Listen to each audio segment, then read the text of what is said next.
Hey everyone, I sincerely appreciate your support. If you enjoy my audiobooks, I would be truly grateful if you could subscribe to the channel.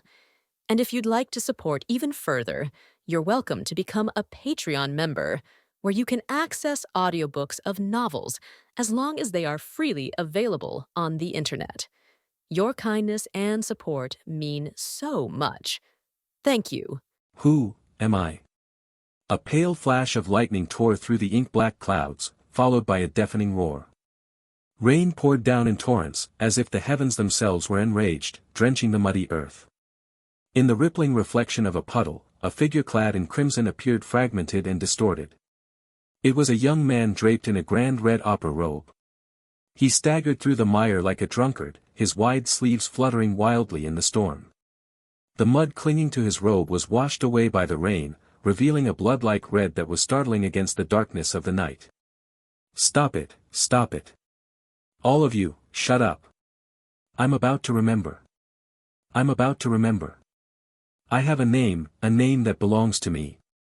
The young man's wet black hair clung to his forehead, his unfocused eyes filled with confusion. He trudged forward with great difficulty, clutching his head as if struggling to recall something. His furious shouts echoed through the deserted streets, but they were quickly swallowed by the endless curtain of rain. Thud. In the dim light, his foot caught on a protruding stone, and he fell heavily to the ground. A trickle of crimson blood rolled down his temple. He lay there, dazed, until suddenly, a faint glimmer of light appeared in his clouded eyes. Chen-Ling. A name flashed through his mind. As he uttered those two words, a fragment of memory emerged from the endless whispers that had nearly overwhelmed him, merging with his weakened body. What is this, a transmigration? Chen-Ling furrowed his brow, his mind aching as if it were being torn apart. He was Chen-Ling, a 28-year-old intern director at a theater in the capital. After a performance that evening, he had stayed behind alone to choreograph the actors' movements on stage. Then, a violent earthquake struck. He remembered a sharp pain in his head before everything went black. Thinking back now, he had most likely been killed by a falling stage light. As Chen-Ling slowly absorbed the memories of this body, he was shocked to discover that the original owner of this body was also named Chen-Ling. However, their fundamental understanding of the world was completely different. The fragmented memories clashed violently in his mind, threatening to explode. He took deep breaths, struggling to get up from the ground. His opera robe was now a patchwork of black and red, a pitiful sight.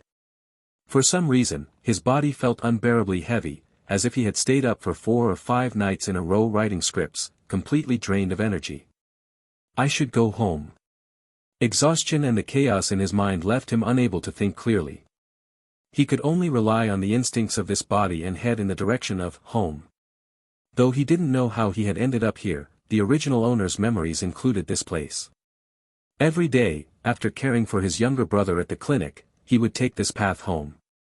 Normally, it was just a 2 or 3 minute walk. But for him now, the journey felt endlessly long. The icy rain soaked through Chen-Ling's body, sending shivers down his spine. After enduring the cold and fatigue for 10 minutes, he finally arrived at the door of his home. Chen-Ling fumbled in his pockets but found no keys. Then, as if out of habit, he reached under the newspaper box by the door and pulled out a spare key. He unlocked the door and stepped inside. Creak. Warm light spilled from the house, illuminating a corner of the dark, rainy night and casting a glow on Chen-Ling's pale face. The moment he saw the light, his tense nerves relaxed. The warmth seemed to chase away some of the cold and exhaustion. He walked inside and saw 2 figures sitting at the dining table, their eyes red as if they had just been crying.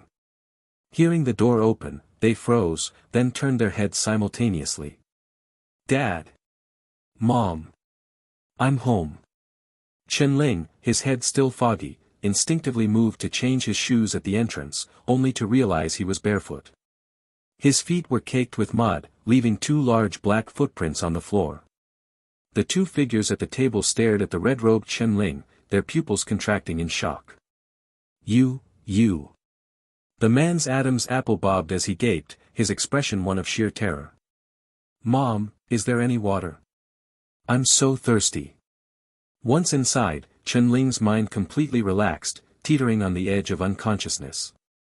He mumbled to himself as he stumbled into the kitchen, grabbed the water dispenser's bottle, and began gulping down the water. Gulp, gulp, gulp. In the kitchen, the figure in red resembled a wild beast, greedily swallowing the water. Drops of water spilled from the corners of his mouth, forming a puddle on the floor that reflected the pale, horrified faces of the two in the living room. Ling? The woman forced herself to speak, her voice trembling. How did you get back? Ling, still clutching the water bottle, seemed oblivious to her words. Then, as if drinking from the bottle was too slow, he shoved the spout into his mouth and bit down, shattering it. The synthetic plastic crunched as water gushed into his mouth, a torrent of relief. I walked back. A voice came from behind Ling. Yes, from behind.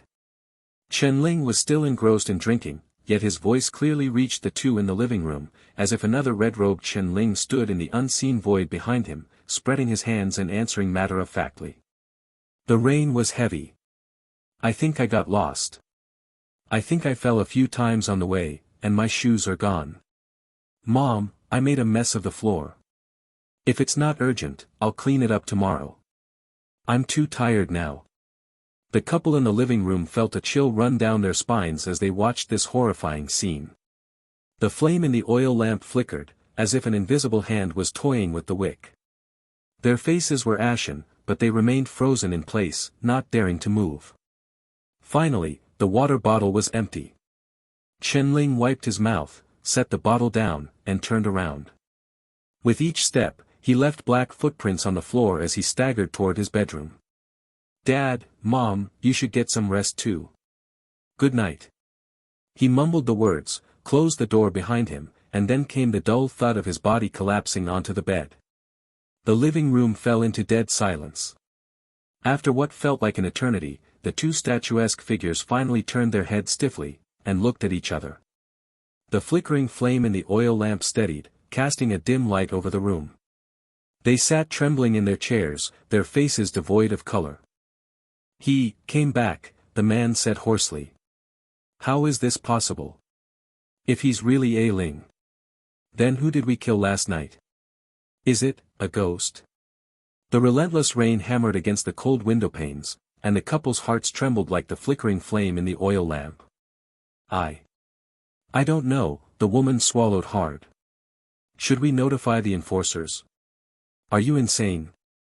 At the mention of the enforcers, the man, who had been paralyzed with fear, finally regained some semblance of rationality. If the enforcers get involved, what we did will definitely come to light. Absolutely not. Then, what about him? The woman paused, then whispered, do you think a calamity has possessed Ling's corpse? Both of them turned their gaze toward the tightly shut bedroom door and fell into silence once more. After a long while, the man seemed to make up his mind. He grabbed a black raincoat from the door and pushed it open. Where are you going? To the place where we buried the body. Now. What for? To verify, the man said hoarsely, rainwater streaming down his pale face. No matter what's in that room now, it can't possibly be Ling. I need to see his body with my own eyes. I'll go with you. No one wanted to venture out in such a thunderstorm, but compared to being left alone with whatever was sleeping in that bedroom, the woman would rather brave the rain. In the pouring rain, two figures in raincoats hurried away. Bedroom. Ling, who had fallen into a deep slumber, suddenly twitched his eyelashes, as if caught in a nightmare. In his dream, his consciousness sank deeper and deeper, as though falling into a bottomless cavern. After what felt like an eternity, he finally landed on something solid and steadied himself. Thud thud thud thud. A series of heavy mechanical sounds echoed, and then beams of light pierced through the darkness, converging on a figure clad in crimson. Ling instinctively raised a hand to shield his eyes. Where is this?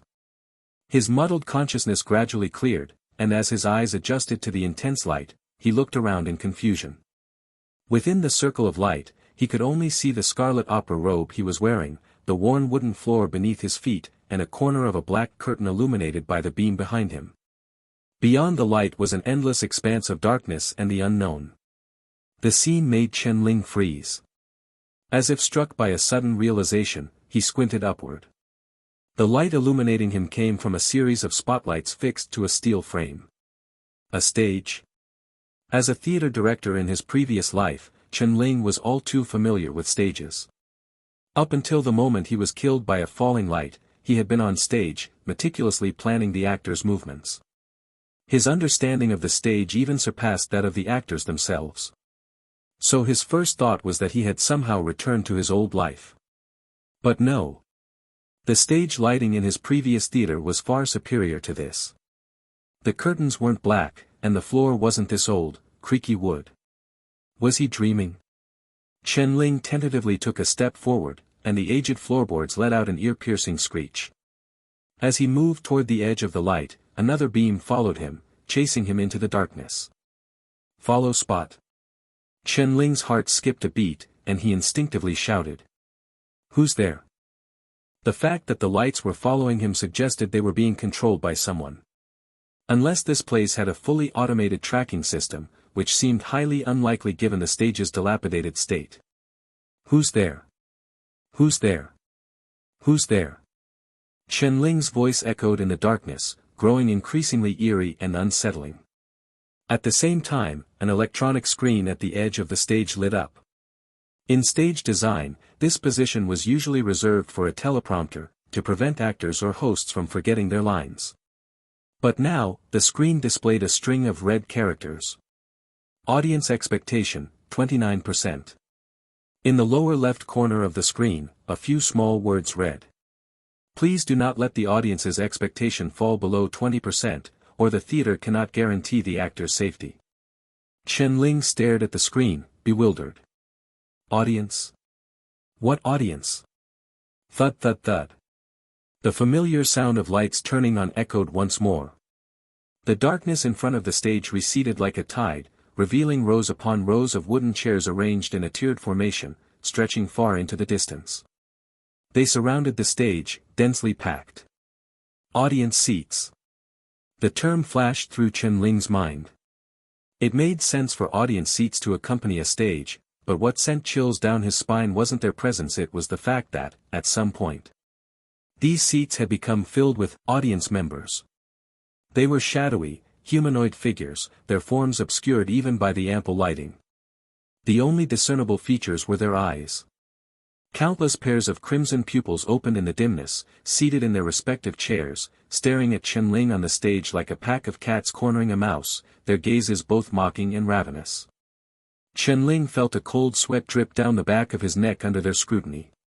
He had no idea what these audience members were, but one thing was certain: they were not human. Forcing himself to look away from those terrifying eyes, Chen Ling turned and bolted toward the other end of the stage. In theory, stage exits were located on either side. As long as he could leave the stage, he could temporarily escape those monstrous things. The follow spot locked onto the fleeing figure in red, tracking him as he sprinted to the edge of the stage. But what awaited him was a bare, solid wall. Chen Ling froze. Refusing to believe it, he ran to the other side of the stage, only to find the same thing. This stage had no exits. In the dimly lit audience seats, the countless crimson pupils followed his frantic movements, shifting in unison like an audience engrossed in a captivating performance. And the star of this performance was none other than Chen Ling, the man in red on the stage. At the same time, the characters on the screen at the center of the stage flickered. The audience expectation, originally at 29%, jumped to 30%. Damn it, what kind of messed up nightmare is this? Chen Ling pinched himself hard, trying to wake himself up from the dream. But aside from the familiar sting of pain, there was no sign of him waking up. Intermission over. Please continue the performance. Another line of text appeared on the screen, followed by a crisp bell ringing from above the stage. Ding-ling-ling. Before Chen Ling could react, the scene before him began to shatter, and his consciousness rapidly blurred. Just before he lost consciousness, he vaguely saw the massive, mysterious black curtain behind him slowly drawing open. Thud. Chen Ling jolted upright in bed.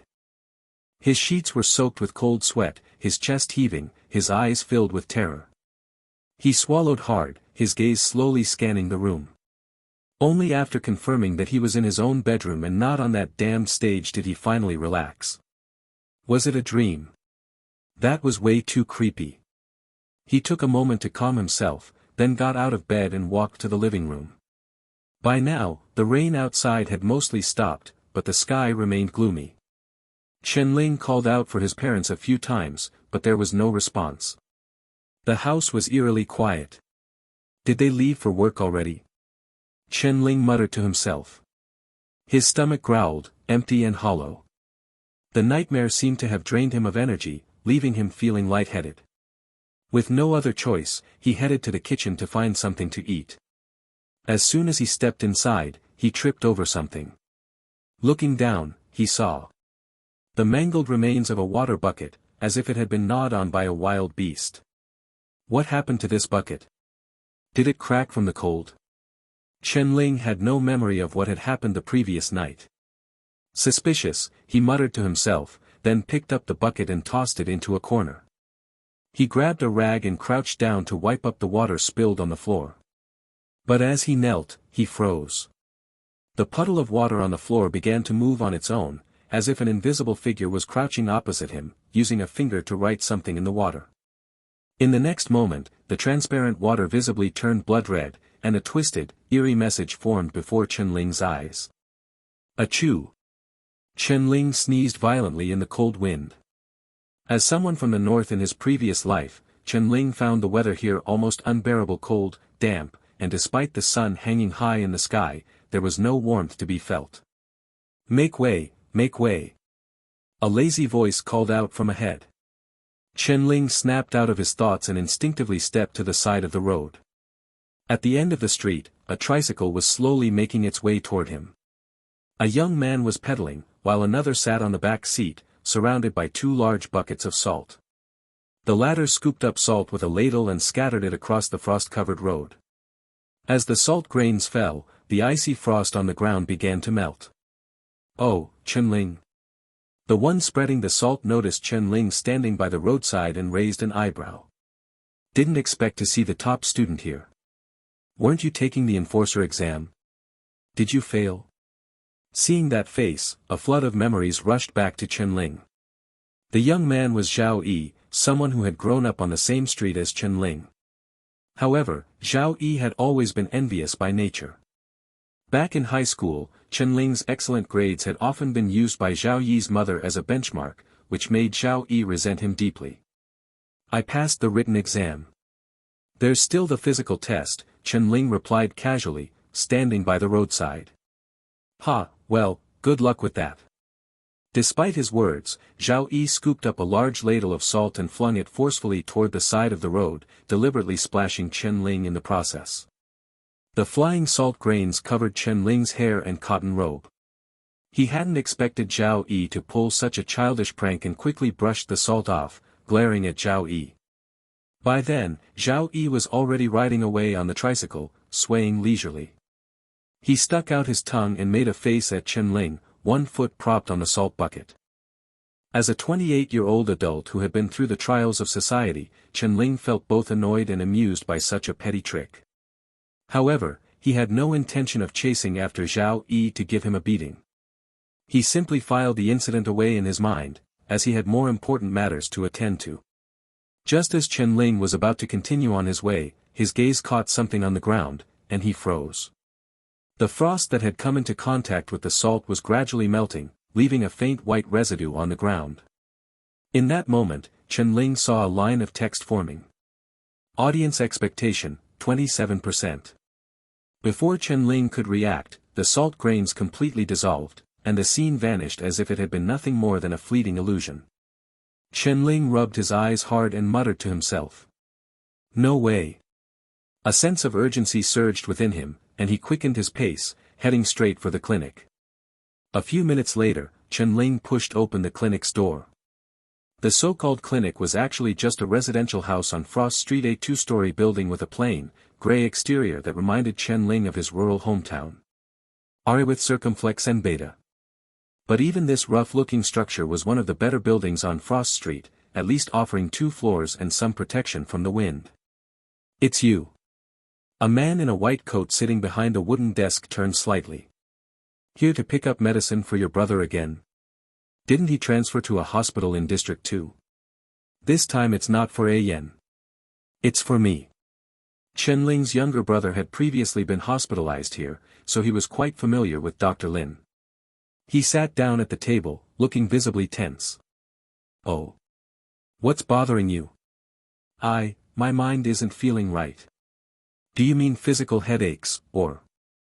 "I've been having hallucinations recently." "Psychiatric issues?" Dr. Lin raised an eyebrow, adjusting his black-framed glasses. "That's my specialty. Tell me about your symptoms." "Last night, I had a dream. I was standing on a stage, and there were many spectators in the audience. I couldn't see their faces clearly, but they didn't seem human. I was running desperately on the stage, but I couldn't find an exit.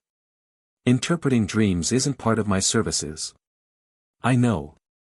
Chen-Ling took a deep breath. "But after I woke up, I kept feeling like they're still watching me." Hearing this, Dr. Lin finally seemed intrigued. "You feel like you're being watched?" "It doesn't feel like a delusion.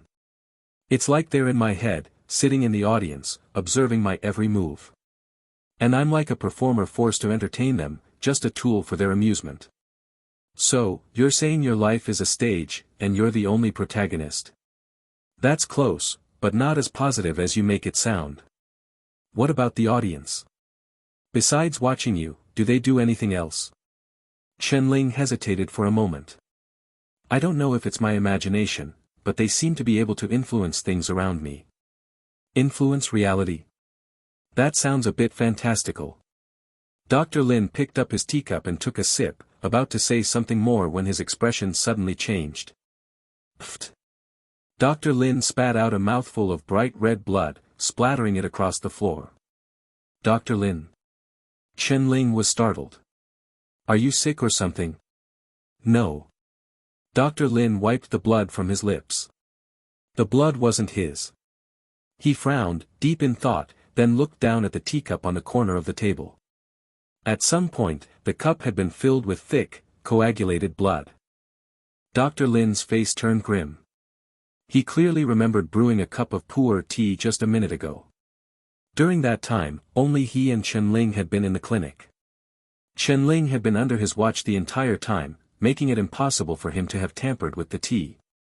The cup of blood had appeared as if by magic, defying all logic. Chen-Ling seemed to realize something as well, his face growing paler. "Like I said," he spoke hoarsely. "They might really exist." Dr. Lin stared at the cup of blood for a long time before slowly turning to Chen-Ling. "How long has this been happening?" "1 day." Chen-Ling paused. "Since I regained consciousness, it's only been 1 day. And before you regained consciousness? What were you doing?"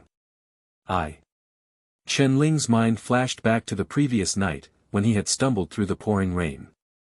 "I don't know. I can't remember." "So, you're not sure if this symptom started last night, and you have no memory of what happened before that?" "Yes." "Have you ever been possessed by a calamity?" Dr. Lin adjusted his glasses. "Or let me rephrase that. Did you encounter a gray realm convergence last night?" The gray realm convergence. The term did exist in Chen-Ling's memory. The original owner of this body must have come across it somewhere. "Don't tell me you've forgotten about the gray realm too," Dr. Lin said, standing up and pouring the blood from the teacup down the drain. He spoke slowly. "Before the Great Cataclysm, there was a hypothesis that in this universe, countless parallel timelines exist. These timelines were formed from the birth of the earliest universe, like rays of light released from a candle flame, spreading in all directions. But because light is infinite, these timelines extend infinitely toward all possibilities, never intersecting. But after the crimson meteor streaked across the sky, everything became chaotic. Each timeline was disrupted, and an unknown, bizarre gray world began to overlap with our reality." After washing the teacup, Dr. Lin didn't pour out the remaining water. Instead, He placed it on the table. Due to the force he used, the water inside rippled. Dr. Lin tore off a piece of paper and placed it above the rippling water. The uneven waves began to soak the paper, starting with small, irregular wet spots that gradually spread across the entire surface. At first, only small parts of the worlds overlapped. But as time passed, the overlapping areas grew larger. The substances and creatures from that world began to appear in ours. Now, most of the areas originally inhabited by humans have been taken over by that world. Only 9 domains remain, sheltering humanity and preserving our existence. Because the sky of that world is gray, we call it the gray realm. When the gray realm converges with our reality, a series of bizarre events beyond comprehension occur. Creatures from the gray realm, which we call calamities, can also descend into our world.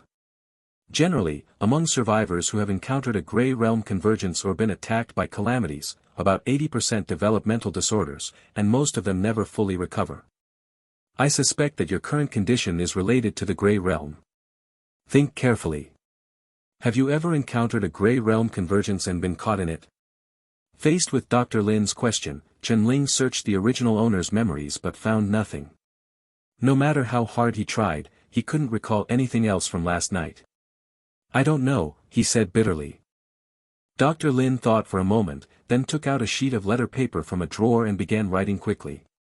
Your condition is no longer just a mental illness. I'm just an ordinary person. I can't cure you. However, I know someone who might be able to help with the aftereffects of gray realm contamination.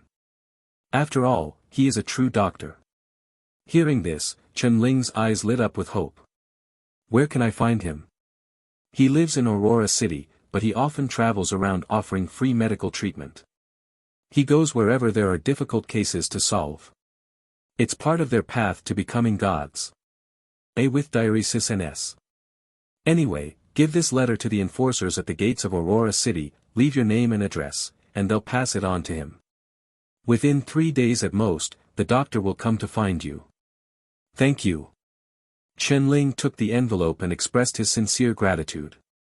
In fact, when he saw the salt melting on the road earlier, Chen-Ling had already sensed that something was wrong. The things happening to him couldn't be explained by mere illness. Coming to this small clinic was partly because he was already halfway there, and partly because he had no idea where else to turn for help. From what Dr. Lin said, this doctor seemed special, and he even mentioned a path to becoming gods. Could it be that this world also had a unique system for human cultivation? Otherwise, according to Dr. Lin's explanation, humanity should have been wiped out during the so-called Great Cataclysm and the Grey Realm Convergence. Chen-Ling even suspected that the distorted state of science in this world might also be related to the Great Cataclysm. No need to thank me. Send my regards to your brother, Dr. Lin said with a smile. He's still hospitalized in District 2. I'll pass on your greetings the next time I visit him. Chen-Ling stood up, bid farewell to Dr. Lin, and left the clinic. As his figure gradually disappeared under the aurora-filled sky, Dr. Lin narrowed his eyes. A performer, huh? The first time I saw the screen in my dream, the audience expectation was 29%. When I tried to escape, it jumped to 30%. On my way here, it dropped back to 27%. Just now, when Dr. Lin was pranked, it rose to 29% again. If the audience is really in my mind, and these numbers aren't hallucinations, then what exactly influences the rise and fall of the expectation value? The cold wind howled as Chen-Ling, wrapped in a thick cotton robe, walked home, deep in thought. Stage, audience, expectation value. Every time the expectation value increased, it seemed to coincide with an event. Could these events be seen as plot points on the stage? The more interesting the events around him, the more captivating the plot would be for the audience, thus increasing the expectation value. The screen had said that if the audience expectation fell below 20%, the safety of the actor would not be guaranteed. Chen-Ling didn't know what kind of danger that entailed, but given that the audience could interfere with reality to some extent, it was possible that he could become a tool for their amusement, toyed with to death.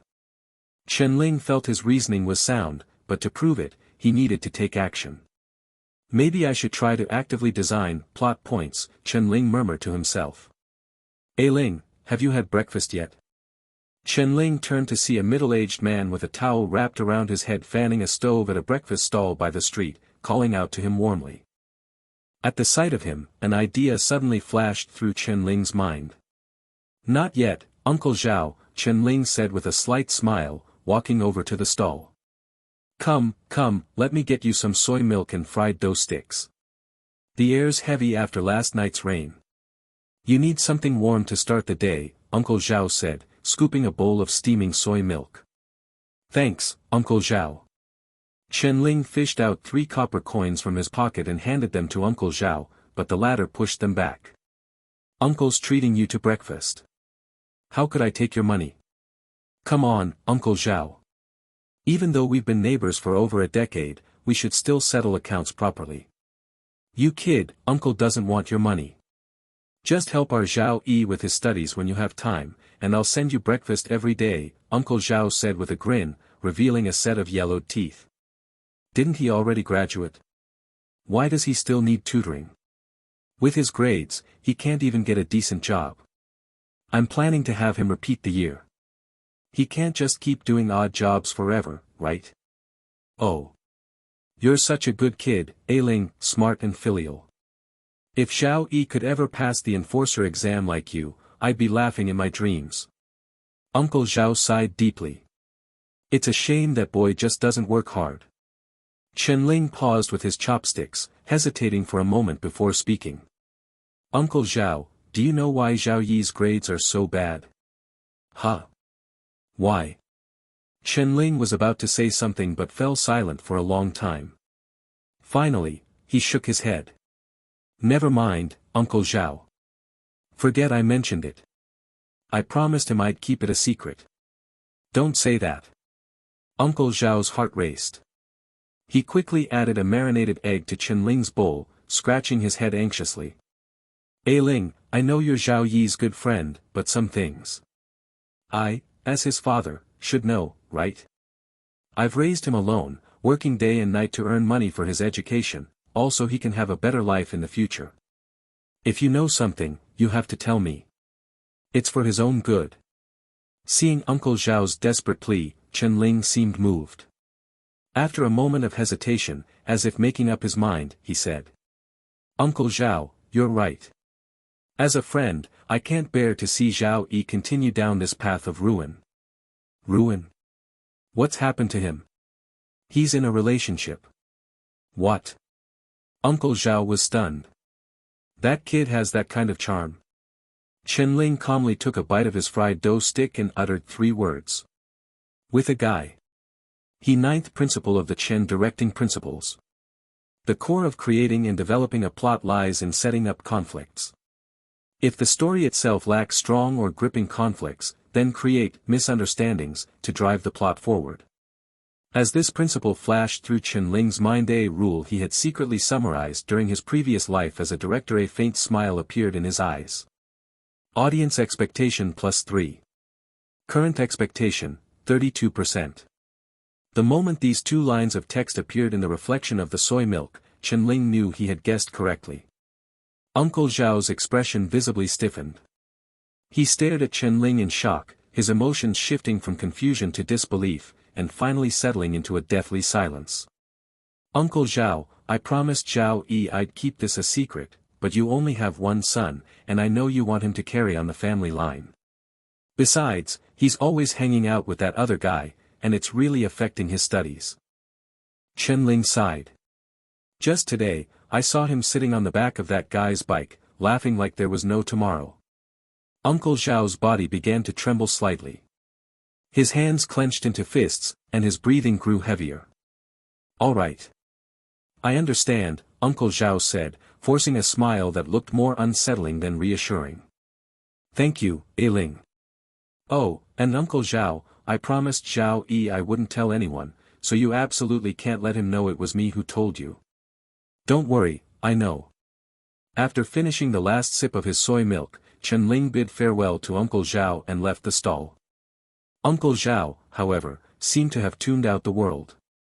He was rummaging through the shop, and a few minutes later, he pulled out a thick wooden stick from a corner. He slowly sat down on a stool at the entrance of the shop. A cold breeze swept through the street, ruffling the few strands of hair on Uncle Zhao's head and the sweat-soaked towel on his forehead. He sat there quietly, one hand gripping the stick, his bloodshot eyes fixed on the end of the street like a general ready for battle, radiating an aura of murderous intent. Chen-Ling pretended to leave the street but secretly circled back through an alley. He stood under the shade of a tree in a corner, giving him a clear view of the shop. A few minutes later, a tricycle wobbled into view from the end of the street.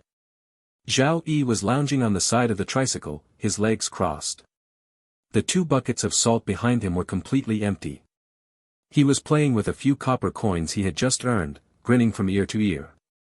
With grave new. Hey, making money isn't that hard after all. EGE, of course it's not hard for you. I'm the one pedaling this thing all day, the boy in front said, standing up to pedal harder, panting heavily. We're brothers, no need to split hairs. Zhao Yi took 2 copper coins from his hand and stuffed them into the boy's pocket. Here, for you. From a distance, Uncle Zhao's eyelid twitched as he saw Zhao Yi casually touch the boy's waist. EGE, I pedaled this thing all day, and you're only giving me 2 coins, the boy exclaimed, wide-eyed. You got 20 from the Road Management Bureau. Pedaling is manual labor, but spreading salt is skilled work. Of course, I get more. Zhao Yi lazily replied, then leaped off the tricycle. He waved at the boy with a sly grin. I'll see you at the usual spot tomorrow. If you dare not show up, I'll beat you up every time I see you, got it? With that, he clenched the remaining 18 coins in his hand and strutted confidently toward his family's shop. The boy on the tricycle glared at him angrily, but when Zhao Yi shot him a fierce look, he immediately backed down. He could only grit his teeth and continue pedaling home, swallowing his frustration. Zhao Yi, the neighborhood bully of Frost Street, was someone none of the younger kids dared to cross. The boy who had been taken advantage of all day could only endure the injustice in silence. Dad, I'm back. Zhao Yi strode confidently, clutching the 18 coins. He had never felt so self-assured coming home. But for some reason, as soon as he reached the shop entrance, he was hit by an overwhelming sense of foreboding. The figure holding the wooden stick slowly stood up, and the atmosphere instantly turned icy. Uncle Zhao's furious eyes locked onto Zhao Yi, and he marched toward him like a general wielding a spear, radiating menace. Dad! Dad! Zhao Yi took a step back instinctively when he saw the stick. Is it him?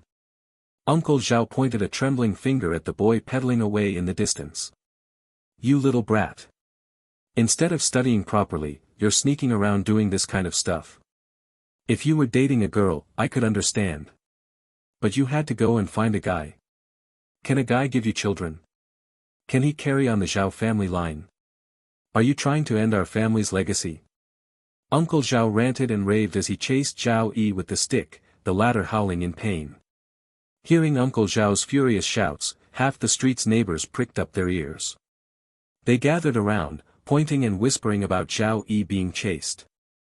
Whatever they were saying, their faces all showed the same look of shock. Audience expectation +1. +1. +1. As Zhao Yi yelped in pain, the numbers in front of Chen-Ling's eyes kept jumping. If he could enter the theater in his mind again, he would see the dense crowd of shadowy audience members watching the scene with great interest, their lips curled in subtle smiles.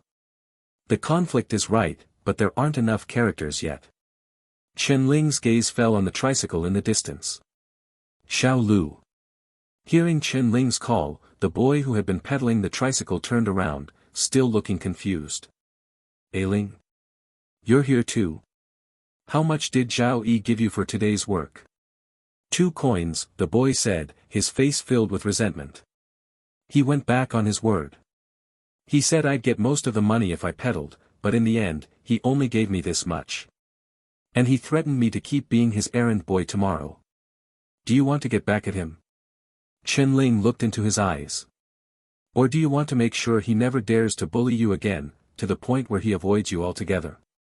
Yes. Then let me teach you. As the two whispered to each other, Zhao Yi was already exhausted from being chased. Dad, stop hitting me. I swear I'm not into guys. Zhao Yi finally realized what was happening and desperately tried to explain. I, Zhao Yi, have always only liked women. Especially the curvy, mature ones. The onlookers' mouths dropped open, their expressions thoughtful. Uncle Zhao paused, his steps slowing. Then what's your relationship with that boy on the bike? We're just friends. Are you telling the truth? Of course I dash. EGE. A young voice cut through the crowd as a boy rushed to Zhao Yi's side, throwing his arms around him and shielding him with his back, taking the blow from the stick. Zhao Yi was stunned. Uncle Zhao was also stunned. You. Zhao Yi's mind went blank. Before Zhao Yi could say anything, the boy, tears streaming down his face, shouted at Uncle Zhao. If you want to hit someone, hit me. Don't touch my EGE. The atmosphere froze. That afternoon, the screams on Frost Street seemed endless. Meanwhile, Chen Ling, the mastermind behind it all, sat quietly under a tree, resting his head on his hand and watching the spectacle unfold alongside the onlookers, while keeping an eye on the changes in the audience expectation. At first, every time Uncle Zhao spanked Zhao Yi, the audience expectation value would increase slightly. But after a few rounds, the growth stalled, eventually settling at 48. After watching for a while longer, the expectation value dropped by 1, settling at 47. It seemed even the audience was getting bored. Are all the audience in my head just here for the drama? Chen Ling couldn't help but wonder. Through this experiment, Chen Ling had confirmed that the audience's expectation value fluctuated based on his actions. If the events he was involved in were exciting enough, the expectation value would rise. But if things stayed dull for too long, the value would gradually drop over time. Did that mean he had to continuously create exciting plotlines to keep the expectation value above 20? Today, Zhao Yi had provoked him first, and since Zhao Yi was the neighborhood bully, teaching him a lesson was justified. But he couldn't pull stunts like this every day, could he? If this trend continued, wouldn't he inevitably become a villain wreaking havoc on the world? The thought made Chen Ling feel exhausted. Right now, Chen Ling's only lifeline was the doctor from Aurora City that Dr. Lin had mentioned. Maybe he could cleanse Chen Ling of whatever calamity contamination was inside him and save him from this forced entertainer life trajectory. As Chen Ling was deep in thought, a low, resonant bell toll echoed from the distance. Dong dong dong. The 3 bell chimes seemed to penetrate space itself, reverberating in every corner of the world. The moment the bell sounded, the expressions of everyone around changed. Even Uncle Zhao, who had been chasing Zhao Yi, stopped in his tracks and looked toward the distance in shock. 3 disaster bells. An elderly man's face turned pale. How is this possible? The disaster bell is a warning signal from the enforcers. It means they've detected traces of a gray realm convergence within the district. A calamity has invaded. Wasn't it said that the Aurora domain is protected by the Aurora, making gray realm convergences almost impossible? In the past 10 years, calamities have appeared less than 3 times. Where is that calamity now? No idea. But everyone, go home. Don't go out unless you have to. Hearing the 3 disaster bells, everyone's faces turned ashen. Even Zhao Yi, who had been howling in pain moments ago, collapsed to his knees, his legs giving out beneath him. The ground beneath their feet trembled slightly. Chen Ling turned to look and saw more than a dozen fast horses galloping toward them from the distance. Each horse carried a figure clad in black and red uniforms, with gun holsters strapped to their waists. Their expressions were equally grave. A suspected high-risk calamity has appeared. District 3 is now under full lockdown. No one is allowed to enter or leave. Be vigilant for any suspicious signs around you, such as roads or buildings appearing out of nowhere, strange creatures, or humans behaving abnormally, ANS. If you notice anything unusual, report it to the enforcers immediately. Everyone, please cooperate with the investigation. The enforcers' voices echoed through Frost Street and every corner of District 3. Along with the lingering toll of the disaster bell, an inexplicable tension filled the air. No one had the mood to watch the drama anymore. Everyone hurried home, and even Zhao Yi, after receiving a hard slap, was dragged inside by his cursing father. Chen Ling stood alone under the tree, preparing to head home as well. Just then, 2 lines of text flashed among the fallen leaves. Audience expectation plus 18. Current expectation, 65%. Seeing the sudden spike in the audience expectation value, Chen Ling was stunned. A chilling thought immediately crossed his mind. Are they here for me? District 3. Enforcer Headquarters. Dim sunlight filtered through the hemispherical glass dome, casting a kaleidoscope of light into the room.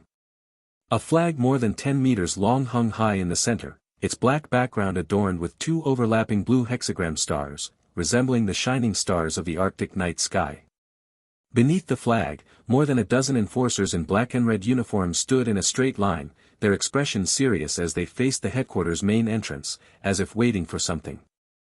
As the doors opened, 5 judges in black trench coats walked in side by side. Among them, Han Meng stood in the center, his coat hem adorned with 4 silver stripes. The other 4 judges each had 3 stripes. As they entered, all the enforcers snapped to attention. What's the situation?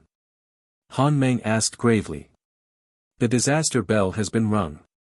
District 3 is now under full lockdown, but there's still no trace of the calamity. An enforcer hesitated for a moment before asking, Brother Meng, what does it mean when the calamity compass self-destructs? There are only 2 possibilities when the calamity compass self-destructs, Han Meng replied calmly. The first is that a special calamity has appeared nearby, one whose abilities happen to render the calamity compass ineffective. However, this explanation is purely theoretical. So far, no such calamity has ever been discovered. The second possibility is that a level 9 calamity, also known as an apocalypse level calamity, has invaded. Its residual energy fluctuations exceed the compass's limits, causing it to explode. Apocalypse. Apocalypse level? Everyone's faces turned pale. Don't be so nervous. You don't actually think an apocalypse has appeared, do you? One of the judges beside Han Meng chuckled. An apocalypse-level calamity is capable of wiping out an entire human domain. There are only a handful of them in the entire Grey Realm. If one really did appear, not just District 3, but even Aurora City would be annihilated in an instant. Hearing this, everyone finally breathed a sigh of relief. So, it's probably just a special calamity? That's the most likely explanation. But with the calamity compass broken, how do we assess its threat level? We can't, Han Meng shook his head. Unless it shows itself again and we engage it directly. For now, the most important thing is to mobilize all personnel for a thorough search. We need to find it before it starts harming people. A thorough search. But we might not have enough manpower. Then temporarily recruit the reserve enforcers. Didn't the written exam just end a few days ago? Gather the qualified candidates and tell them this is the physical test. Yes, sir. Frost Street. 2 disheveled figures stood at their doorstep, their faces filled with hesitation. This house, once theirs, was now occupied by someone or something that had come back from the dead. The mass grave had been contaminated by the Grey Realm last night, so the thing inside the house was most likely a calamity disguised as Chen Ling. What do we do now? Li Xiuquan swallowed hard. What can we do? Chen Tan took a deep breath. We go in, grab everything valuable, and run. Run to District 5 or 6, anywhere far away from here. But it's still inside. What if we wake it up? It's already gone. Chen Tan pointed to the muddy footprints at the doorstep, his voice firm. Hearing this, the woman finally relaxed. She unlocked the door with her key, and the 2 rushed inside. Only take money and valuables. Leave anything too bulky behind. I'll take the bedroom, you take the living room. Hurry. We don't know when it might come back. The 2 frantically pulled out 2 sacks and began stuffing them with items. The man opened a drawer and shoved all the money into his pocket. As he was about to leave, he spotted the axe by the bed, the one they kept for self-defense. After a brief hesitation, he stuffed it into the sack as well. Their family wasn't well off, and they didn't have many valuables. But precisely because of that, they couldn't bear to abandon the little they had worked so hard to earn. Li Xiuquan crammed 3 pieces of cotton clothing into her sack, made sure nothing was left behind, and hurried to the living room. The two hoisted the sacks onto their shoulders and were about to leave when Li Xiuquan suddenly spoke up. "What about Ayen? What happens when he comes back? Then we'll go to District 2 first. We'll pick him up and then run together." Chen Tan replied decisively. "He'll definitely look for his brother. His brother is already dead." As Chen Tan spoke, he reached for the door. Just then, the faint sound of a key turning in the lock echoed through the house. The two froze in place. The door slowly opened, and a young man walked in. Chen Ling, seeing the two with sacks on their shoulders, was momentarily puzzled. "Dad, Mom, where are you going?" Chen Tan and Li Xiuquan looked as if they had seen a ghost, their faces pale. At the same time, a fast horse galloped past the window, and the enforcer's voice echoed through the street. "A suspected high-risk calamity has appeared. District 3 is now under full lockdown. No one is allowed to enter or leave. Be vigilant for any suspicious signs around you, such as roads or buildings appearing out of nowhere, strange creatures, or humans behaving abnormally, and if you notice anything unusual, report it to the enforcers immediately." The enforcer's voice gradually faded away. Inside the narrow house, the atmosphere turned eerily silent. Hearing the voice outside, the two trembled, their legs shaking. They stared at the young man in front of them, their minds conjuring images of a fanged demon from hell. Chen Ling's gaze fell on the 2 large sacks, and recalling the enforcer's words, he tried to reassure them. "Don't worry too much. That calamity doesn't seem to be nearby. The street looks fine, doesn't it?" Chen Tan. Li Xiuquan.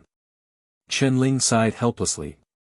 Initially, he hadn't thought much of the news about an apocalypse-level calamity invasion. But when he saw the audience expectation value skyrocket, he knew something was wrong. Zhao Yi had been beaten all afternoon, and the expectation value had only risen by a little over 10 points. Yet, the enforcer's announcement alone had caused it to surge to over 60. Based on Chen Ling's current understanding, this meant the audience had found something extremely thrilling. Unfortunately, that something was probably him. Earlier, Dr. Lin had mentioned the Grey Realm convergence and calamities, and coincidentally, Chen Ling had just transmigrated last night, with no memory of the original owner's final moments. Putting all the clues together, who else could this calamity be but him? Chen Ling suspected that the enforcers were looking for the audience in his head. He had considered turning himself into the enforcers and asking them to deal with the audience in his mind. But judging by their attitude toward calamities, it was more likely they'd kill him along with it. In short, he decided to lay low for now and observe the situation. Seeing that the two were still tense and nervous, Chen Ling sighed and reached out to take the sack from Li Xiuquan. "Mom, where can you even go at a time like this? Districts 2 and 3 are both locked down. There's no way out. Are you planning to sleep on the streets?" When Li Xiuquan heard the first sentence, she was terrified. But after hearing the rest, she managed to calm down a little and forced a smile. You're right. Dad, put that down too. Don't be so nervous. If we run away, what about Ayen?" Chen Tan swallowed hard, his eyes fixed on Chen Ling, searching for even the slightest hint of abnormality or malice, but he found none. Chen Ling's every move was no different from the Chen Ling he knew. There was no trace of a calamity in him. But Chen Tan knew deep down, this wasn't Chen Ling. Chen Ling was already dead. "Take a seat for now. I'll get you some water from the kitchen." Seeing that the two were still pale, Chen Ling pulled out chairs for them and then turned to the kitchen. Li Xiuquan and Chen Tan exchanged a glance and finally sat down. As Chen Ling poured water in the kitchen, he tried to lighten the mood and casually asked. "By the way, Mom, that sausage you left for me this morning was really good. How did you make it?" Sausage. Li Xiuquan was confused. Last night, she and Chen Tan had gone to the mass grave. When had she left any sausage? The one on the cutting board, Chen Ling replied. Li Xiuquan's confusion deepened. She tried hard to recall, and then, as if remembering something, her face turned as white as a sheet. Did you leave him any sausage? Chen Tan whispered. I didn't, Li Xiuquan whispered back, trembling. There was a boning knife on that cutting board. But when I was packing up earlier, I noticed, the knife was gone. Chen Tan's face also changed dramatically. At the same time, Chen Ling, standing with his back to them in the kitchen, continued calmly. That sausage was really tasty, but it was a bit tough. Mom, remember to cook it softer tomorrow. The living room fell into dead silence. Chen Ling brought the water over and handed it to them, only to notice that their faces had turned even paler. Are you okay? Are you feeling unwell? Chen Ling asked, puzzled, as he sat down across from them. We're fine. Chen Tan took a deep breath, subtly pulling the sack closer with his foot. His voice was calmer now. Ling. Yeah. Do you remember, what happened yesterday? Yesterday? Chen Ling tried to recall but shook his head. I can't remember. Why? It's nothing. Chen Tan took a sip of water, as if steeling himself, and looked directly into Chen Ling's eyes. Do you think, we've treated you well? Of course, Chen Ling replied without hesitation. If it weren't for you taking me in back then, I probably would have frozen to death on the streets. My birth parents abandoned me, but you raised me as your own, working day and night to put me through school. Everything I have is thanks to you. Everything I have is thanks to you. Hearing this, a look of relief flashed in Chen Tan's eyes. Then, if one day, Yen gets sick, and only your heart can save him, would you be willing to save him? Chen Ling was stunned. For a moment, the words felt familiar. Fragmented memories from the original owner's mind surged forward, and Chen Ling's head began to ache. He suddenly remembered that the original owner had heard similar words last night. I. Chen Ling clutched his head, his expression pained. Yen is our flesh and blood. Your mother ruined her health taking medicine just to conceive him. We tried for 10 years before we finally had this one child. Our one true child. Now he's sick, and we can't just watch him die. The shaman in District 2 said that if we can get a young heart from someone under 20, it can replace Yen's failing one. Yen has called you brother for so many years. You've been our son for so many years. We've never asked you for anything, but this time, we're begging you to save Yen. Tell me, you're willing, right? Chen Tan's body trembled slightly. His eyes, filled with pleading and hope, locked onto Chen Ling's. He looked like a child who had done something wrong, waiting for a long overdue forgiveness. At that moment, the fragmented memories buried in last night's storm finally resurfaced in Chen Ling's mind. Clutching his throbbing head, he took a deep breath and spoke hoarsely. So, it was you who killed him. Him. Does Yen know? He doesn't. If he knew the heart he was about to receive was yours, he'd rather die than accept it. Chen Tan snapped out of his inner struggle and guilt, reaching into the sack at his feet and pulling out a sharp axe. Ling, you're already dead. You shouldn't be here. Chen Tan's eyes were bloodshot as he gripped the axe tightly, his voice hoarse. Whatever it is that's taken over your body, I'll set you free. A low rumble of thunder echoed across the dark sky. The axe was raised high and swung down with force. Thud. Warm liquid splattered across Chen Tan's face. Crimson blood bloomed like a flower on the floor as Chen Ling's body collapsed with a dull thud. The axe was embedded in his neck, nearly severing his head. His lifeless eyes stared into the void, his face still etched with pain and confusion. He was dead. No heartbeat, no breath. His body grew cold, like a martyr lying in a bed of red blossoms. Chen Tan's chest heaved violently as he stared at the lifeless body, his clothes soaked with sweat. Is he dead? Li Xiuquan slumped in her chair, trembling. Dead. What about the Calamity? Chen Tan paused. I don't know. Li Xiuquan stared blankly at the corpse and suddenly said, do you think, maybe he wasn't a calamity, but God giving us another chance to atone? If that's the case. Chen Tan let out a bitter laugh. Then we truly deserve to go to hell. Or maybe that calamity was just too weak. It died with a single axe blow. Li Xiuquan proposed another possibility. Chen Tan didn't respond. He stared at the blood-soaked figure for a long time before turning to the kitchen to fetch a kitchen knife. What are you doing? Cutting open his chest to see if his heart is still there, Chen Tan said hoarsely. At least I need to know, whether I killed a monster or destroyed God's chance at redemption. He knelt beside Chen Ling's corpse and began to cut open the chest with the knife. Li Xiuquan, her face pale, turned away and rushed into the kitchen, vomiting violently. A few minutes later, Chen Tan slowly stood up. Well? Li Xiuquan asked. Empty, Chen Tan said, looking at the hollow cavity inside the chest. He seemed to breathe a sigh of relief. He has no heart. No heart? Then how did he? I don't know.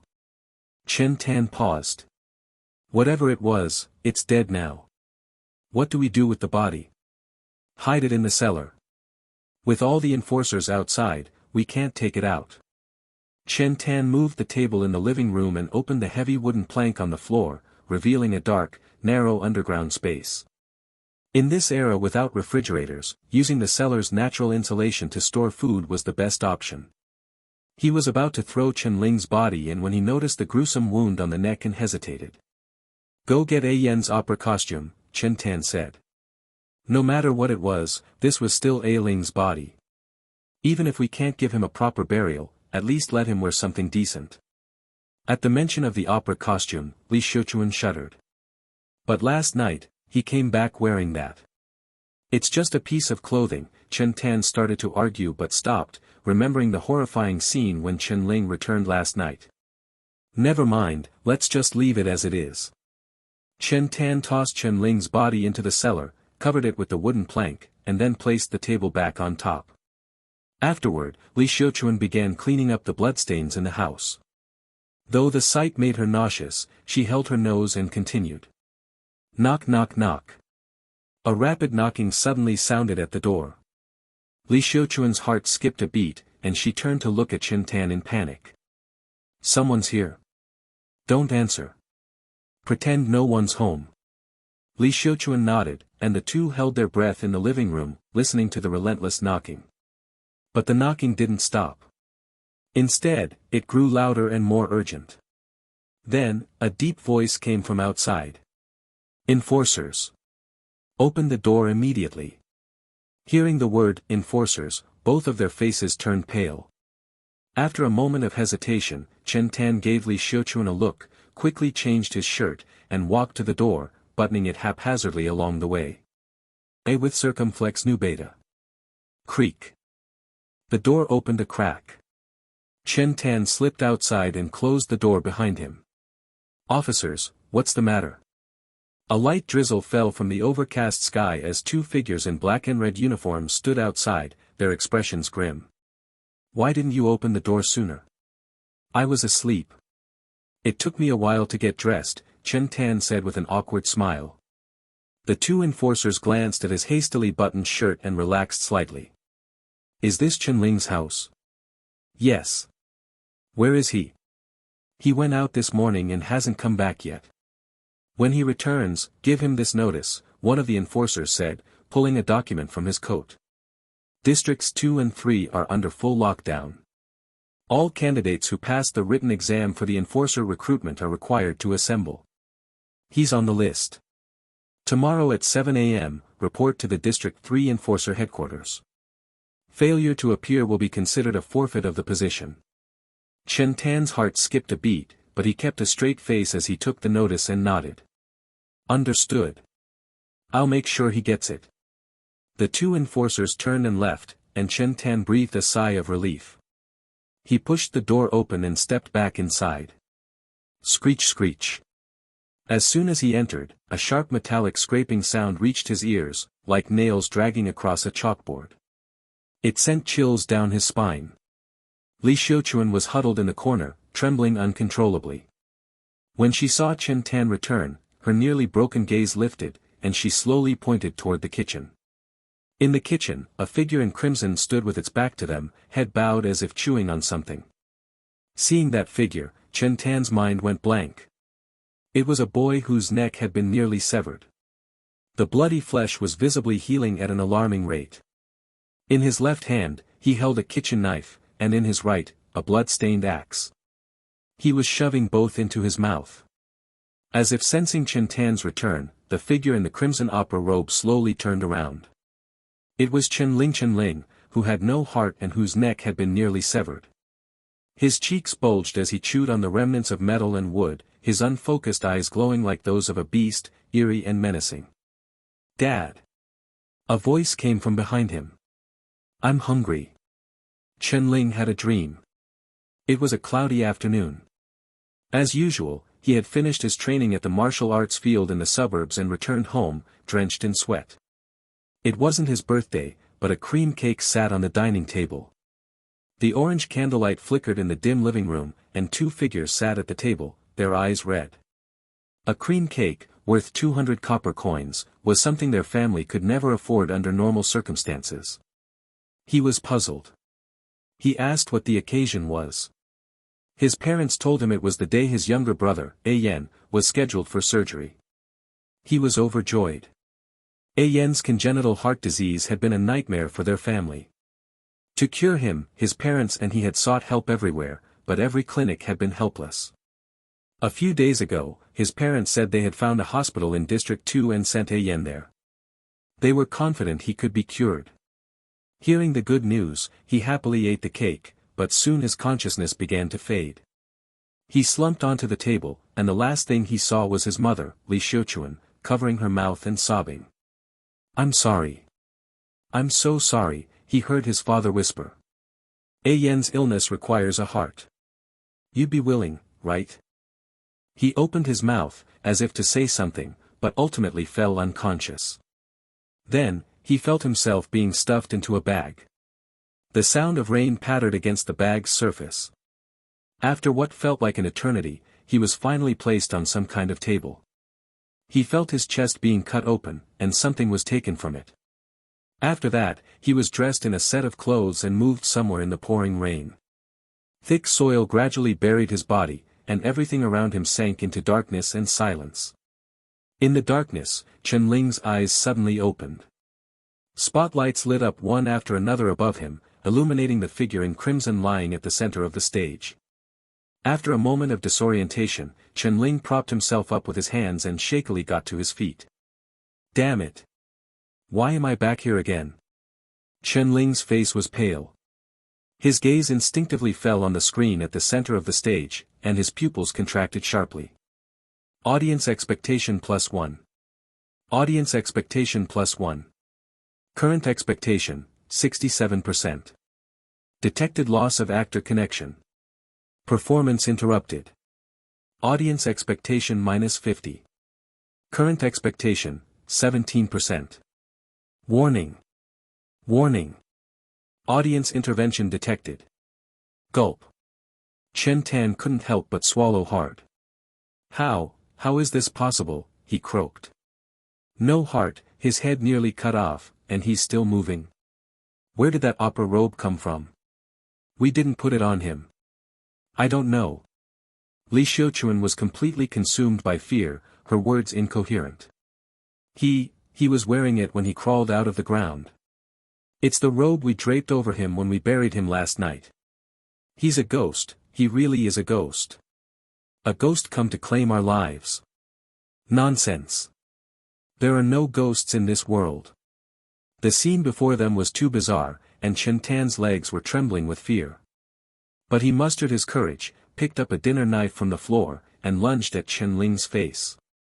He had killed Chen Ling twice, he could do it a third time. Whatever was inside Chen Ling's body, it didn't seem as terrifying as the calamities people talked about. That gave Chen Tan a sliver of courage. The sharp knife sliced through the air, but just as it was about to touch Chen Ling, it froze mid-air. Chen Tan was stunned. He tried with all his might to push the knife forward, but it wouldn't budge, as if an invisible hand had gripped the blade, holding it firmly in place. Hee hee. A strange, light laugh came from behind Chen Ling. In the next moment, the knife in Chen Tan's hand vanished, replaced by a long, thin red paper strip. Chen Ling, his eyes unfocused, chewed and swallowed the axe and kitchen knife he had been holding. He stared straight at Chen Tan, taking slow, mechanical steps forward, repeating the same phrase in a hoarse voice. "Dad, I'm hungry." Those 3 simple words sent shivers down Chen Tan's spine. He had no doubt that Chen Ling would grab his head next and shove it into his mouth, chewing and crushing it. His bones wouldn't be any harder than the axe or the knife. Are Nigerian Nairas? Run. Go find the enforcers. Chen Tan turned and bolted toward the door. He knew the situation was beyond their control. Their only hope was to seek help from the enforcers. Those powerful judges would surely have a way to deal with the calamity. As for how the enforcers would judge them for intentional murder and organ theft, that was a problem for later. After all, prison was better than losing their lives. Li Xiuquan, who had been crouching in a corner, trembling, snapped out of her daze at Chen Tan's shout. She scrambled toward the closed door. While Chen Ling's attention was on Chen Tan, she managed to reach the door and grab the handle. But her hand passed through empty air. Li Xiuquan looked down in confusion and realized the door handle was gone. No, not just the handle. The entire door had turned into a flat, two-dimensional image on red paper. She couldn't open a door that was now just a drawing. Hee hee hee hee. Countless voices overlapped from all directions, as if the room was now filled with invisible figures. They watched the two with crimson eyes full of mockery. Red paper strips fluttered around Li Xiuquan, and in her daze, she saw grotesque faces. She screamed and stumbled backward, her eyes filled with pure terror. Finally, her eyes rolled back, and she collapsed to the ground, unconscious. Audience expectation -1. Current expectation, 16%. At the same time, Chen Tan felt the ground beneath him give way, and he fell heavily. He turned around in shock, only to find the entire floor had turned red, undulating like waves. He stared dumbfounded as the crimson-clad Chen Ling approached, and a thought struck him. He screamed in terror. It's true. What the enforcers said is true. You're a calamity.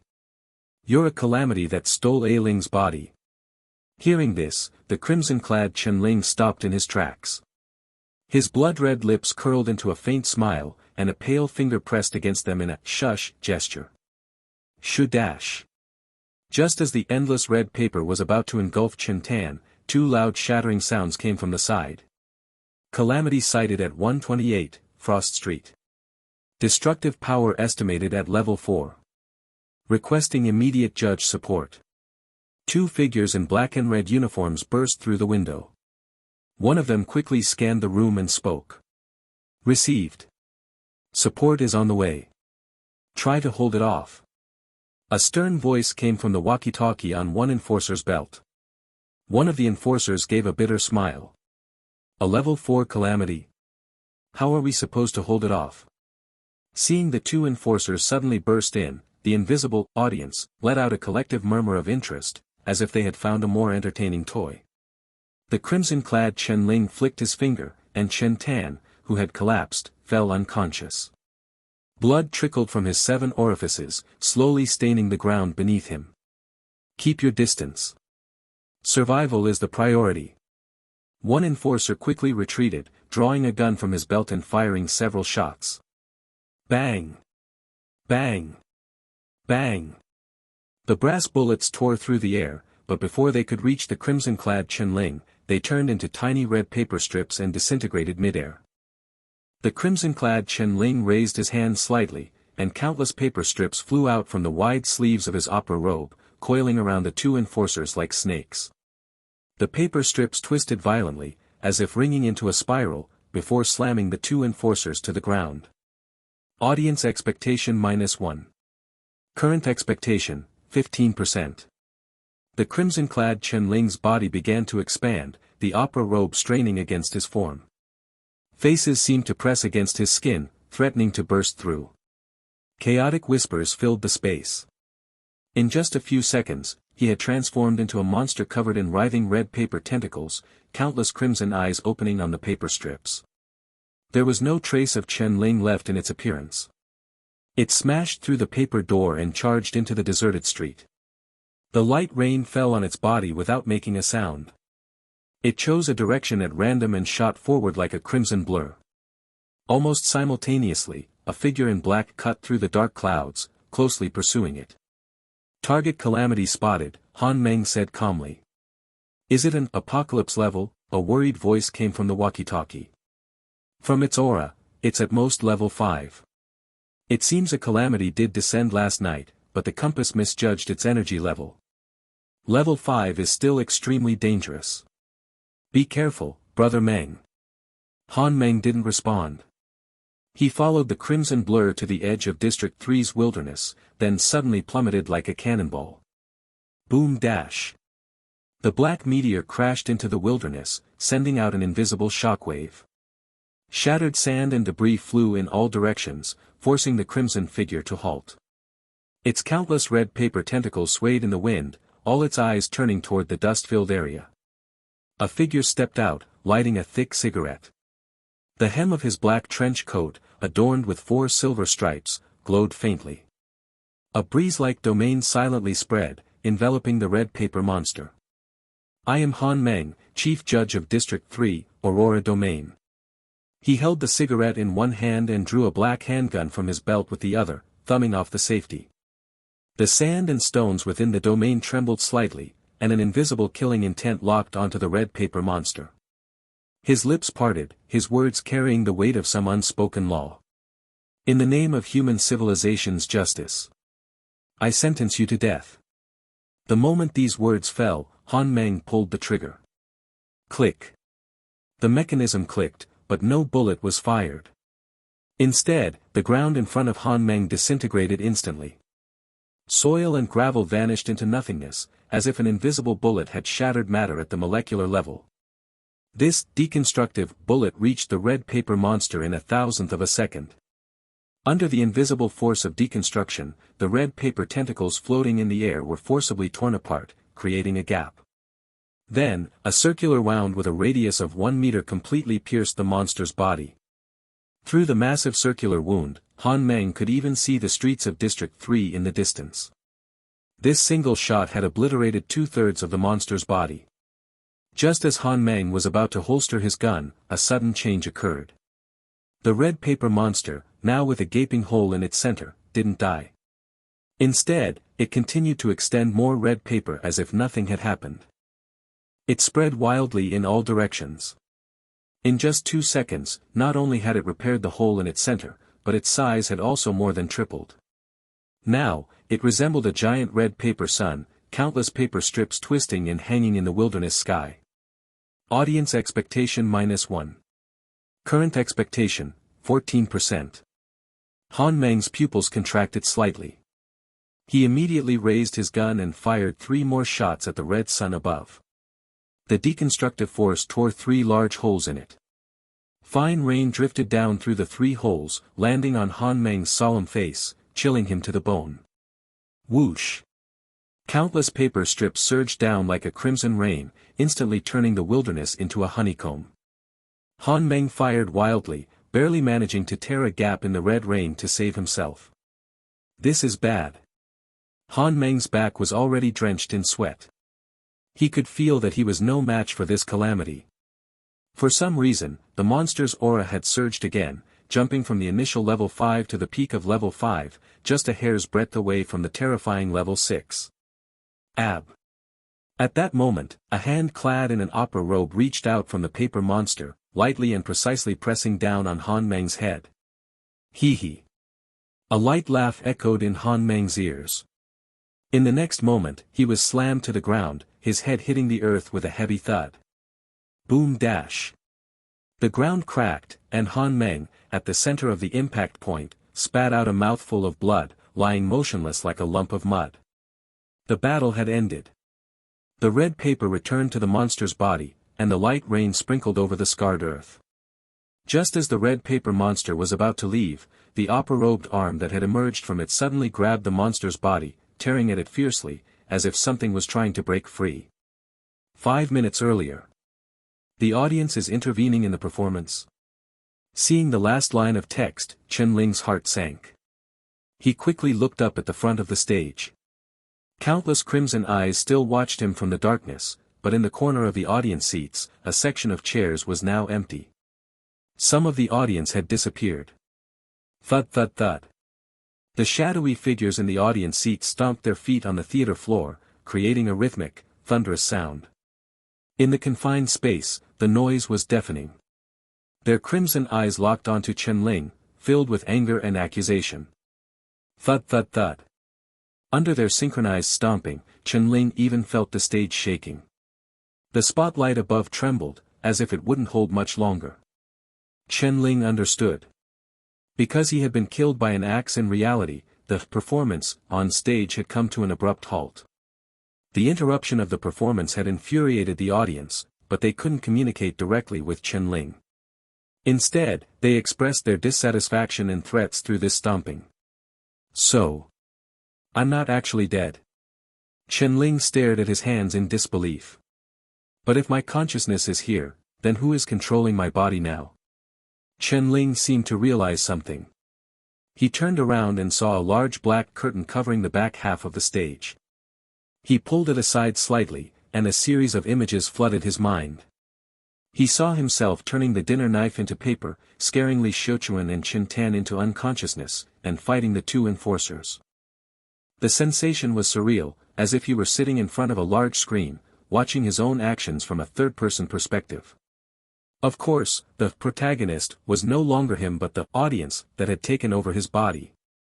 The audience was intervening in the performance.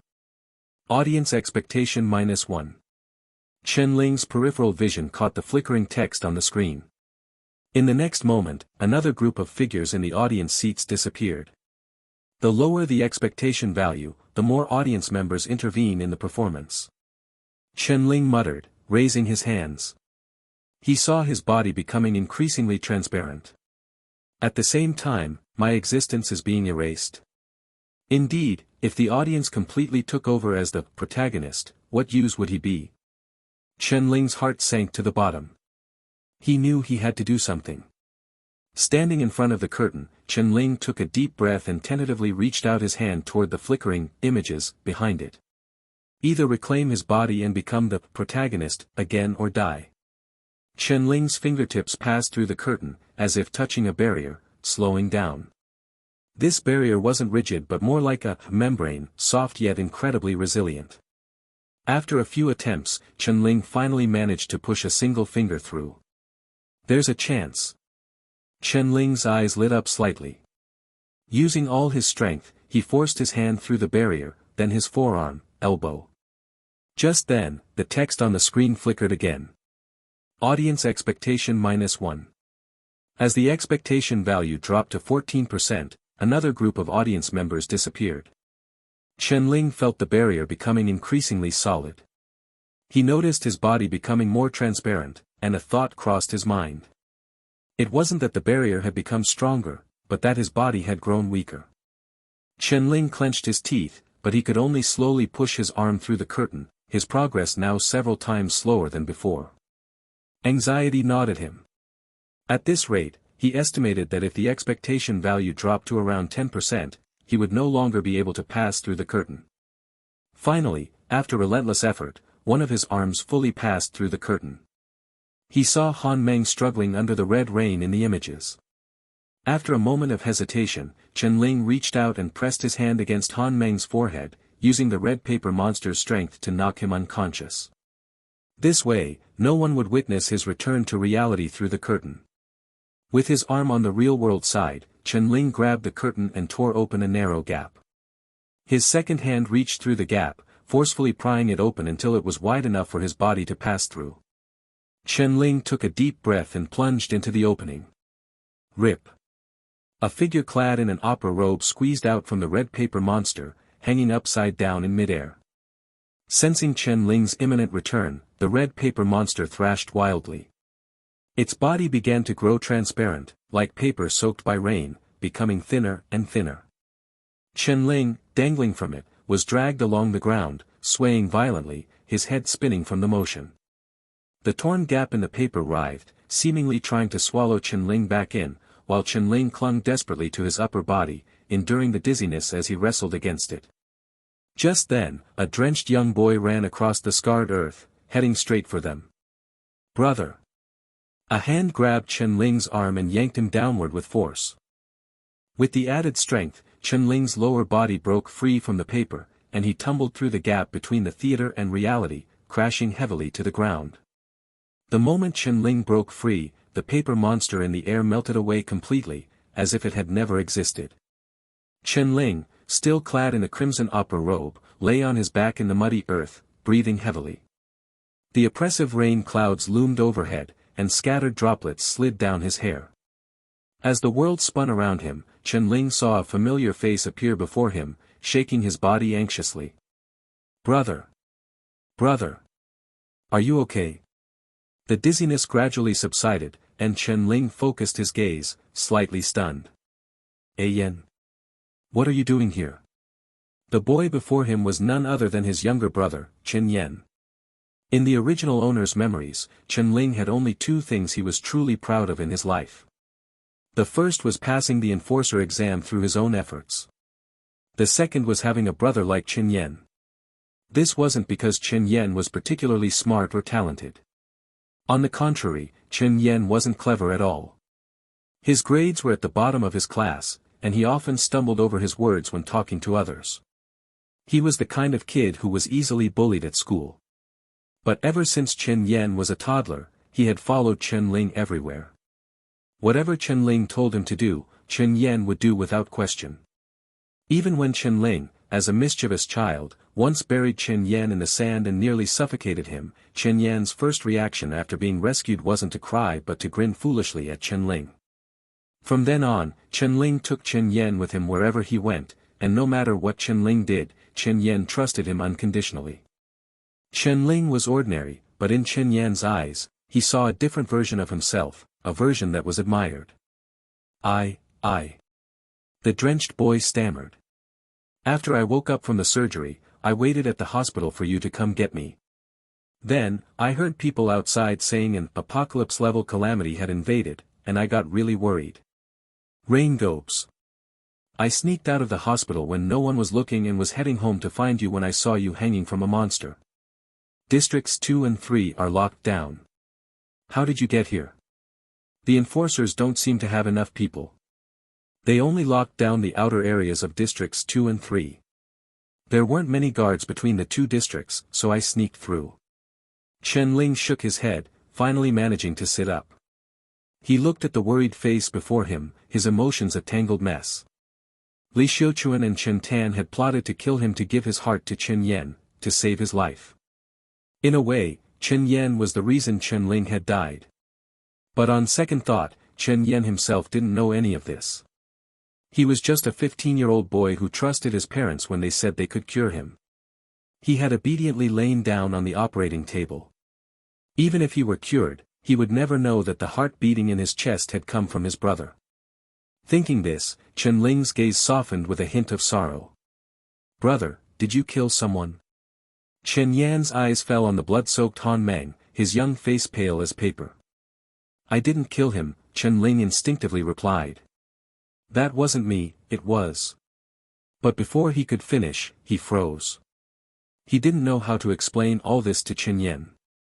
Chen Yen had seen him emerge from the red paper monster with his own eyes. And now, with the gruesome wound on his neck and covered in blood, Chen Ling looked anything but human. How could he explain that there was an audience in his mind? That he had just been possessed? Chen Ling's mind was a mess. He had inherited the original owner's memories and his feelings for his brother. Deep down, he was even a little afraid that Chen Yen, like their parents, would see him as a monster. But Chen Yen simply looked at him calmly, his chestnut eyes showing no trace of fear. After a moment of serious thought, Chen Yen walked over to Han Meng, used all his strength to hoist him onto his back, and then staggered deeper into the wilderness. "What are you doing?" Chen Ling was stunned. The slender boy, carrying Han Meng, who was nearly twice his weight, left deep footprints in the wet wilderness with every step. Even so, he gritted his teeth and stumbled forward. "Brother, he's a judge." "I know. Killing a judge is a serious crime. Once they find out, whether you killed him or not, they'll come after you." "I know, Brother," Chen Yen said softly. "I'll help you bury him." Seeing the determination and seriousness in Chen Yan's eyes, Chen Ling's heart trembled slightly.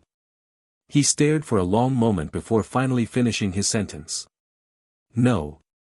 Yen, what I mean is, he's not dead yet." "Chen Yen, ? The bewildered Chen Yen turned around just in time to see Han Meng's eyelids flutter, a faint groan escaping his lips as if he were about to wake up. With a startled cry, Chen Yen lost his balance and fell to the side, dragging the unconscious Han Meng down with him in a heap. In his dazed state, Han Meng's eyes slowly cracked open. A red figure rushed to his side, raised a fist, and slammed it into the back of his head. Thud dash. Just as he was about to wake up, Han Meng felt a sharp pain in the back of his head and passed out again. Chen Ling shook his sore hand and let out a long breath. That was close. If Han Meng had woken up, they would have been in serious trouble. Earlier, through the theater curtain, Chen Ling had seen Han Meng's battle with the red paper monster. Although he didn't understand the special ability Han Meng had used, without the red paper monster, Chen Ling knew he stood no chance against him. "Let's go." After knocking out Han Meng, Chen Ling glanced at the increasingly heavy rain and immediately pulled Chen Yen away. Han Meng wasn't the only judge in District 3. He had likely arrived first because he was the fastest.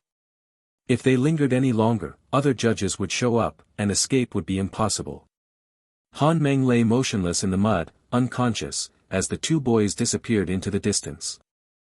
The rain washed over the scarred wilderness, the mud flowing and erasing all traces of their footsteps. A few minutes later, a group of figures in black and red uniforms hurried to the scene. The aura of judgment has disappeared. The aura of the calamity has also disappeared. Unless something unexpected happened, Brother Meng must have succeeded. Han Meng is too fast. Even if we wanted to take credit, we wouldn't have a chance. Under the rainy night, 4 figures in black trench coats rushed toward the wilderness battlefield. They were the other judges of District 3. Their eyes swept over the scarred wilderness, and they were secretly shocked.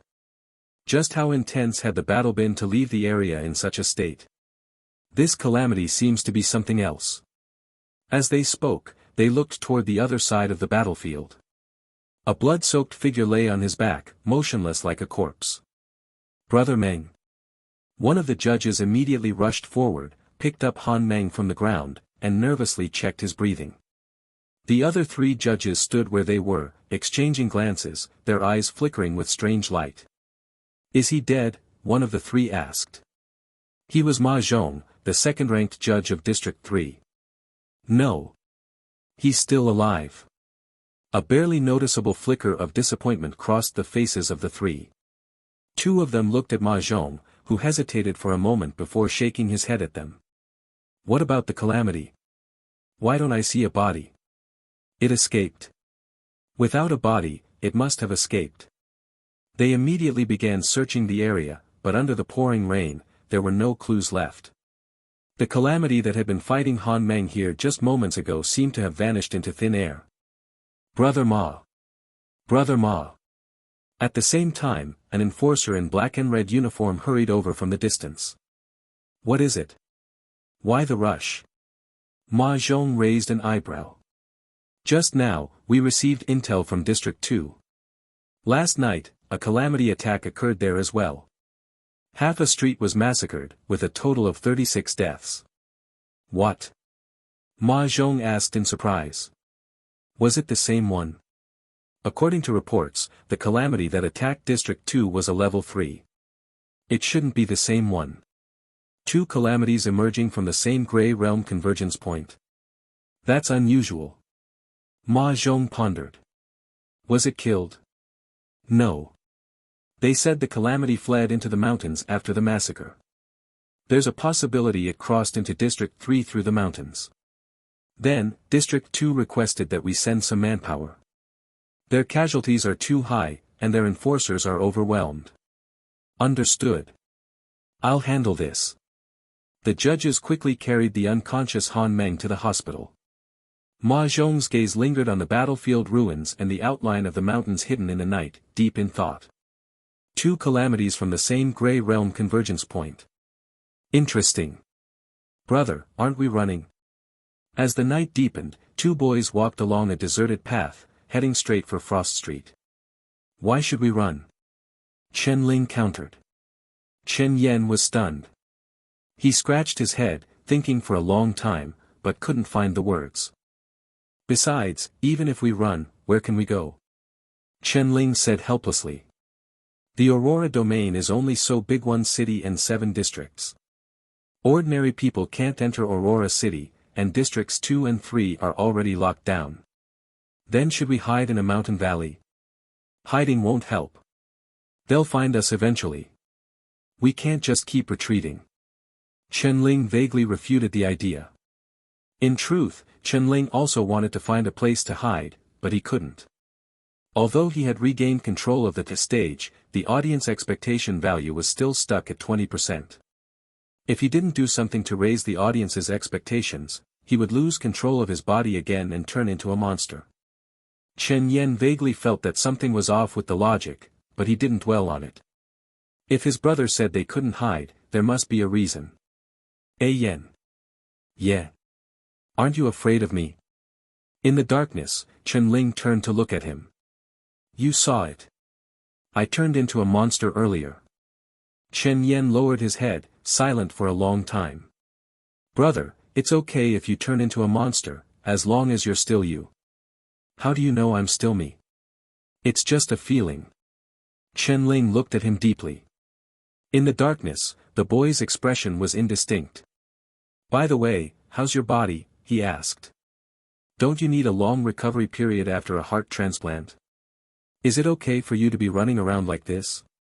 That doctor seemed really skilled. I recovered quickly. Oh. Chen Ling suddenly remembered that this world seemed to have supernatural powers. Otherwise, in a world without electricity, how could they perform surgeries like heart transplants? Maybe there were also methods for rapid recovery. Chen Ling's gaze fell on Chen Yan's smooth neck, as if remembering something. By the way, where's the protective charm I gave you? The one you usually wear around your neck. Chen Yan was stunned. He reached for his chest and found it empty. I don't know. Maybe I lost it while running back. It's fine. I'll make you another one when we get back. Okay. Chen Yan spoke again. Brother, aren't you going to wash up? If you walk down the street like this, you'll scare people. Chen Ling was stunned. He subconsciously touched his neck, feeling the sticky blood. Strangely enough, after emerging from the red paper monster, the wound on his neck had healed unusually quickly. In just half an hour, the flesh had mostly reconnected, though it still looked gruesome, as if he had just crawled out of hell. Helpless, Chen Ling found a nearby stream, took off the crimson opera robe, and began washing off the bloodstains. Brother, there's something I wanted to ask earlier. Chen Yen said hesitantly. Why are you wearing my opera robe? I don't know. Chen Ling stared blankly at the robe. He remembered that when he was killed by the axe, he hadn't been wearing it. Thinking back, when he returned home that night, he had been wearing this crimson opera robe.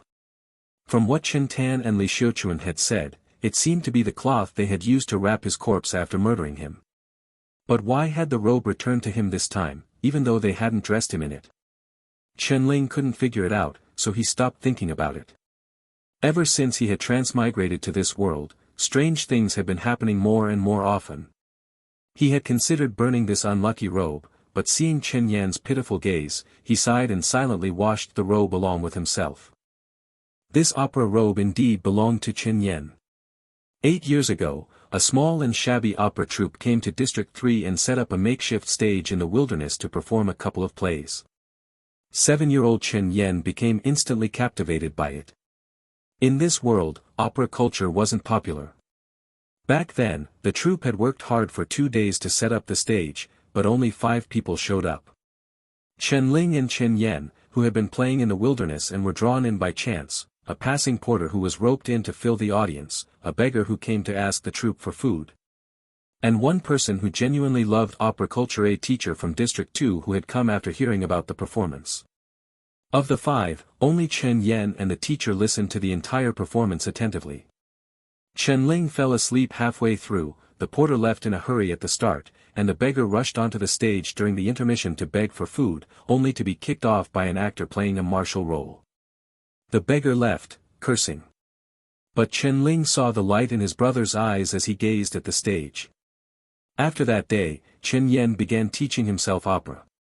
He somehow got his hands on 2 books and started practicing singing every morning, copying scripts, and even learning to sew to make his own costumes. The robe Chen Ling was wearing had been sewn by Chen Yan himself. In the corner of the robe was a tiny blue flower he had stitched while making it. Here, take it back. After washing the robe, Chen Ling handed it to Chen Yan. He glanced at his reflection in the water. The wounds and bloodstains were mostly gone. The two cautiously made their way to the edge of Frost Street and looked toward their home. The area around the house, with its shattered door, was now cordoned off with caution tape. Several enforcers in black and red uniforms moved about inside. 2 stretchers lay at the entrance, each bearing a body covered with a white cloth. How's the situation? No hope. An enforcer glanced regretfully at the white cloth. These 2 were ordered by Brother Meng to tail the couple living here. They must have noticed something wrong and forced their way inside, sacrificing themselves in the fight against the Calamity. What about the couple? Are they dead too? No. The enforcer's gaze shifted to the entrance, where a man and a woman were being helped out of the house by other enforcers. Their eyes were vacant, their faces pale, and their entire bodies trembled uncontrollably, as if they had lost their souls. They survived. Weren't they the first to be attacked by the Calamity? How did they survive? We suspect that although they were attacked first, they didn't resist. The 2 enforcers drew their guns and angered the Calamity, which is why they were killed. Are you saying the Calamity was toying with them? That's the idea. Any other clues? Almost none. The Calamity's abilities were extremely bizarre. It tore apart most of the house, leaving behind no valuable information. We can't even determine which direction it came from, with diaresis nubi epsilon. Frost Street is so big, yet it just happened to break into this house. Is it a coincidence? Hard to say. Frost Street is on the outermost edge of District 3. Behind it is the mountain, and beyond that is the mass grave where the Grey Realm convergence occurred, followed by District 2. Logically, if the Calamity emerged from the Grey Realm, went on a rampage in District 2, fled into the mountains, and then rushed to this part of Frost Street, it would make sense. The crime scene in District 2 is also near the mountain. Yes, these locations are close to each other and lie along the same line. The enforcer nodded slightly. Before the 2 could say more, a sharp scream came from nearby. Calamity! Calamity! Li Xiuquan suddenly broke free from the enforcers beside her, as if she had seen something utterly terrifying. She stared at them with wide eyes, scrambling backward on all fours. You won't harm me. You won't harm me. As she retreated, she bumped into the group supporting Chen Tan. The impact caused Chen Tan's pupils to contract sharply. He immediately curled into a ball, clutching his head, muttering meaningless words under his breath, his eyes filled with fear. The enforcers exchanged glances, a hint of helplessness flashing across their faces. They weren't too surprised by this and skillfully tied the couple up, stuffing white cloth into their mouths to prevent them from causing a disturbance. Then, they headed straight for District 3's headquarters. Seeing this, Chen Ling breathed a sigh of relief. Dr. Lin had said that among survivors of Grey Realm convergences or Calamity attacks, 80% would suffer from mental disorders, most of which were incurable. It seemed this condition had also affected Li Xiuquan and Chen Tan. For Chen Ling, this was fortunate. Only 4 people had witnessed him turning into a Calamity. 2 enforcers had been killed by the audience, and if Li Xiuquan and Chen Tan revealed everything, he would immediately be wanted.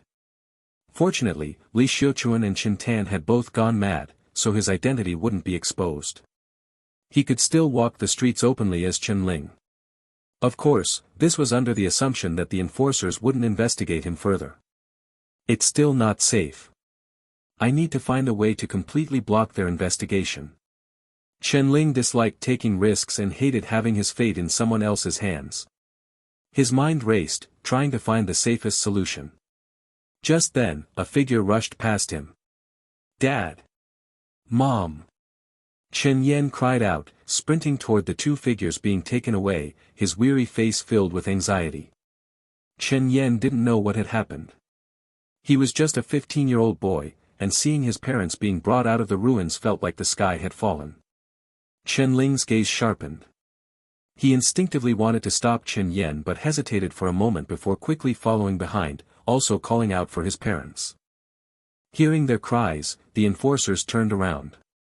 Seeing the two boys running toward them, they immediately began flipping through their records. This couple has 2 children, one 18 and the other 15. We didn't find their bodies in the house earlier. I was about to send someone to look for them, but they showed up on their own. Poor kids. The enforcers whispered among themselves.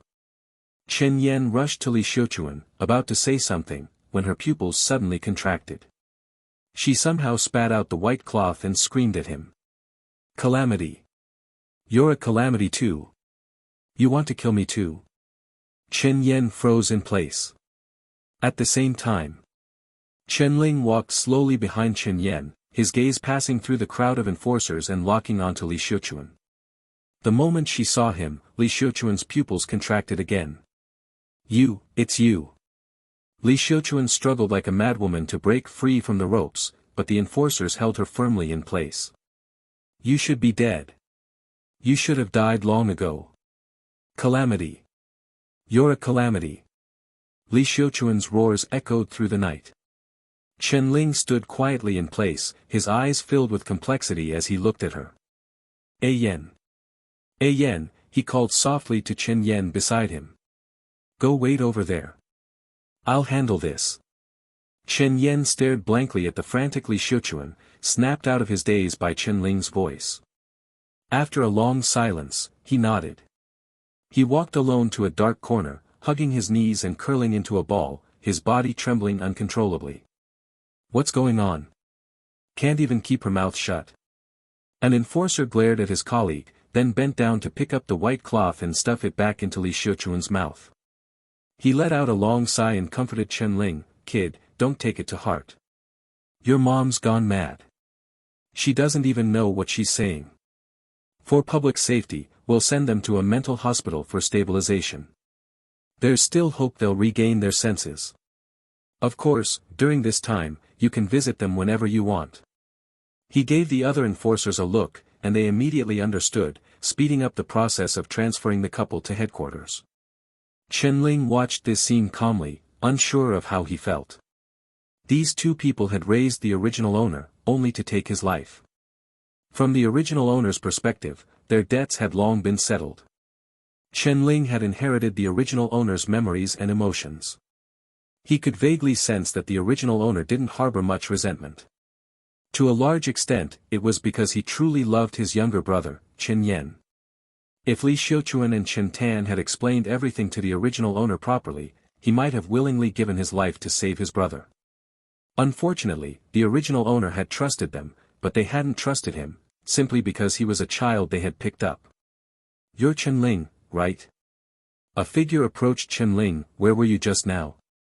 Chen Ling turned around, seeming dazed for a moment before replying hoarsely, "Sir, what happened here? I'm the one asking the questions here."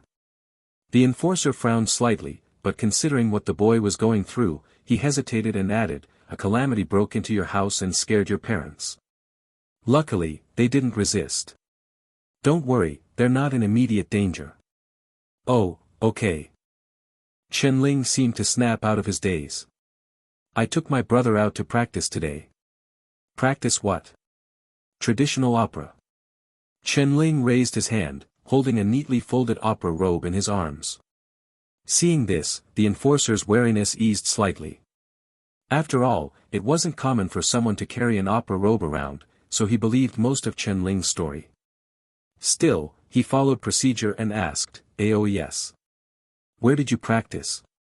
Did anyone see you?" "At the wasteland at the east end of Frost Street. No one saw us.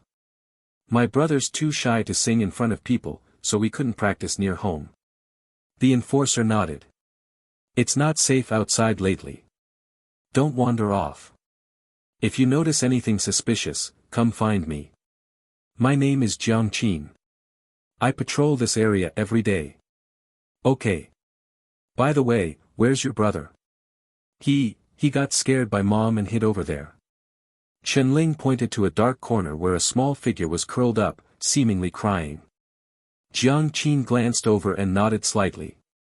Just then, as if remembering something, he asked. "Wait, how many children are in your family?" "Two." Jiang Qin's eyes narrowed. "Two." Hearing the subtle change in Jiang Qin's tone, Chen-Ling's heart sank. With his years of experience in acting, he was highly sensitive to such nuances in dialogue. He steadied himself and replied innocently, "Why do you ask? The records say your family has 2 children, and you say the same."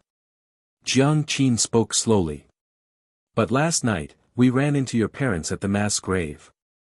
They said they were there to pay respects to their son. If both of your parents' sons are alive, then who were they paying respects to?" The atmosphere froze. "Oh, that's what you're referring to." Chen-Ling's mind raced, and a look of understanding appeared on his face. Many years ago, after Mom gave birth to Yen, she was pregnant again. But her health wasn't good at the time, and the baby fell ill and died just a few days after birth. Mom and Dad had to bury him in the mountains. Every year on his birthday, they go to pay their respects. When this happened, Yen was only 2 years old and didn't understand anything. "I only remember bits and pieces." The last sentence was Chen-Ling's safeguard in case Jiang Qin decided to separate him and Chen Yen for individual questioning. This way, even if Jiang Qin became suspicious and wanted to interrogate Chen Yen, Chen-Ling's story would still hold up. Of course, he could also use the excuse of being too young at the time to avoid further questioning from the enforcers. A stillborn child. No wonder it's not in the records. As it turned out, Chen-Ling had overthought things. The enforcer named Jiang Qin wasn't nearly as vigilant as Chen-Ling had feared. He nodded, jotted down a note, and then turned to leave. Chen-Ling let out a long mental sigh. He hadn't expected that on the night he returned, Li Xiuquan and Chen Tan had also gone to the mass grave and been spotted by the enforcers. It had almost blown his cover. "Oh, one more thing." Jiang Qin turned back again. "Chen-Ling. Will this ever end?" Just as Chen-Ling's heart leapt into his throat again, Jiang Qin pulled a letter from his pocket and handed it to him. "We found this on Chen Tan. It's a summons from the enforcers. Report to headquarters tomorrow morning. Don't be late." With that, Jiang Qin left this time for real. As the enforcers departed, Frost Street returned to its quiet state. Chen-Ling walked to the dark corner, his emotions in turmoil. Yen. Chen-Ling looked at Chen Yen, who was hanging his head low, unsure of what to say. At this point, even if Chen Yen were the most oblivious person in the world, he would have realized that the calamity that attacked their home was Chen-Ling himself. Although Chen-Ling had been taken over by the audience at the time, he didn't know how to explain it to Chen Yen. Chen-Ling, who was usually so skilled at crafting lines, found himself at a rare loss for words. "Brother," Chen Yen said softly, "I'm tired." Chen-Ling was stunned. He hadn't expected Chen Yen to say just these 3 words. No anger, no questions, no confusion. Chen Yan's chestnut eyes looked at Chen-Ling, as clear and calm as always. Chen-Ling stared for a long time, realizing he couldn't decipher what the boy was thinking. He gently bent down and ruffled Chen Yan's hair. "If you're tired, then sleep. I'll watch over you." Their once warm home now had 2 gaping holes, and the living room was in shambles. If any thieves or burglars passed by, it would be a shame not to take something. Chen Yen returned to his familiar bed, silently curling up under the blanket. Chen-Ling walked to his side, leaning against the broken wall as he slowly sat down. Through the shattered roof, he could see the endless blue auroras dancing in the night sky, like soft ribbons covering the heavens. This was the first time Chen-Ling had quietly admired the auroras of this world. It seemed that at the sight of them, all the noise in his mind vanished, leaving only eternal peace. "Brother, are you cold?" Chen Yan's voice came from under the blanket. "No." "Okay." Chen Yan fell silent, and after a while, only the sound of steady breathing remained in Chen-Ling's ears. After an unknown amount of time, Chen-Ling's eyes gradually closed. He fell asleep. When Chen-Ling opened his eyes again, a familiar light filled his vision. Back again. Chen-Ling adjusted to the brightness of the spotlight and slowly scanned his surroundings. The old stage, the black curtain, the fully occupied audience seats. He was back in this nightmare. It seems that as long as I fall asleep or die, I return here. Chen-Ling concluded this based on his experiences so far. Since he had regained control of his body, the audience members who had left had returned to the theater. Although their gazes seemed displeased, they showed no intention of intervening again. Chen-Ling's gaze naturally shifted to the screen at the center of the stage. Audience expectation, 24%. From the historical records, the moment he regained control of his body, the expectation value automatically rebounded to 20%. After his battle of wits with the enforcers, the expectation value increased again, eventually stabilizing at 24%. Last time I died, it directly deducted 50% of the expectation value. If the expectation value drops below 50% the next time I die, what will happen? Chen-Ling didn't know the answer, but he guessed that if the expectation value turned negative, he would likely die completely, and his body would be permanently taken over by the audience, with no chance of recovery.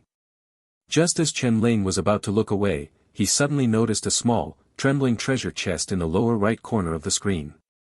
He clearly remembered that this chest hadn't been there the first time he entered the theater. After a moment of hesitation, Chen-Ling tentatively reached out and tapped the chest.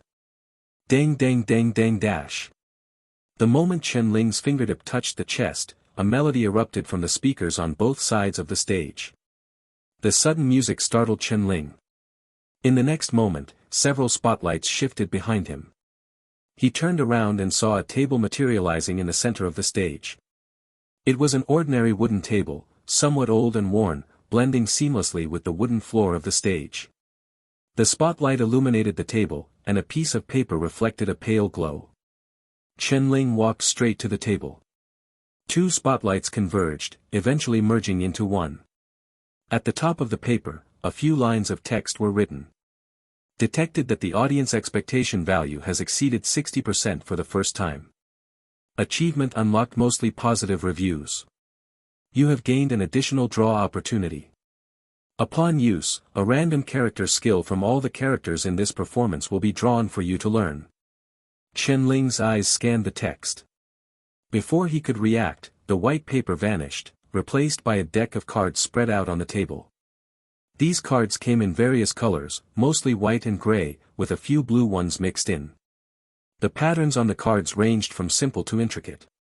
The more vibrant the color, the more advanced and precious the card appeared. In the next moment, all the cards flipped face down, revealing identical backs. Then, they shuffled at an astonishing speed, eventually spreading out neatly across the table. Chen-Ling tried to track the blue cards, but the bizarre shuffling method made it impossible to follow with the naked eye. So there's a lottery system too.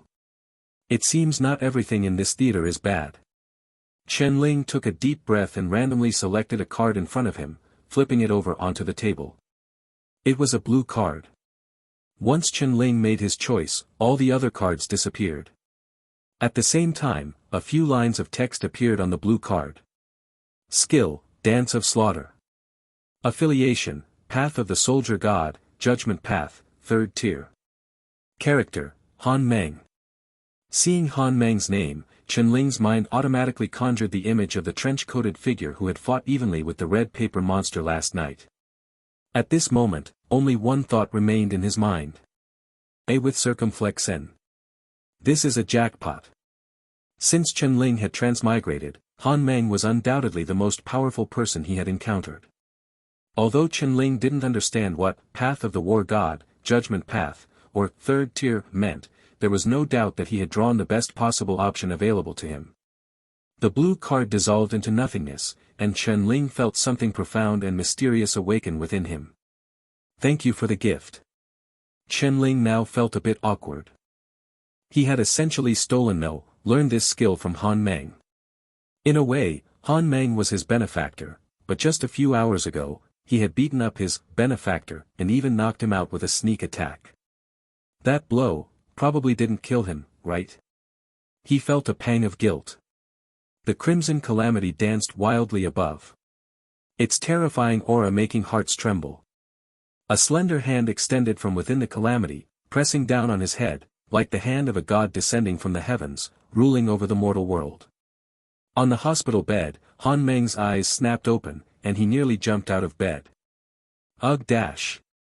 The sharp pain in the back of his head made him grimace. His vision blurred, and he collapsed back onto the bed. Brother Meng. An enforcer who had been dozing beside him was startled and immediately supported him. Brother Meng. What are you doing? Don't move around, or you'll tear your stitches. Han Meng lay on the bed, finally regaining his senses, and asked in confusion. Where is this? The hospital. That long-armed, no, that red calamity, where is it? It. The enforcer hesitated. It probably escaped. When we arrived at the scene, we only saw you lying there.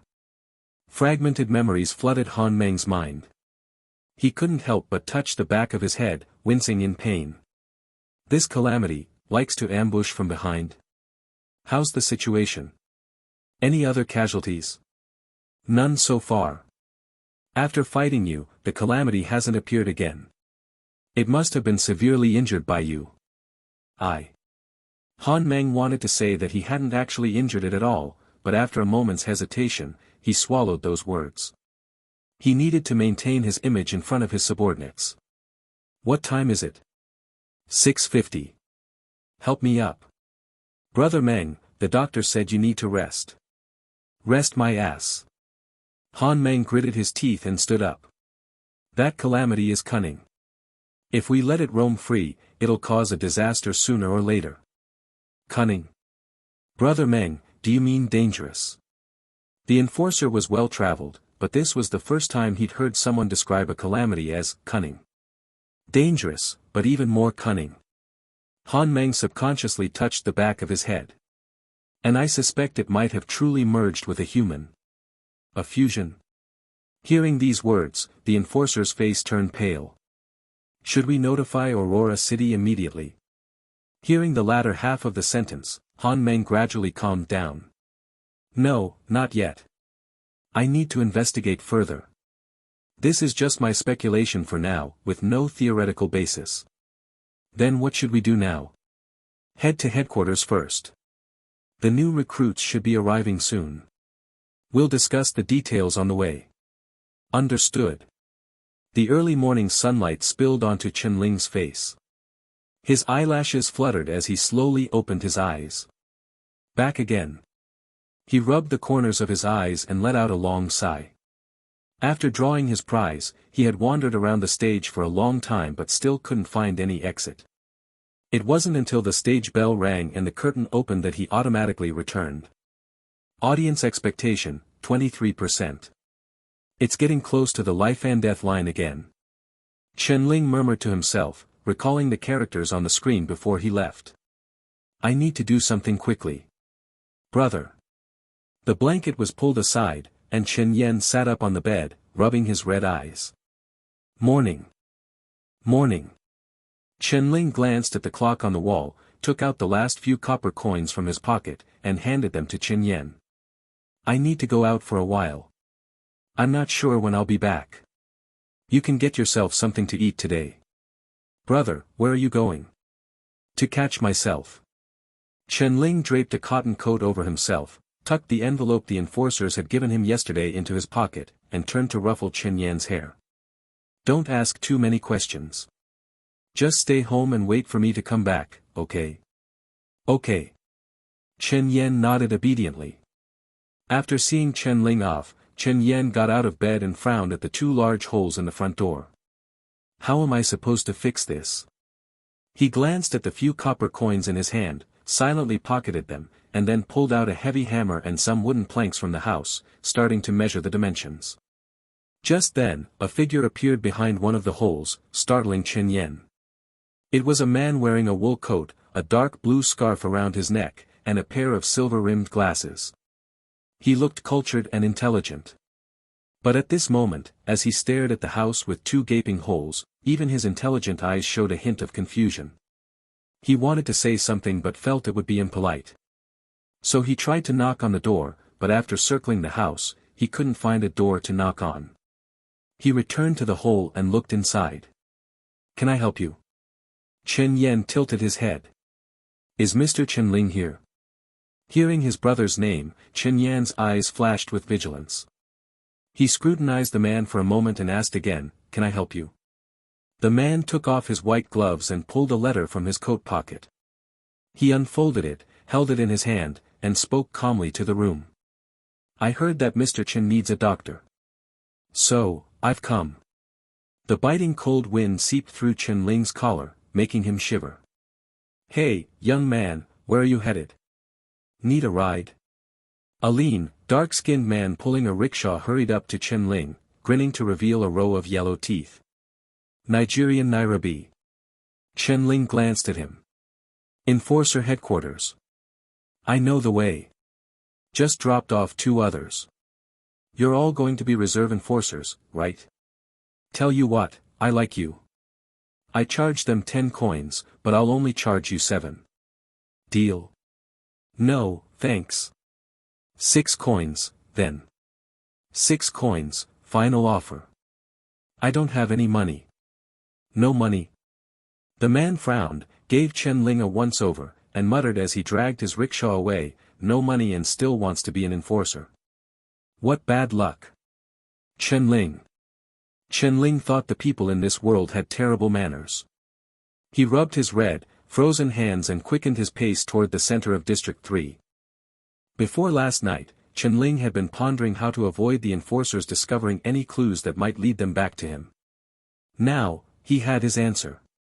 That answer was to become an enforcer himself. By becoming an enforcer, he could participate in all investigations related to the Calamity, interfere with their progress, and ensure they could never pin anything on him. I become, I participate, I disrupt, I escape. This was Chen Ling's current strategy. Chen Ling walked through several streets and finally stopped in front of a massive building with a glass dome. So grand. Chen Ling looked up at the dome and couldn't help but marvel. How much funding did it take to build this?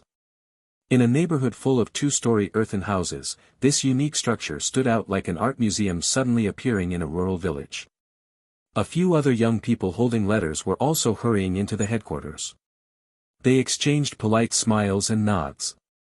In total, about 70 people in District 3 had passed the written exam.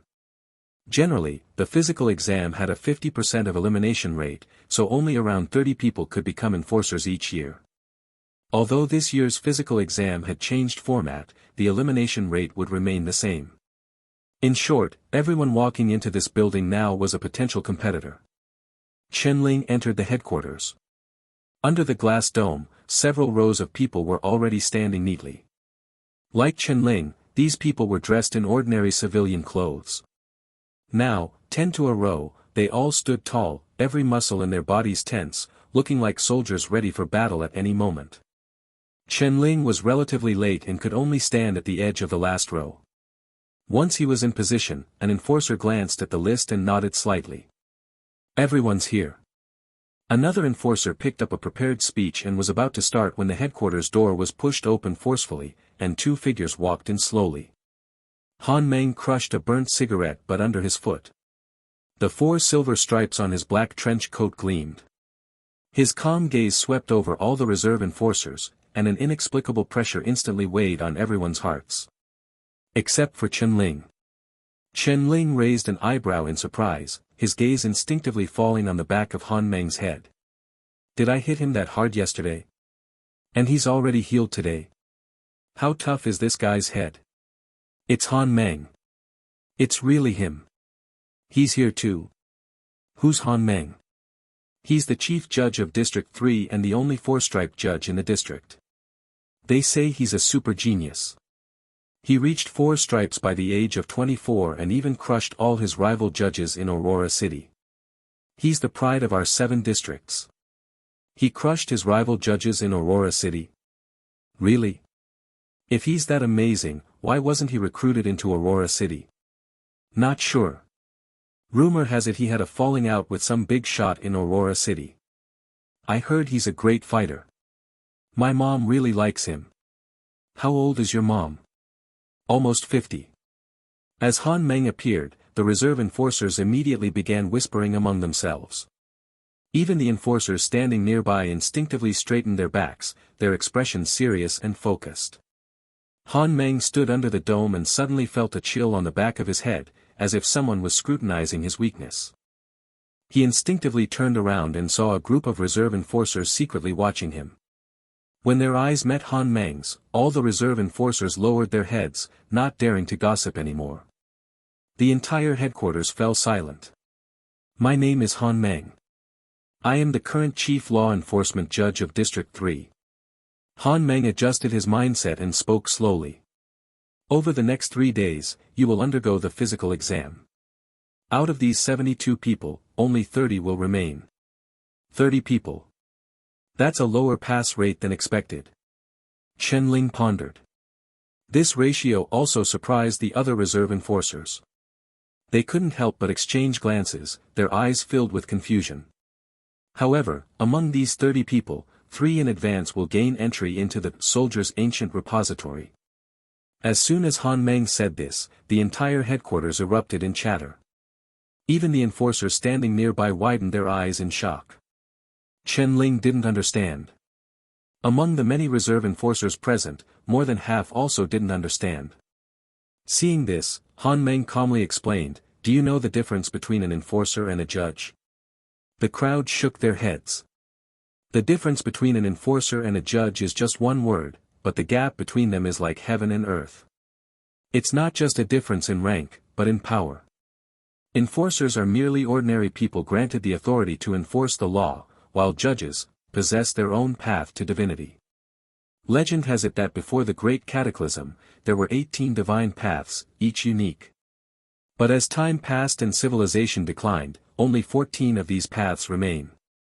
These 14 paths are scholar, healer, soldier, alchemist, painter, artisan, strategist, performer, puppeteer, shaman, force, diviner, thief, and courtesan. It is said that each divine path leads to a divine throne. If one can walk the entire path, they can transcend the mortal world and ascend to godhood. And the enforcers of our Aurora domain follow one of these 14 divine paths, the path of the soldier. According to the regulations of the Aurora City enforcers, every enforcer who has served for 3 years is granted one opportunity to enter the soldier's ancient repository. If they pass the trials within the repository, they may be chosen by the path of the soldier and officially embark on this divine path. Once you set foot on a divine path, Aurora City will change your status, promoting you from enforcer to judge. After Han Meng's explanation, the crowd's eyes lit up with excitement. Walking the divine path could lead to godhood. For a group of young adults just coming of age, this was an irresistible allure. In Chen Ling's mind, images of last night's battle between the red paper monster and Han Meng resurfaced. Han Meng had seemed to activate some mysterious domain, becoming extraordinarily fierce. Was that the power of the path of the soldier? Excuse me, is entering the ancient repository the only way to gain access to a divine path? Someone in the crowd asked cautiously. Theoretically, no. Han Meng shook his head. The key to embarking on a divine path lies in gaining the recognition of the path. If you possess exceptional talent in a certain path, or if the path deems you naturally suited for it, it will guide you. Such individuals are called divine favored. I once met a young man from the South Sea domain. He began painting at the age of 3, self-taught. By 5, he casually drew 100 boats racing on the ground using porridge, earning the favor of the path of the painter and becoming the youngest divine favored in history. The crowd erupted in murmurs. But those chosen by the path are as rare as phoenix feathers. For most people, the only way to walk a divine path is by entering the ancient repository. Of course, not all repositories are within human domains. Some are located at the convergence of the gray realm and reality, making them nearly impossible for ordinary humans to reach. Our new BS. This means very few people can enter and pass the trials. For these paths, the only way to walk them is by gaining divine favor, which is why these paths have extremely few followers. For example, the path of the alchemist, the path of the performer, the path of the thief, and the path of the courtesan. In short, these 14 divine paths are the only recognized paths to transcendence in human domains. And in the Aurora domain, the choice for most people is the path of the soldier. The only recognized paths in human domains? Chen-Ling asked. So, there are unrecognized paths as well. Han Meng glanced at him, hesitated for a moment, and then replied. Yes, and quite a few. For example, the fusionists, who attempt to abandon their humanity and merge with calamities, the Crimson Sky Cult, a group of heretics who worship the Crimson Meteor.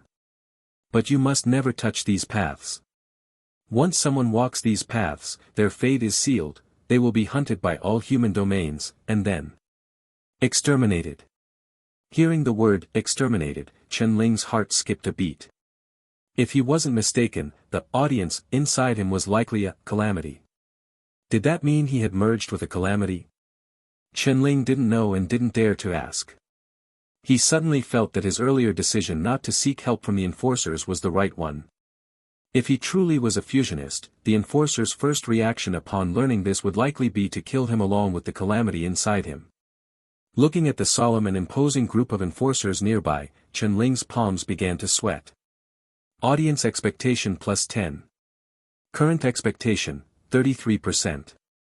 2 lines of text flashed before Chen-Ling's eyes. He couldn't help but curse the audience for their perverse enjoyment. Their pleasure was entirely built on his life and death crises. Still, despite his nervousness, Chen-Ling wasn't overly afraid. After all, even Han Meng probably wouldn't expect that a fusionist wouldn't just flee upon seeing enforcers but would instead actively try to infiltrate their ranks. Can fusionists or the Crimson Sky Cult gain access to divine paths? Someone else asked.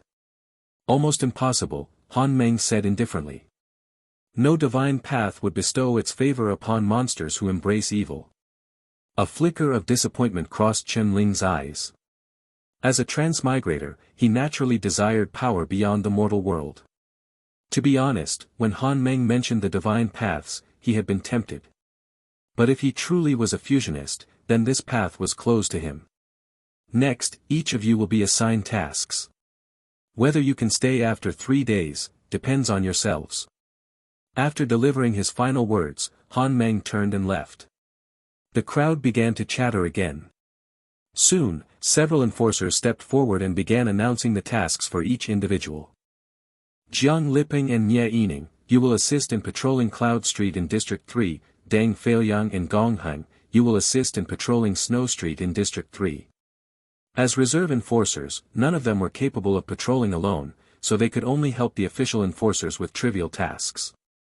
Those assigned to the earlier streets were fine, but as the list went on, the streets became more remote, and eventually, some were even assigned to support District 2. Wu Yudong and Chen-Ling, you will assist in patrolling Ice Spring Street in District 2. Hearing his name paired with District 2, Chen-Ling was slightly stunned. He distinctly remembered that Frost Street in District 3 hadn't been assigned to anyone, and he himself was from Frost Street. Why was he being sent to District 2? Although Districts 2 and 3 weren't far apart, commuting daily would take at least 4 hours. This would leave him with almost no personal time. The assessment starts today. Each of you has 3 hours to go home and prepare. You must report to your posts in 3 hours. After the enforcers finished reading the list, they dismissed the group. Chen-Ling felt that something was off but couldn't quite put his finger on it. Hey, are you Chen-Ling? A skinny young man cautiously approached Chen-Ling. I am. I'm Wu Yudong. I'm assigned to District 2 with you. Oh, nice to meet you. Wu Yudong glanced around and lowered his voice. Did you bribe them? Bribe them? Chen-Ling was puzzled. The guy who read the list earlier, Judge Ma Zhong. He's in charge of personnel assignments.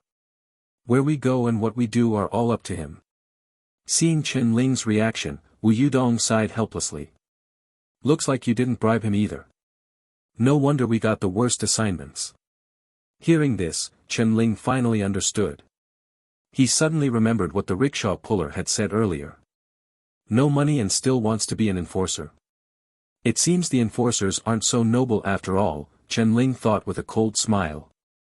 Even a rickshaw puller on the street knew what the enforcers were like, which spoke volumes about the corruption within the organization. Where do you live? Frost Street, number 128. What a coincidence. I'm also on Frost Street, but on the other end. Brother, looks like we're in this together. Let's help each other out when we get to District 2. After exchanging a few more words with Chen Ling, Wu Yudong hurried off to pack his things. Chen Ling was the last to leave the headquarters. As soon as he stepped out, a cold voice rang out from the side. Stop. Chen Ling froze. He slowly turned his head and saw Han Meng leaning against the wall, a cigarette dangling from his lips, his eyes like a snake's as they locked onto him. You're Chen Ling. Officer Han Meng. The moment Han Meng called out to him, a flicker of guilt flashed in Chen Ling's eyes, but it was quickly replaced by his usual composure. What can I do for you, sir? A fusionist, daring to infiltrate the ranks of law enforcement. You've got quite the nerve, Han Meng said slowly. Speak. What's your goal? The word struck Chen Ling like a thunderclap. He knows. No. That's impossible. Last night, it was the red paper monster he fought. He never saw my face. How could he recognize me at a glance? Huh? Chen Ling's eyes were filled with confusion. Officer Han Meng. What are you talking about? Do I need to spell it out for you? I don't understand. Where were you last night? At home, sleeping. And before that? Practicing opera with my brother in the wilderness. Your brother was practicing opera. What were you doing there? He's timid. He wanted me to accompany him. What piece were you practicing?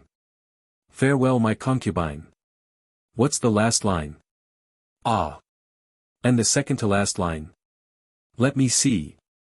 Han Meng fired off his questions rapidly, leaving Chen Ling no time to think.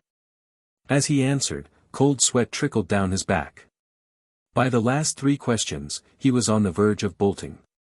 Chen Ling had no knowledge of this world's operas and had no idea what the popular plays were. He could only gamble on Han Meng's ignorance of the art form, relying on his memory of Farewell My Concubine from his past life. He had seen the Peking opera performance over 20 times in his previous world, and the scene where Xiang Yu turns to discover Consort Yu's suicide was etched in his mind. As it turned out, Chen Ling's gamble paid off. After the final question, Han Meng stared intently at Chen Ling, his piercing gaze seemingly trying to unravel the truth hidden within. After a few seconds of silence, Han Meng finally spoke. Ah, perhaps I was mistaken. This guy was definitely testing me. I should have hit him harder with that club last night. Chen Ling took a deep breath. Officer Han Meng, if there's nothing else, I'll head back now. Wait. Han Meng stopped him. Which street have you been assigned to?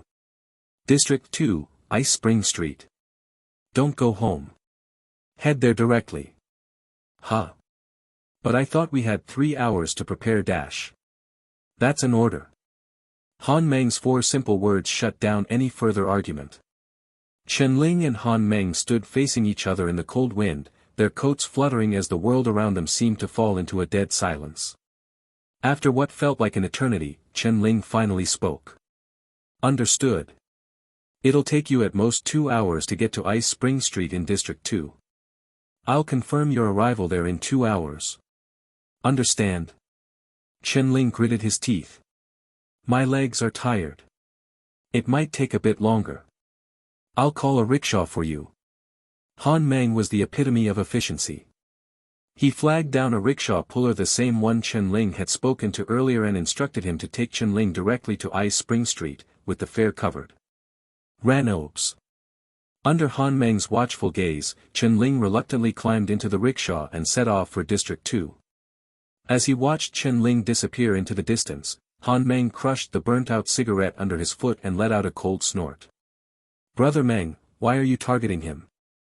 Jiang Qin asked, walking over with a puzzled expression. "Don't you find it strange?" Han Meng replied calmly. On the night of the Grey Realm's convergence, Li Xiuquan and Chen Tan went to the mass graves in the pouring rain, claiming they were paying respects to their son. The next day, a calamity just happened to break into their home, killing the 2 law enforcement officers, tailing them but sparing the couple. And during all this, the Chen brothers were conveniently absent, with no alibi. But they explained that they were paying respects to their son who died young many years ago. You're missing the point. Huh? The point isn't that they were paying respects to their son. It's that they did so before dawn, in the middle of a torrential downpour the likes of which the Aurora domain hasn't seen in a decade. Do you really think a long-deceased child they barely knew would warrant such an act? This. Jiang Qin was at a loss for words. The story of the child who died young, and the opera practice, are all Chen Ling's claims. There's no evidence to back them up. Han Meng patted Jiang Qin's shoulder. As law enforcement officers, we must see with our own eyes, not just listen with our ears. I understand, Brother Meng. Good. Then come with me to 128, Frost Street. What for? Chen Ling has been sent away. Now it's time to question Chen Yan. Han Meng's eyes narrowed slightly. Thud thud thud. The rhythmic sound of a hammer driving nails into the wall echoed through the room. As the wooden planks were neatly fitted into place, the large hole in the wall was gradually repaired. Chen Yan wiped the sweat from his face, secured the final plank, and slumped into a chair, breathing heavily. He turned to look at the living room, where the man with silver-rimmed glasses was curiously examining the newly repaired wall, lost in thought. Couldn't even lend a hand. Chen Yan muttered under his breath. He hadn't wanted to let this man into the house, but the stranger had come bearing a handwritten letter from his brother, making him a legitimate guest. Still, Chen Yan couldn't recall his brother ever mentioning having friends in Aurora City. As Chen Yan finished his work, the man stood up and walked over to the meticulously repaired wall, his expression one of astonishment. How did you do this? Fixing a house isn't that hard.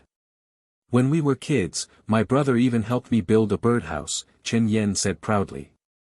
I hear people in Aurora City are pretty pampered. You probably don't have skills like this, do you? The man was about to respond when a sharp knock came at the door. Law enforcement. Open up. At the sound of those words, Chen Yan's face turned pale. He didn't know why law enforcement had come knocking, but his instincts told him that their sudden appearance at this hour couldn't mean anything good. Thinking quickly, Chen Yan turned to the man. You answer the door. Tell them no one's home. With that, he ducked into the bedroom and hid himself. Law enforcement, huh? The man frowned, hesitating for a moment before walking to the door and opening it. Standing outside were Han Meng and Jiang Qin. Seeing a stranger answer the door, Jiang Qin was taken aback. He glanced at the house number and muttered, "That's odd. Did we get the wrong place?" Han Meng's eyes narrowed slightly as he recognized the man. What are you doing here? I was about to ask you the same question, the man said with a faint smile, adjusting his silver-rimmed glasses. I should have known. District 3 is your territory. As the two exchanged words, Jiang Qin leaned in and whispered to Han Meng, Brother Meng, who is he? Chu Muyun, the divine physician of Aurora City. He must have gone back to find Ayan. The rickshaw rattled along the gravel road, carrying Chen Ling, whose expression was grim.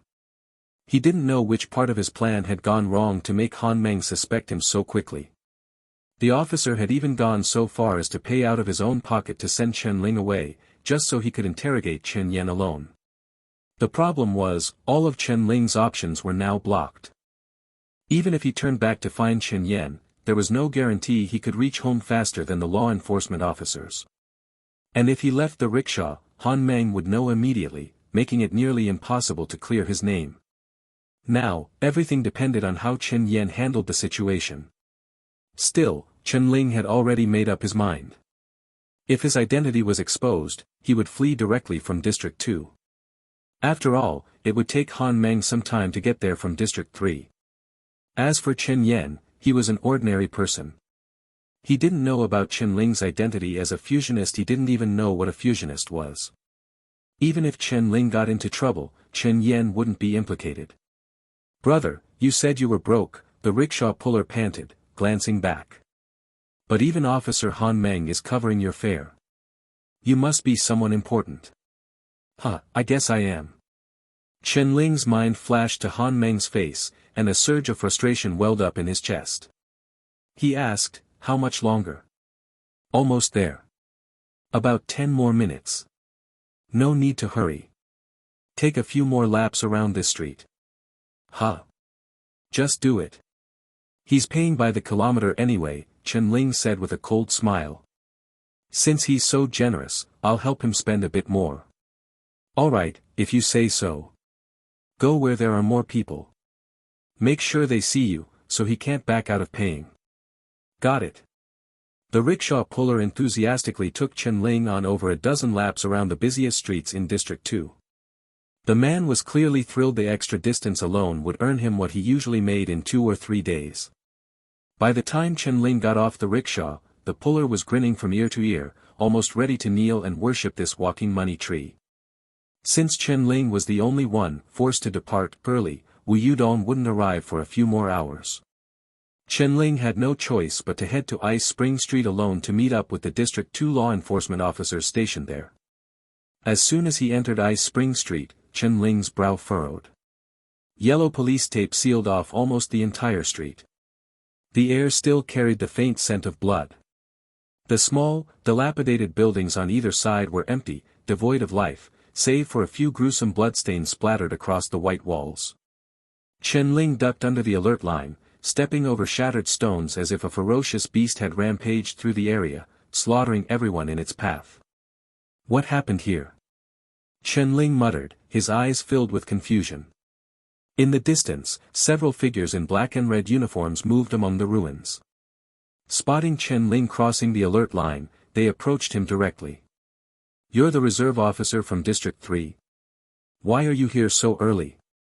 Chen Ling handed over his transfer order, blaming Han Meng for sending him ahead of schedule. The officer nodded. "Well, since you're here early, you can lend a hand. I'm Qian Fan, the officer currently in charge of Ice Spring Street. You'll be working with me for the next couple of days, Anu." "Understood." Chen Ling paused. "Brother Fan, what exactly happened here?"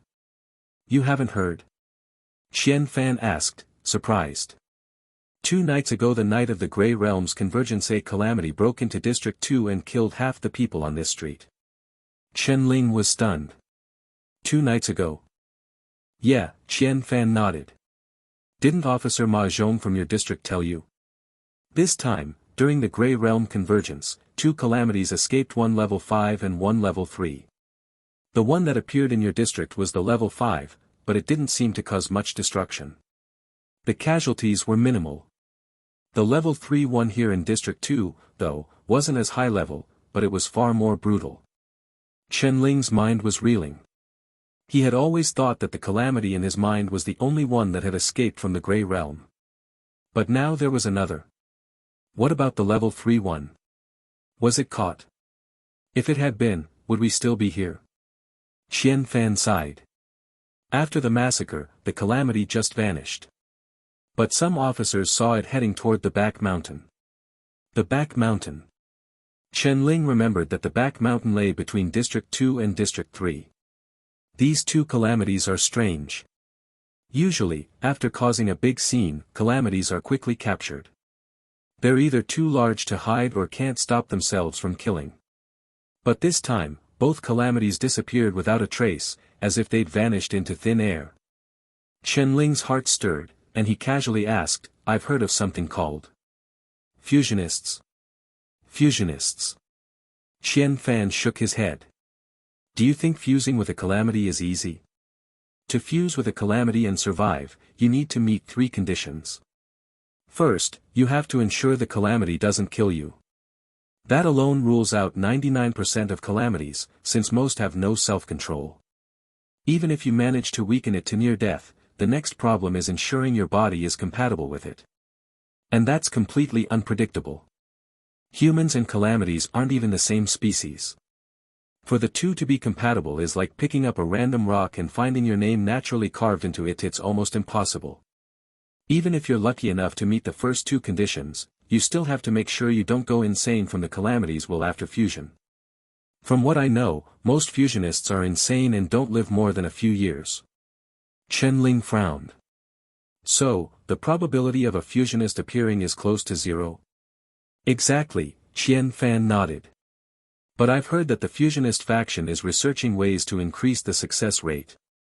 How far they've gotten, I don't know. Chen-Ling had always thought of himself as a fusionist, but after hearing Qian-Fan's explanation, he wasn't so sure. His connection with the audience was entirely tied to the theater. There didn't seem to be any fusion process involved. Although the audience did occasionally drive him mad. At the same time, a thought flashed through Chen-Ling's mind. If he wasn't a fusionist, could it be possible for him to forge his own path to godhood? Anyway, your task for the next 2 days is to search this street for any traces of Calamity hair buried under the rubble, or anything else unusual. Unusual things. The power of a calamity can affect the surrounding environment. How it manifests depends on the calamity itself. Some calamities can distort everything around them just by standing there, while others can start fires. There are even more bizarre ones that can manipulate humans. We call this influence the calamity domain. The higher the level of a calamity, the more destructive and expansive its calamity domain becomes. Generally, we classify all calamities into levels 1 through 9, though each level has its own nickname to visually represent their destructive power. For example, a level 9 calamity. We usually call it Apocalypse. Apocalypse.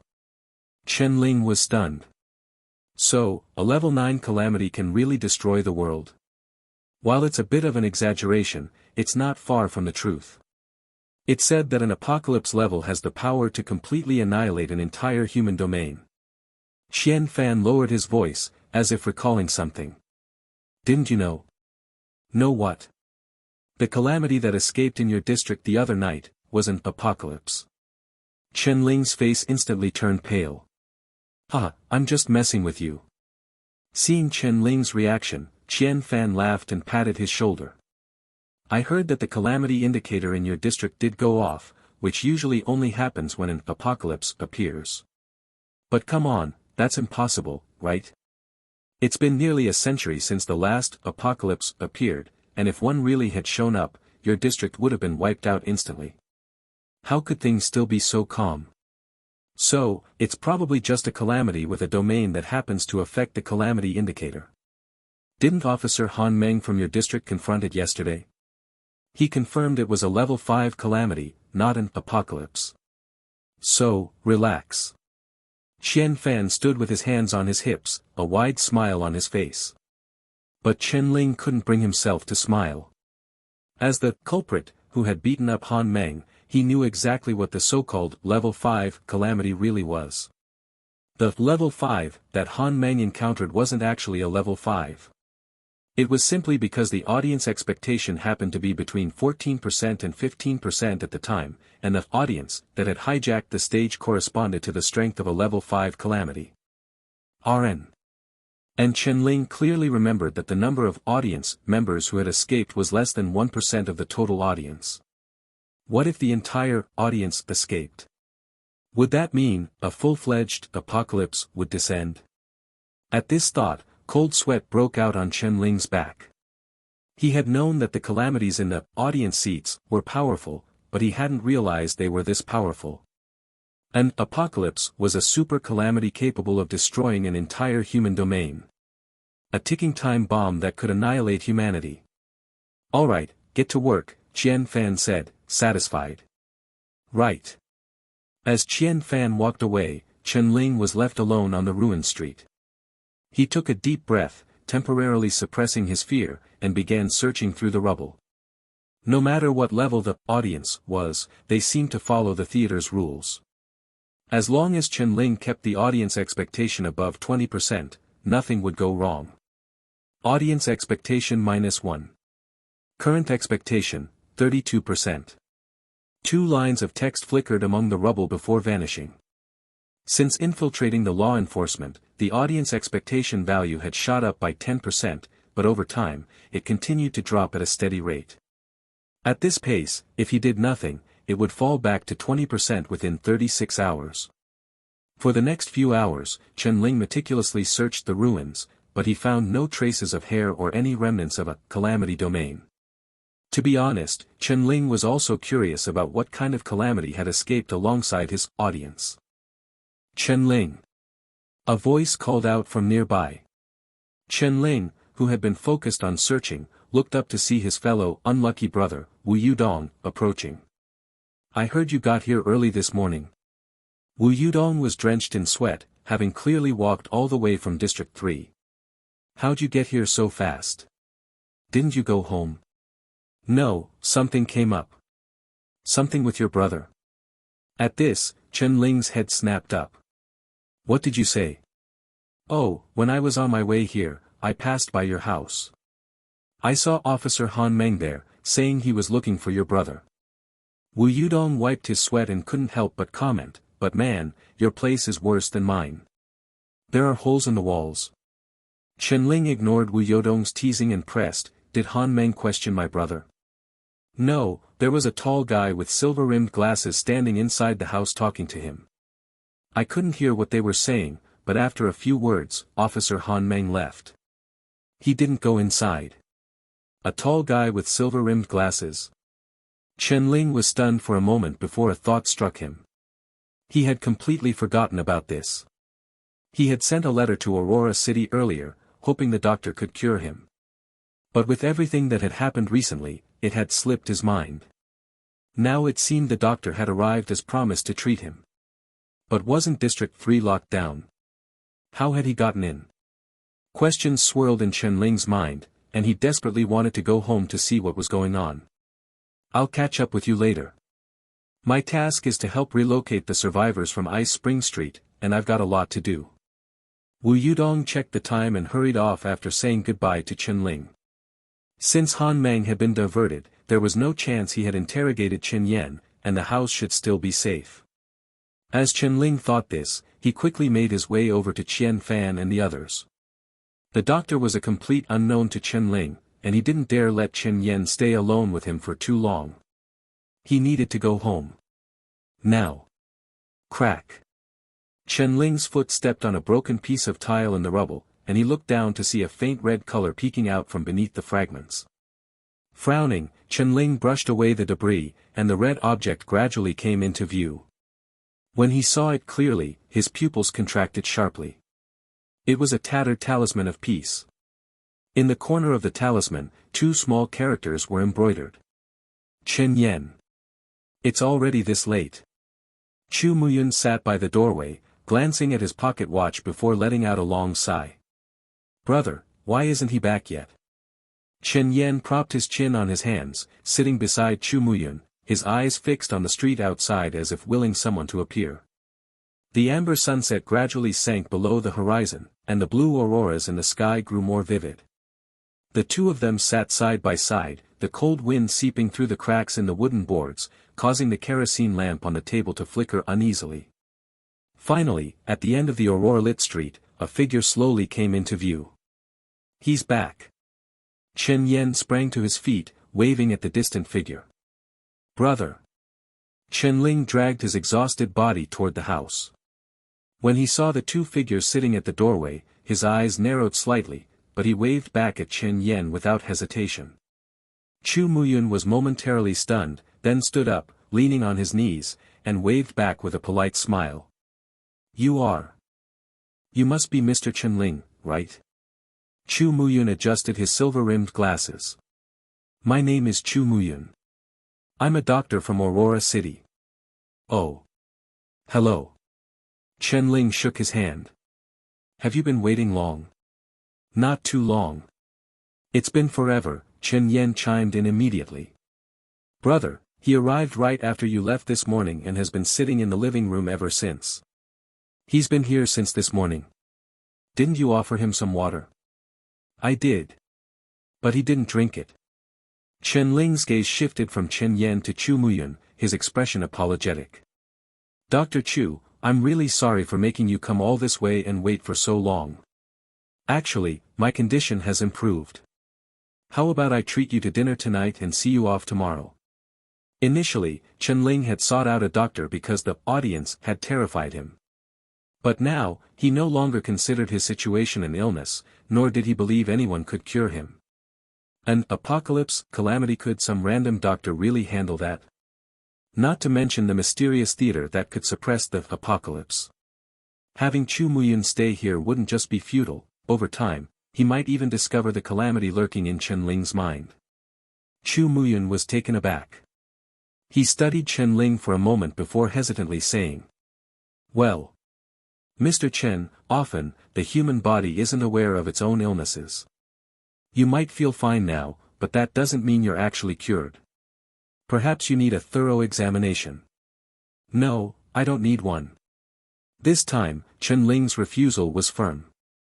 After all, he didn't even have a heart right now. Letting Chu Muyun examine him? That would be like handing over his secret on a silver platter. Chu Muyun. Dr. Chu, I'm truly grateful that you came all the way from Aurora City. But I really don't need an examination or treatment right now. Sensing that his tone might have been too harsh, Chen Ling quickly added sincerely. "Are you with diary success?" "All right." Chu Muyun sighed.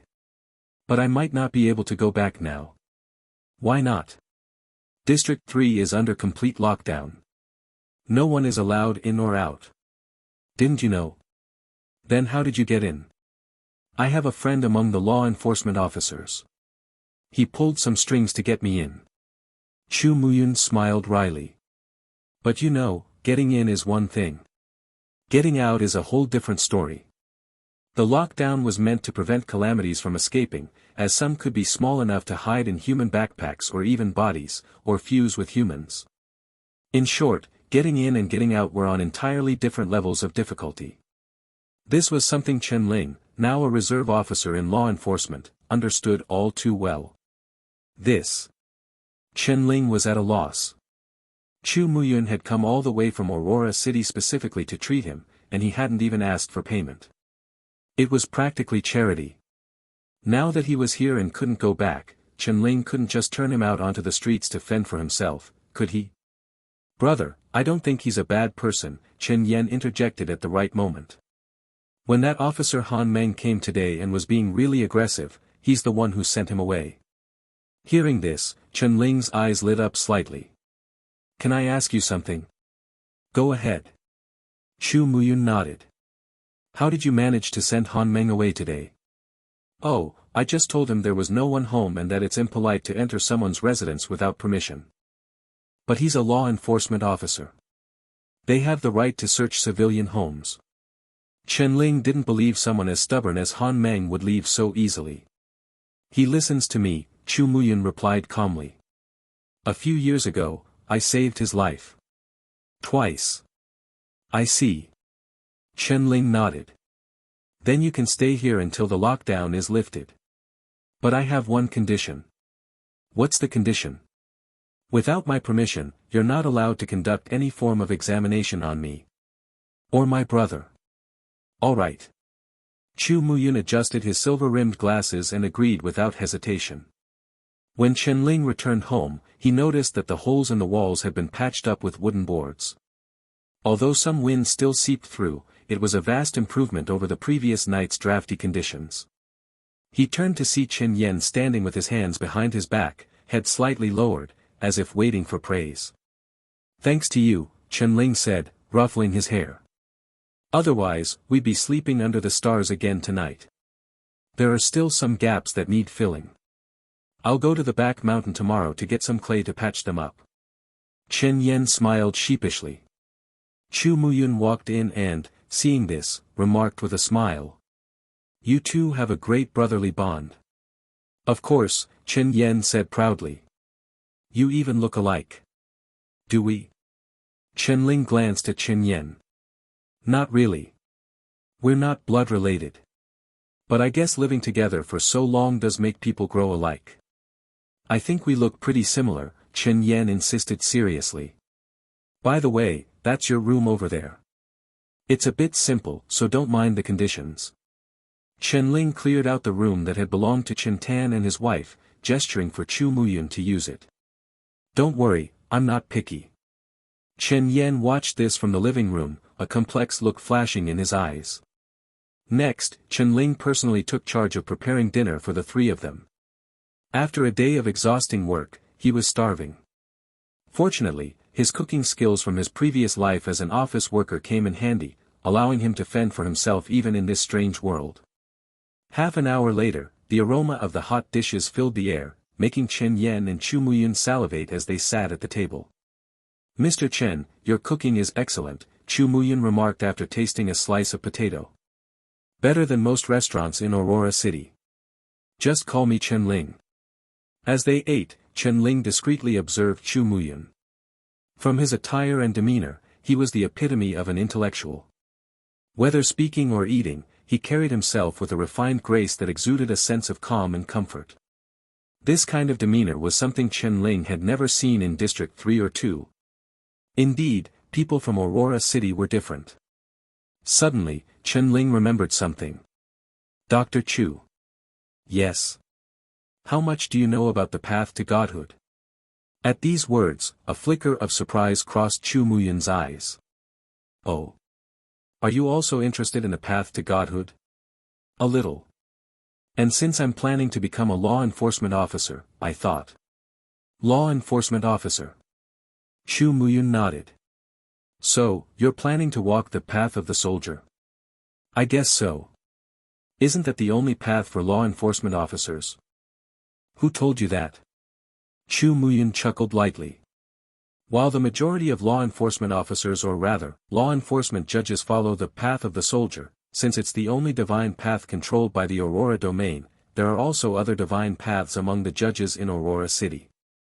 Those who walk other paths can also become law enforcement judges. I don't have any special talents. I might not even have a chance to become a divine favored. Chen Ling sighed. Most likely, I'll just have to wait until I've been a law enforcement officer for 3 years and try my luck at the soldier's ancient repository. Brother, who says you don't have talent? Chen Yen immediately put down his chopsticks and said earnestly, you're so amazing. I'm sure many of those, divine paths would fight to have you. Chen Ling smiled bitterly. Chen Ling was telling the truth. From his previous life, he had always been an unremarkable drop in the ocean of mediocrity. As a child, his parents had forced him to learn some arts like music, chess, calligraphy, and painting, but he hadn't excelled in any of them. By the time he grew up, he had forgotten it all. His academic performance was average, his physical fitness poor. He was the kind of person who knew a little about everything but was truly good at nothing. The Chen Ling of this life was no different. With 2 lifetimes of mediocrity stacked together, Chen Ling didn't believe he had the potential to be chosen by any divine path. Talent is hard to predict, Chu Muyun said thoughtfully. Some people might possess a certain talent but never reveal it. Perhaps the right moment just hasn't come yet. If it's the path of the soldier, how can I know if I have the talent for it? That's simple. The smile on Chu Muyun's face gradually faded, replaced by an extremely indifferent tone. Go kill someone. If 1 isn't enough, kill 10. If 10 aren't enough, kill 100. If you kill 1,000 and the path of the soldier still doesn't favor you, then you can be sure you don't have the talent. Chen Ling's chopsticks paused, and the living room fell into dead silence. Just kidding. Chu Muyun laughed, as if the icy atmosphere had melted, and a warm breeze once again swept over the dining table. If you don't want to kill, then you'll just have to enter the ancient repository. 3 years might seem long, but you're still young. You can afford to wait. Killing. Chen Ling looked down at the rice in his bowl, recalling the scene of the red paper monster killing the 2 law enforcement officers that night. Suddenly, he felt nauseous. Chen Ling was an ordinary person. Even though he had killed countless people in video games in his previous life and watched plenty of bloody movies, the thought of actually picking up a knife and killing someone was something he couldn't stomach. He couldn't cross that line in his heart, the line built by reason and compassion. Then what are paths?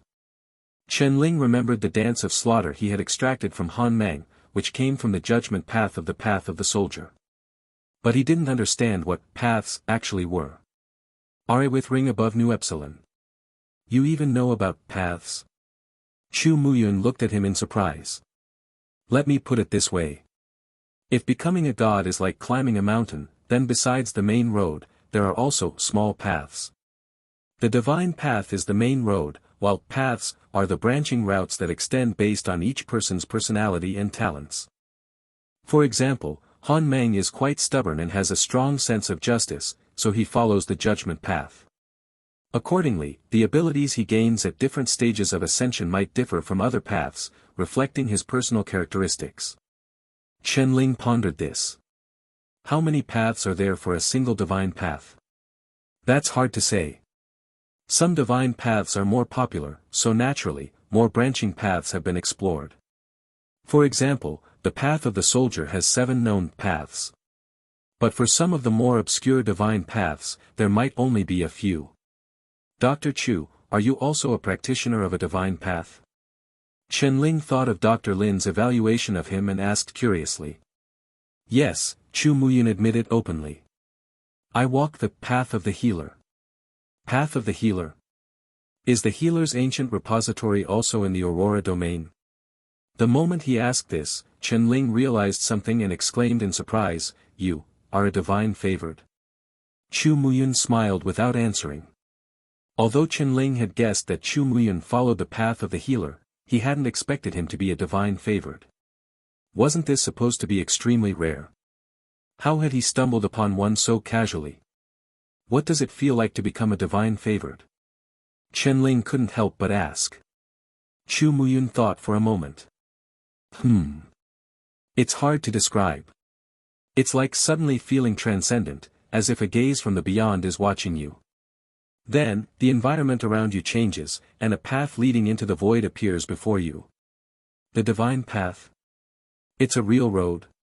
Not an illusion. It's real, at least in that moment. But before you step onto it, it floats in the sky, swaying constantly, like. Chu Muyun struggled to find the right word. Like a ribbon. Chen Yan, who had been quietly eating, suddenly spoke up. A ribbon? Chen Ling looked at him in surprise. Yes, a ribbon. Chu Muyun's eyes lit up, and he continued, Then, the moment you step onto it, it solidifies and disappears. Even though you can't see it, it remains within you forever. Chen Ling looked at Chen Yan in confusion, but the latter shrank his neck and whispered, I just said it based on his description. All right. Chen Ling sighed. I hope I'll have the chance to step onto a divine path one day. After finishing the meal, Chen Yan dutifully rolled up his sleeves to wash the dishes. Chu Muyun, seemingly out of nowhere, pulled out a book and sat by the kerosene lamp, reading by its faint light.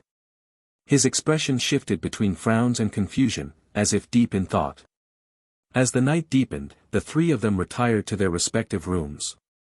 Chen Ling was the last to leave. He blew out the candle on the table, and with a flicker of flame, the room plunged into darkness. His gaze turned toward Chen Yan's room. Chen Ling slowly walked to Chen Yan's door and pulled out a broken talisman of peace from his pocket. Just as he was about to knock, his knuckles froze mid-air. I. After I woke up from the surgery, I waited in the hospital for you to come get me. Then, I heard people outside talking about an apocalypse, Calamity invading, and I got really worried. I sneaked out of the hospital when no one was looking, planning to come home and find you.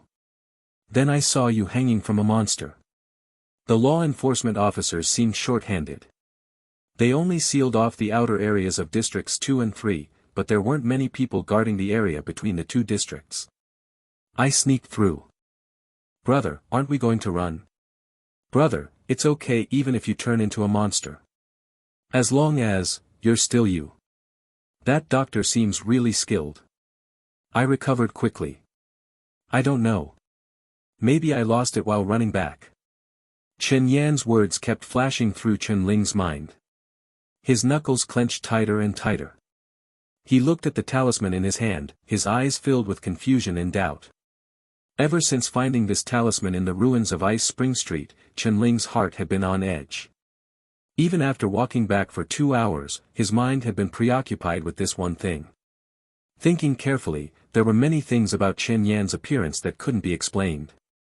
The timing and location of his appearance were just too coincidental. Could a boy who had just undergone a heart transplant really sneak past the law enforcement blockade and walk for over 2 hours to the back mountain? Or, was he no longer human either? Wait, why did I use the word also? Chen Yan was Chen Yan, not some other creature wearing his skin. Chen Ling was certain of that. Since it was the same Grey Realm descent, and since the audience could merge with him, why couldn't the other calamity that descended also merge with a human? But all of this was just Chen Ling's speculation.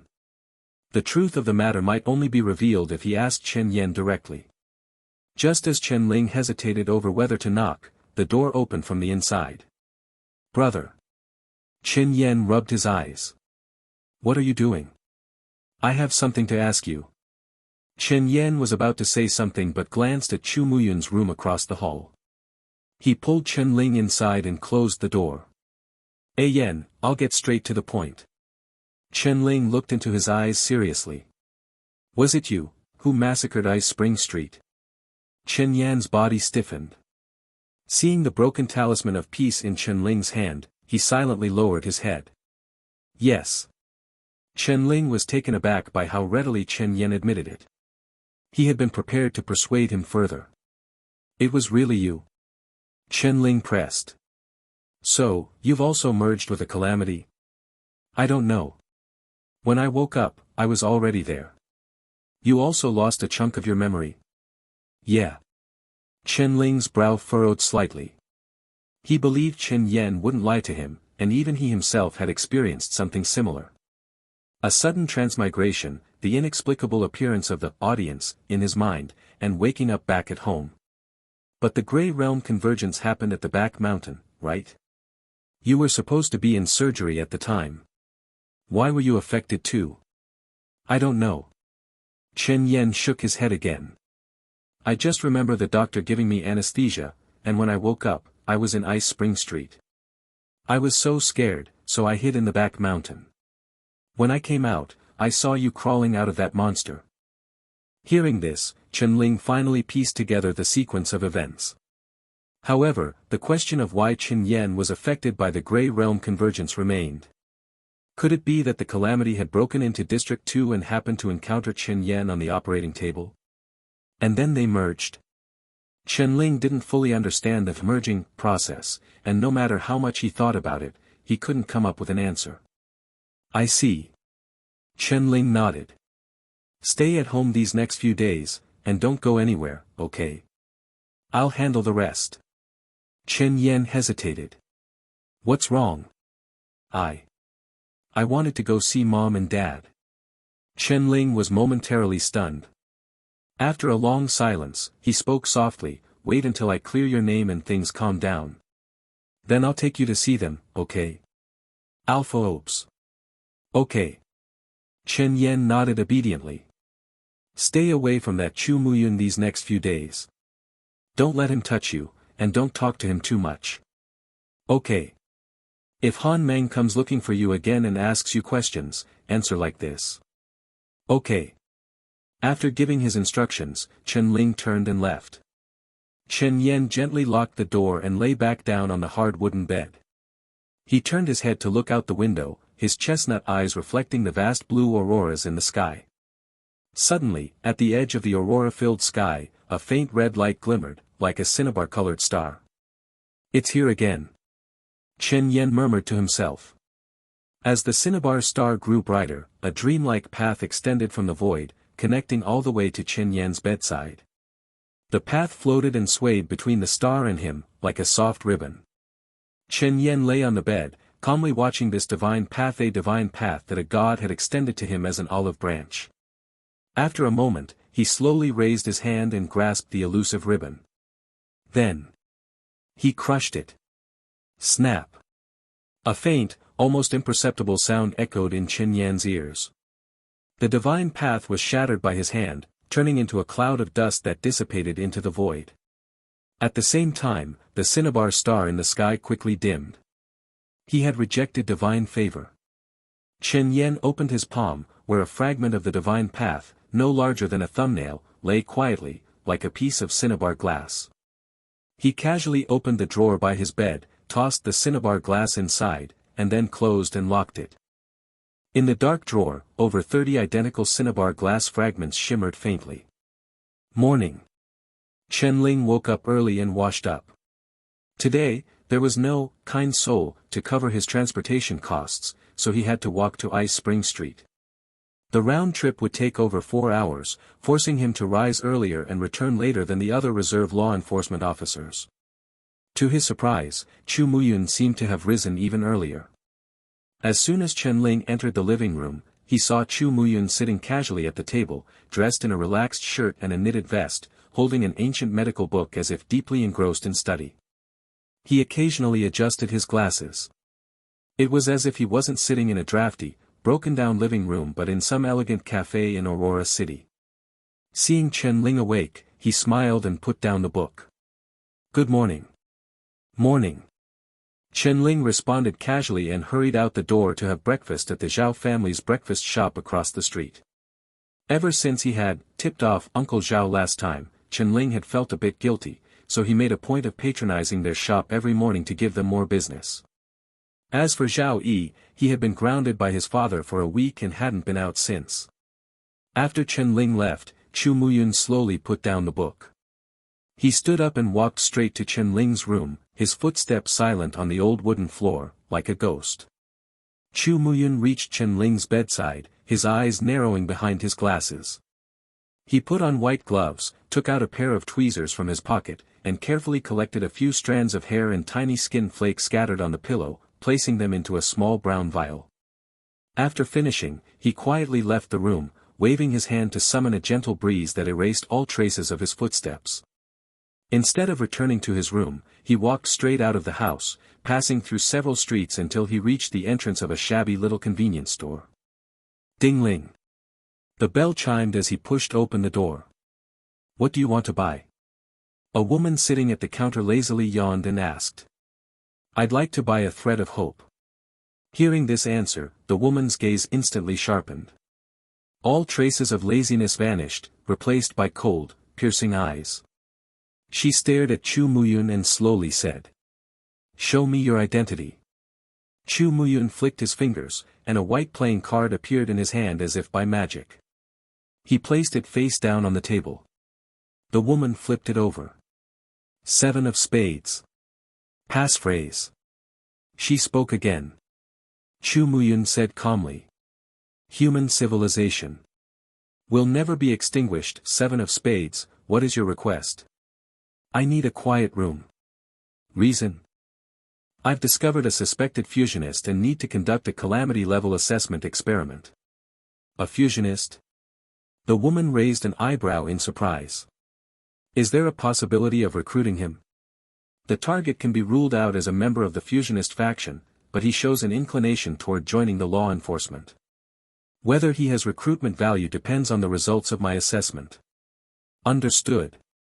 The woman pulled out a key from the bottom of the cabinet. "The quiet room is on the second basement level."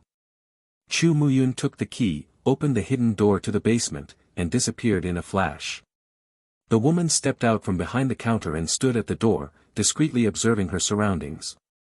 Then, she flipped the "open" sign to "closed" and shut the shop. Whoosh! In the darkness, Chu Muyun lit a kerosene lamp and descended the narrow staircase step by step. The dim yellow light gradually sank downward. At the bottom of the stairs was a space of about 10 square meters. Chu Muyun bent down to place the kerosene lamp in the center of the floor, then took out the small brown vial and poured its contents onto the ground. Chu Muyun removed his glasses, and a blue glow rose from the depths of his eyes. A powerful pressure transformed into a whirlwind, swirling within the confined space. Diagnosis begins. Ice Spring Street. Chen Ling's figure moved through the shattered ruins, searching carefully. He was now extremely grateful that he had been assigned to this place and tasked with finding clues. If Chen Yan had left any traces here, he would be the first to know and the first to erase them. If the talisman of peace from yesterday hadn't been picked up by him but had instead fallen into the hands of another law enforcement officer, the consequences would have been unimaginable. But as it turned out, Chen Yan hadn't left behind anything else.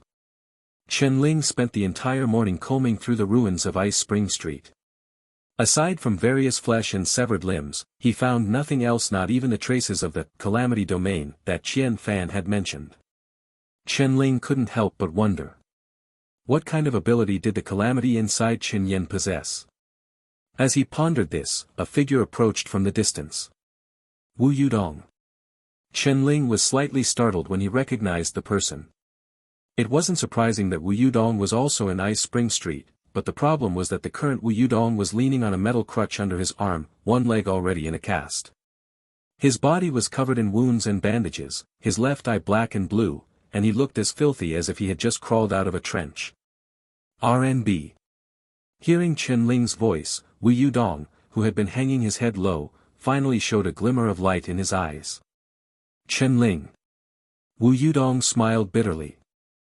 I thought I wouldn't live to see you again. What happened to you? I've decided not to become a law enforcement officer. Wu Yudong raised his head, looking at the distant auroras. His bruised eyes flickered with sorrow and desolation. What happened?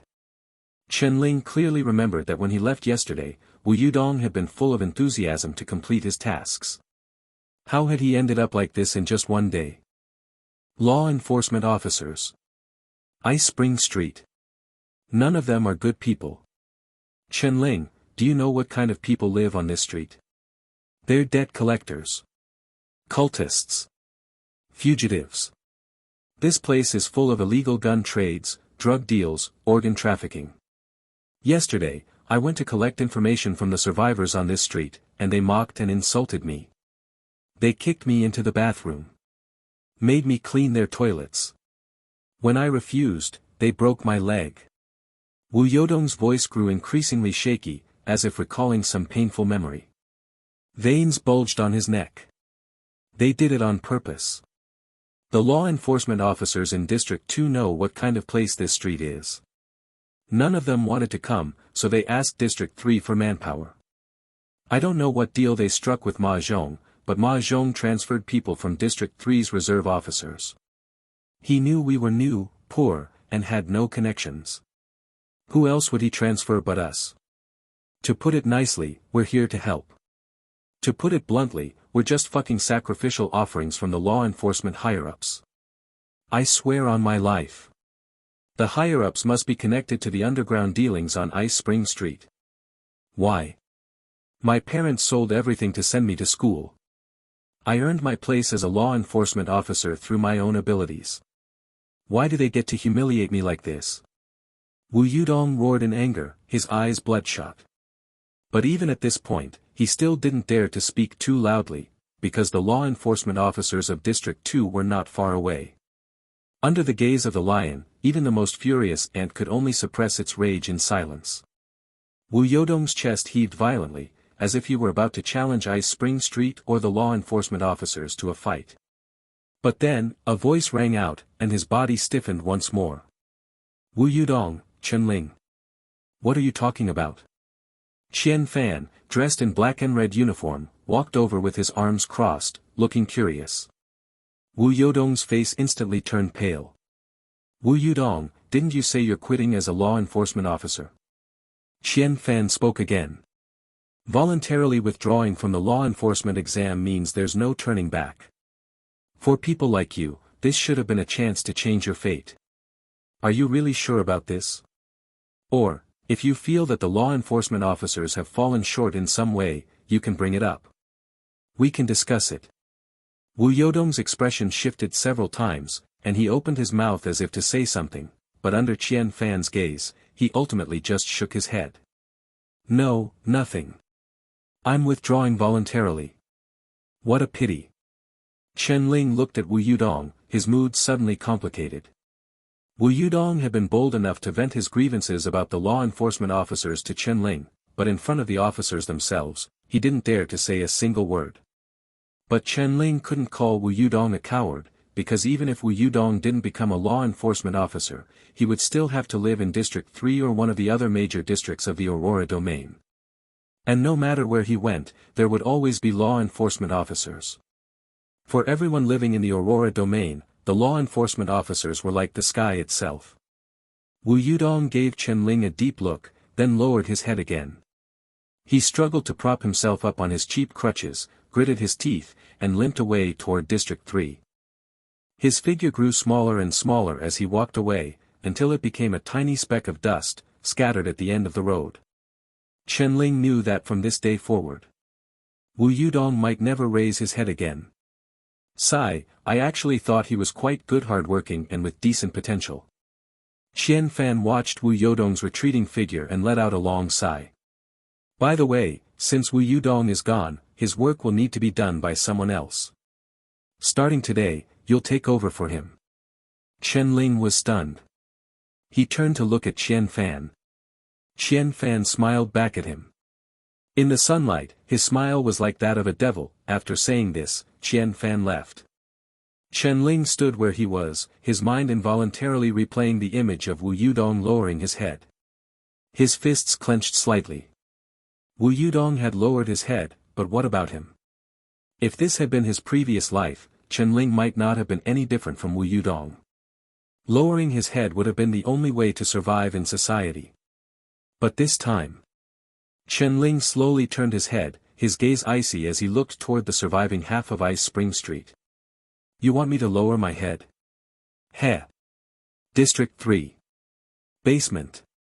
A freezing gale swept up from the void, howling as it slammed into Chu Muyun. The kerosene lamp on the ground swayed violently before extinguishing in an instant. As the entire basement plunged into dead silence and darkness, Chu Muyun let out a muffled groan and collapsed heavily to the floor. He looked up in shock, his eyes filled with disbelief.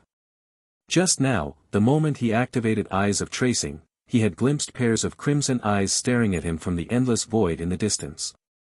That single glance had caused his divine path to tremble. What is this? Chu Muyun remained frozen in place for a long time before suddenly snapping back to reality. He scrambled to his feet and frantically rushed up the stairs, returning to the convenience store. What's wrong, Seven of Spades? The woman frowned slightly as she saw Chu Muyun appear in such a hurried and panicked state. I saw it. What? An apocalypse. The woman was stunned, not immediately understanding what he meant. That guy is an apocalypse, Calamity. Chu Muyun declared firmly. That's impossible. The woman shook her head immediately. No one can merge with an apocalypse. Not even the current leader of the fusionist faction could do it. You must have seen wrong, with diuresis and beta epsilon. I definitely didn't see wrong. Its gaze alone made my divine path tremble in fear.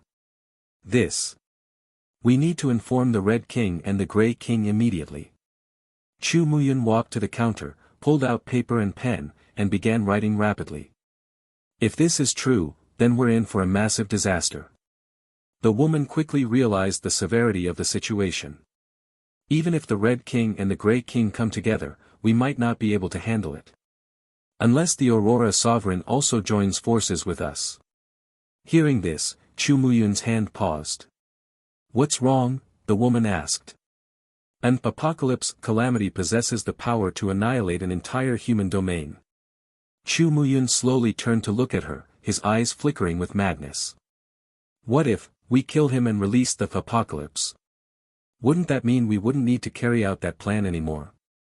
The woman was stunned. That's an apocalypse. Are you insane? The woman stopped mid-sentence and shook her head. I almost forgot, you formal members are all lunatics anyway. I was just speaking offhand. Chu Muyun adjusted his glasses, his mood calming down as he spoke calmly. Let's first report this to the Grey King and the Red King. After finishing the letter, Chu Muyun handed it to the woman. She glanced at him and asked. By the way, weren't you going to conduct a recruitment assessment on him? Are you still doing it? Yes. Then, as the recommender, what's your rating for him? S+. Chu Muyun's expression was unprecedentedly serious. Extremely dangerous. Knock knock knock. A crisp knocking sound came from the door, startling the group of District 2 law enforcement officers who had been leisurely drinking tea. They turned their heads in confusion. Who could be coming at this time? No idea. Qian Fan walked over and opened the teahouse door. Chen Ling stood quietly outside. When the door opened, he smiled and waved at the law enforcement officers inside. These were the officers originally responsible for Ice Spring Street in District 2. Now, however, they were all holed up here drinking tea, leaving all the work to Chen Ling and Wu Yudong. This alone spoke volumes. Now it seemed that what Wu Yudong had said was true. These law enforcement officers were all colluding with the people of Ice Spring Street. By not conducting the investigation themselves and only sending 2 newcomers, they were merely putting on a show. This way, if the Aurora City headquarters ever questioned them, they could claim a lack of manpower and blame everything on Chen Ling and Wu Yudong, thus shifting the responsibility. At the same time, they could maintain good relations with Ice Spring Street. It was a win-win situation.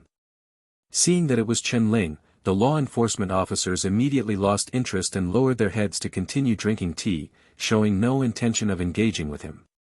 It's you. What are you doing here? Qian Fan asked in surprise when he saw Chen Ling. There are still some questions about my work that I need clarification on from you all. What questions? My task is to question the survivors of Ice Spring Street about information related to the Calamity, right? Correct. What should I do if they refuse to cooperate? Hearing this question, Qian Fan sneered inwardly but maintained a patient tone as he replied. If they don't cooperate, you'll have to find a way to make them cooperate. We're law enforcement officers. We have the authority to enforce the law. So, can I use force? Of course. Chen Ling heard the other law enforcement officers in the room burst into laughter. Then I understand. Chen Ling nodded. If they refuse to cooperate, I'll drag them here for you all to deal with. Good. Now hurry up and get to work. Your assessment ends tomorrow, so you must complete the task today. As Chen Ling left, Qian Fan closed the door behind him. Immediately, unrestrained laughter erupted from inside. That kid is really stubborn. Even more clueless than that Wu Yudong. Did you hear him? He's talking about using force. Does he really not know what kind of place Ice Spring Street is? Ah, he's from a poor background. How would he have access to that kind of information? Don't make fun of him. Let's just drink our tea. Faint laughter seeped through the cracks of the door, reaching Chen Ling's ears, but he paid it no mind. His attention was focused on the prompt flashing before his eyes. Audience expectation value +1. +1. +1. Chen's Directing Principles, Article 13. When the existing conflict is clear, you can appropriately increase emotional tension through character relationships, pulling the audience's emotions and enhancing the satisfaction of the conflict's resolution. You can even set up additional satisfying conflicts afterward. Chen Ling could have stormed into Ice Spring Street and caused a scene directly, but that would have made the conflict too one-dimensional, and the audience expectation wouldn't have increased much. So, he chose to drag the law enforcement officers into the mix. Chen Ling walked through the ruined half of Ice Spring Street and arrived at the place with the most survivors, the Black Axe Tavern. This was usually the most frequented spot by the residents of Ice Spring Street. Now, with half the street in ruins, it had become a temporary shelter for some. It was here that Wu Yudong had been humiliated the day before. But Chen Ling was not Wu Yudong. With one hand holding the investigation form and the other pushing open the tavern door, the sharp creak of the hinges echoed through the room, plunging the entire tavern into silence. Countless pairs of cold, hostile eyes turned toward the entrance, focusing on Chen Ling. Hello, I'm Law Enforcement Officer Chen Ling. Are you ready to answer my questions? After a brief silence, the tavern erupted into laughter. Just as we got rid of that little Wu, another one shows up. Officer Ma is really generous. Don't even mention it. If you hadn't gone too far yesterday, that little Wu wouldn't have run off. That kid was so timid, it would have been fun to keep him around for a few more days. But this one looks even better than yesterday's. He's quite good looking. Let's all hold back a bit today. Old Qian said if we scare this one off too, there won't be anyone left. Run. He's not going anywhere this time. A gaunt man slowly stood up, his sunken eyes staring at Chen-Ling like a zombie. Not bad, quite young, and in good health. His organs should fetch a good price. Bone blade, isn't that going too far? It'll be hard to clean up afterward. Humph, the fact that Ice Spring Street was slaughtered by a calamity is already a failure on the part of these law enforcement officers. What? Can't we demand some compensation? The man called Bone Blade sneered coldly. The people in the tavern all sized up Chen-Ling at the door, like a pack of greedy, hungry beasts eyeing their prey. Chen-Ling stood there, seemingly oblivious to their words.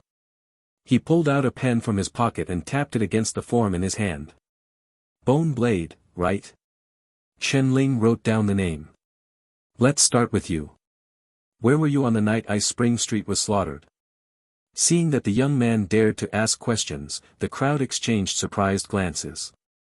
After all, when Wu Yudong had faced this situation yesterday, he had been too scared to even speak.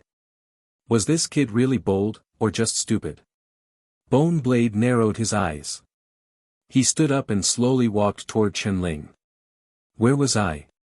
Bone Blade blew on his blackened nails, then his pale fingers shot out like eagle talons, aiming for Chen-Ling's neck. I was in your mom's bed. In the blink of an eye, a cold glint flashed in Chen-Ling's eyes. His right hand, holding the pen, stabbed backward, and the pen tip pierced through Bone Blade's palm in an instant. A bone-chilling pain shot through Bone Blade, and he let out a scream. Before he could react, a hand rapidly enlarged in his vision, then pressed down on his head, slamming it into the ground. Path of the Soldier, Judgment Path, Third Tier Dance of Slaughter. Bang dash. Wood splinters flew, and blood splattered. Everyone felt their vision blur, and in the next moment, Bone Blade was pinned to the floor by the young man with one hand. The hem of Chen-Ling's thick cotton coat fluttered slightly, and the entire tavern fell into dead silence. Assaulting a law enforcement officer is a serious crime, Chen-Ling said indifferently.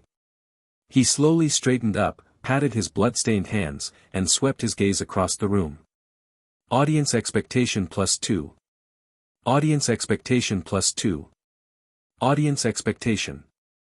After a brief silence, the people in the tavern finally snapped out of their shock. The astonishment in their eyes was replaced by murderous rage, and three of them immediately drew their guns, aiming at Chen-Ling. Alpha BS. Damn it, a tough one. Chen-Ling had already known they had guns. The moment they drew their weapons, he flipped over the nearest table. The massive table flipped through the air, forcing the crowd to scatter to both sides. Chaos erupted in the front, and in that moment, Chen-Ling ducked under the table, emerging on the other side. He grabbed a liquor bottle and smashed it into the face of the nearest gunman. Crack!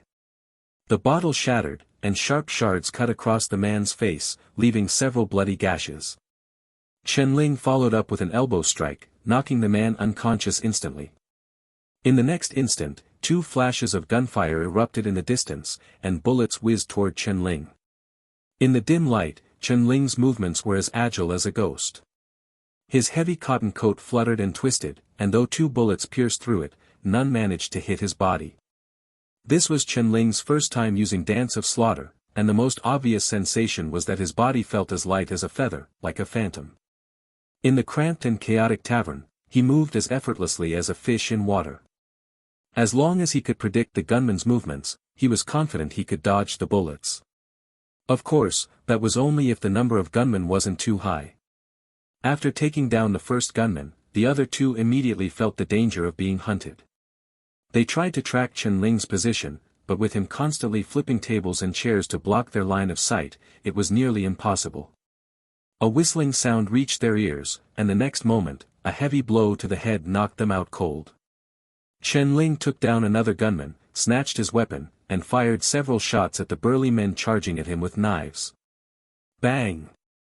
Bang! Bang! Blood blossomed on their legs, and they let out agonized screams, collapsing to the ground. The tavern was filled with wails, curses, gunshots, and the crashing of tables and chairs. In just 30 seconds since Chen Ling had entered, the entire place was in shambles. Out of the 14 people originally in the tavern, 13 had been taken down. Chen Ling casually tossed aside the empty gun and stepped over a burly man whose ribs had been broken. As the man let out a scream, Chen Ling leisurely walked to the only intact chair in the room and sat down. "Boss, a whiskey, please." Chen Ling kicked the burly man again, eliciting another scream. "Put it on his tab." The one-eyed bartender, who had been standing behind the counter the entire time, finally snapped out of his daze. He looked at Chen Ling with fear in his eyes. Running a tavern in Ice Spring Street and making it the gathering spot for most of the residents, this one-eyed bartender was no ordinary man. He had traveled across the 7 districts and seen many people, but a young man as decisive and ruthless as Chen Ling was a first for him. This guy is a reserve officer. He'd believe it if someone told him this guy was a full-fledged law enforcement judge. The one-eyed bartender wisely put away the revolver he had secretly been holding and began preparing the whiskey with trembling hands. "Name." Chen Ling crossed his legs, placed the form on his lap, and spoke indifferently. The silent tavern offered no response. "I'm talking to you." He kicked the burly man's broken ribs. "All." "Li Mang. Li Mang." The man immediately gave in. "Where were you on the night of the Calamity invasion?" I was right here in this tavern." "Did you see what the Calamity looked like?" "I think I saw it. I happened to go out to relieve myself and saw it passing by on the street. It looked humanoid." The man stammered out the truth. Chen Ling didn't say anything more. He stood up, took the whiskey from the counter, and swirled it gently. The ice cubes clinked against the glass, making a crisp sound. Then, he tilted the glass and began pouring the whiskey onto the man's bloodied wound. "Ha!" A heart-wrenching scream echoed through the street. "I'm telling the truth. It's all true." "You know what?" Without concrete evidence, using words like, "I think," and "it looked like," when reporting to law enforcement counts as spreading rumors. Chen Ling's eyes narrowed slightly. "Let me ask you again. Did you see it?" I really." Chen Ling tilted the glass further, and more whiskey poured onto the wound, causing the man to tremble in agony. "No. I didn't see anything. I saw nothing." Hearing this, Chen Ling finally set the whiskey glass back on the ground and wrote a line on the form. "No eyewitnesses." Immediately after, he ordered another whiskey and walked over to the next resident of Ice Spring Street. "Name." "Name." "Sun Lao Lu." "Did you see the Calamity?" I. Sun Lao Lu swallowed hard, having just witnessed the previous man's ordeal. "No, I didn't see it." Chen Ling nodded and moved on to the next person.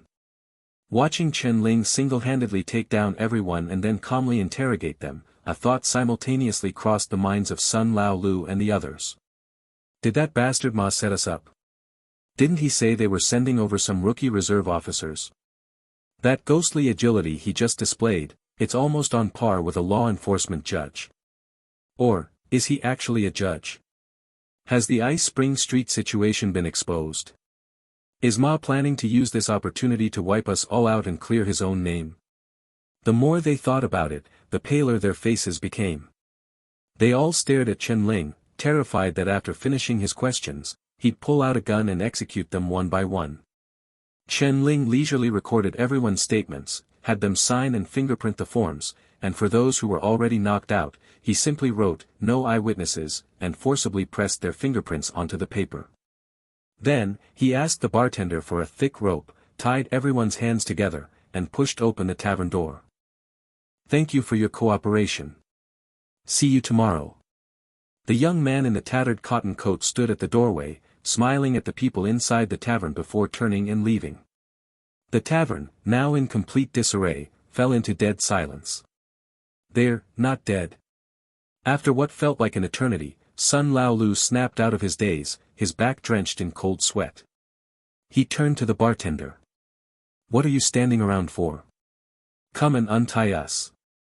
Did you guys hear gunshots just now? Inside the tea house, one of the law enforcement officers hesitantly spoke up. No. You must have misheard.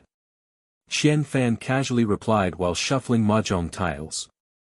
Don't worry, the people in Ice Spring Street know their limits. At most, they'll play around with knives. Pulling out guns and causing a scene would make things messy for everyone. A with ring above new empty set epsilon s. True. That kid Chen Ling, do you think he'll make it out today? Hard to say. He's better looking than Wu Yudong. If those guys are feeling particularly ruthless, TSK. What if someone dies? Won't District 3 have a hard time explaining that? What's there to explain? He's just some poor kid from Frost Street. I heard his parents were scared out of their wits by a calamity. Even if he dies here, we can just bury him somewhere. Who's going to know? Who's going to make a fuss? Relax, District 3 is Brother Ma's territory. He'll handle it. 3 of circles. Pong. Knock knock knock. The sound of knocking came again. TSK, who is it this time? Xian Fan stood up, visibly annoyed. There's always something going on. Probably that kid realizing something's wrong and coming to complain to us, He hasn't been gone for long. Did he just take a look at the door and come back? Amid the chatter, Xian Fan opened the door and saw Chen Ling standing there. His brows immediately furrowed. Why are you back again? Didn't I make myself clear earlier? This is my work report. Chen Ling pulled out the form from his pocket and was about to hand it to Xian Fan when he noticed a small bloodstain and a bit of skin stuck to the corner. He casually flicked it off, wiped the spot clean, and then handed the form over with a smile. Xian Fan was stunned. The other law enforcement officers playing mahjong inside were also stunned. Xian Fan took the form and looked at it suspiciously for a moment before forcing a smile. Xiao Chen. I know this task is a bit challenging for you, but you can't just forge fingerprints to fool us. I'm not fooling anyone. Chen Ling said seriously, they're all in the tavern. If you don't believe me, you can go ask them yourself. Xian Fan's frown deepened. He looked at Chen Ling, unsure whether he was joking or being serious. No, there's no way those people would cooperate so easily with him. Did this kid sell his looks to get them to?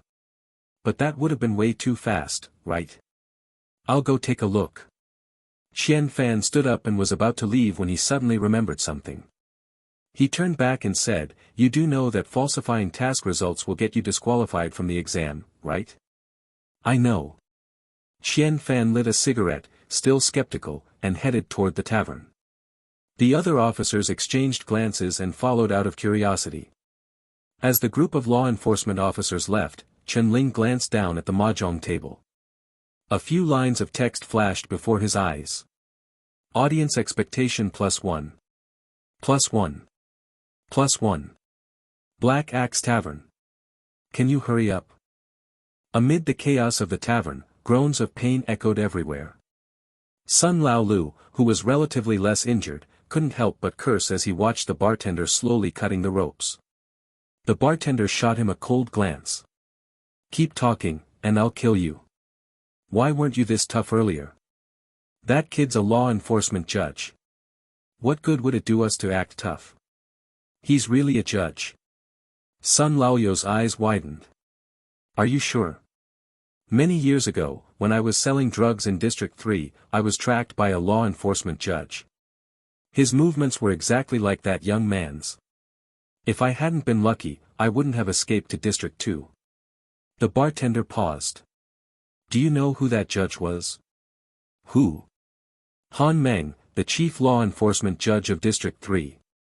Sun Lao Lu froze in place. Creak. The tavern door opened. Xian Fan stood at the entrance, staring at the bloodied, groaning residents of Ice Spring Street and the utter chaos of the tavern. His eyes filled with disbelief. This.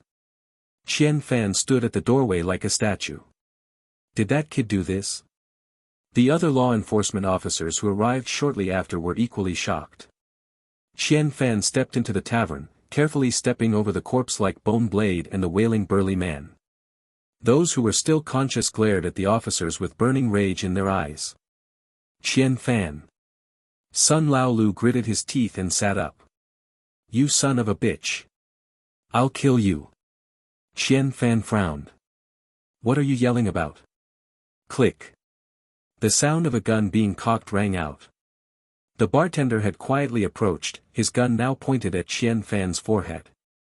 The other officers were startled and immediately drew their guns, aiming at the bartender and the struggling tavern patrons. The tavern, filled with the stench of blood, was now a powder keg ready to explode. What are you trying to do? Qian Fan's forehead was beaded with sweat as he spoke in a low voice. Don't forget, we're partners. Partners? You sent that guy to wreck our place, and now you're talking about partnership? Sun Laolu snarled. I don't know what's going on. Chen Ling's just a reserve officer.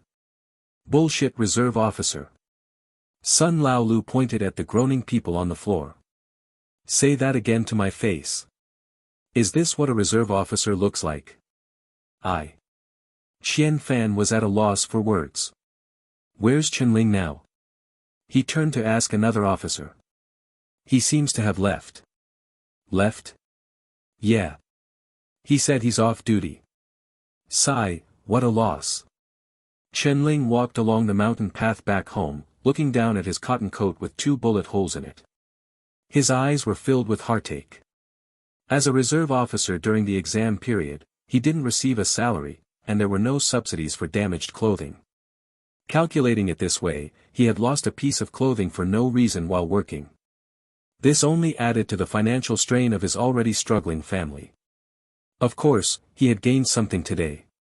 Current expectation, 40%. Ever since Qian Fan had assigned him to take over Wu Yodong's investigation, the audience expectation value had been steadily increasing. It rose by 5% when he went to the tea house to find the law enforcement officers, and it surged by 10% after he single-handedly took down the tavern. Initially, Chen Ling had thought that the law enforcement officers returning to the tavern would also yield expectation value, but in reality, it didn't. It seemed that the expectation value only increased when he was personally present to witness the events. Chen Ling felt that he was gradually figuring out a way to quickly accumulate expectation value. After walking along the mountain path for over 2 hours, he finally returned to Frost Street. Before he even entered the house, he heard a clear and melodious opera voice coming from inside. The young nun is but 16. In the bloom of youth, her hair shorn by her master. Every day, she burns incense and changes the water in the Buddha hall. Seeing a few young men playing beneath the mountain gate. He gazes at me. And I gaze at him. He and I and he. Our hearts are entwined with longing. Hearing this opera piece, Chen Ling's eyebrows raised slightly. This segment, Longing for the Mundane, was a classic in traditional opera. In his previous life, it had become widely known thanks to the famous movie, Farewell My Concubine, and Chen Ling had heard it many times. However, he hadn't expected that the opera repertoire in this world would be the same as in his previous life. What surprised Chen Ling even more was how beautiful Chen Yan's voice was. His singing skills were incredibly solid, surpassing even the famous performers Chen Ling had seen in theaters in his past life. Logically speaking, without a master to guide him, it should have been nearly impossible for Chen Yan to reach this level. As Chen Ling pondered this, he walked into the house and saw Chu Muyun sitting in the living room in the same posture as before, intently reading a book. Have you been sitting here all day without moving? Chen Ling couldn't help but ask. I moved. I went out for a walk this morning to get some fresh air. Chen Ling nodded. Did Chen Yan disturb you? Not at all. That's good.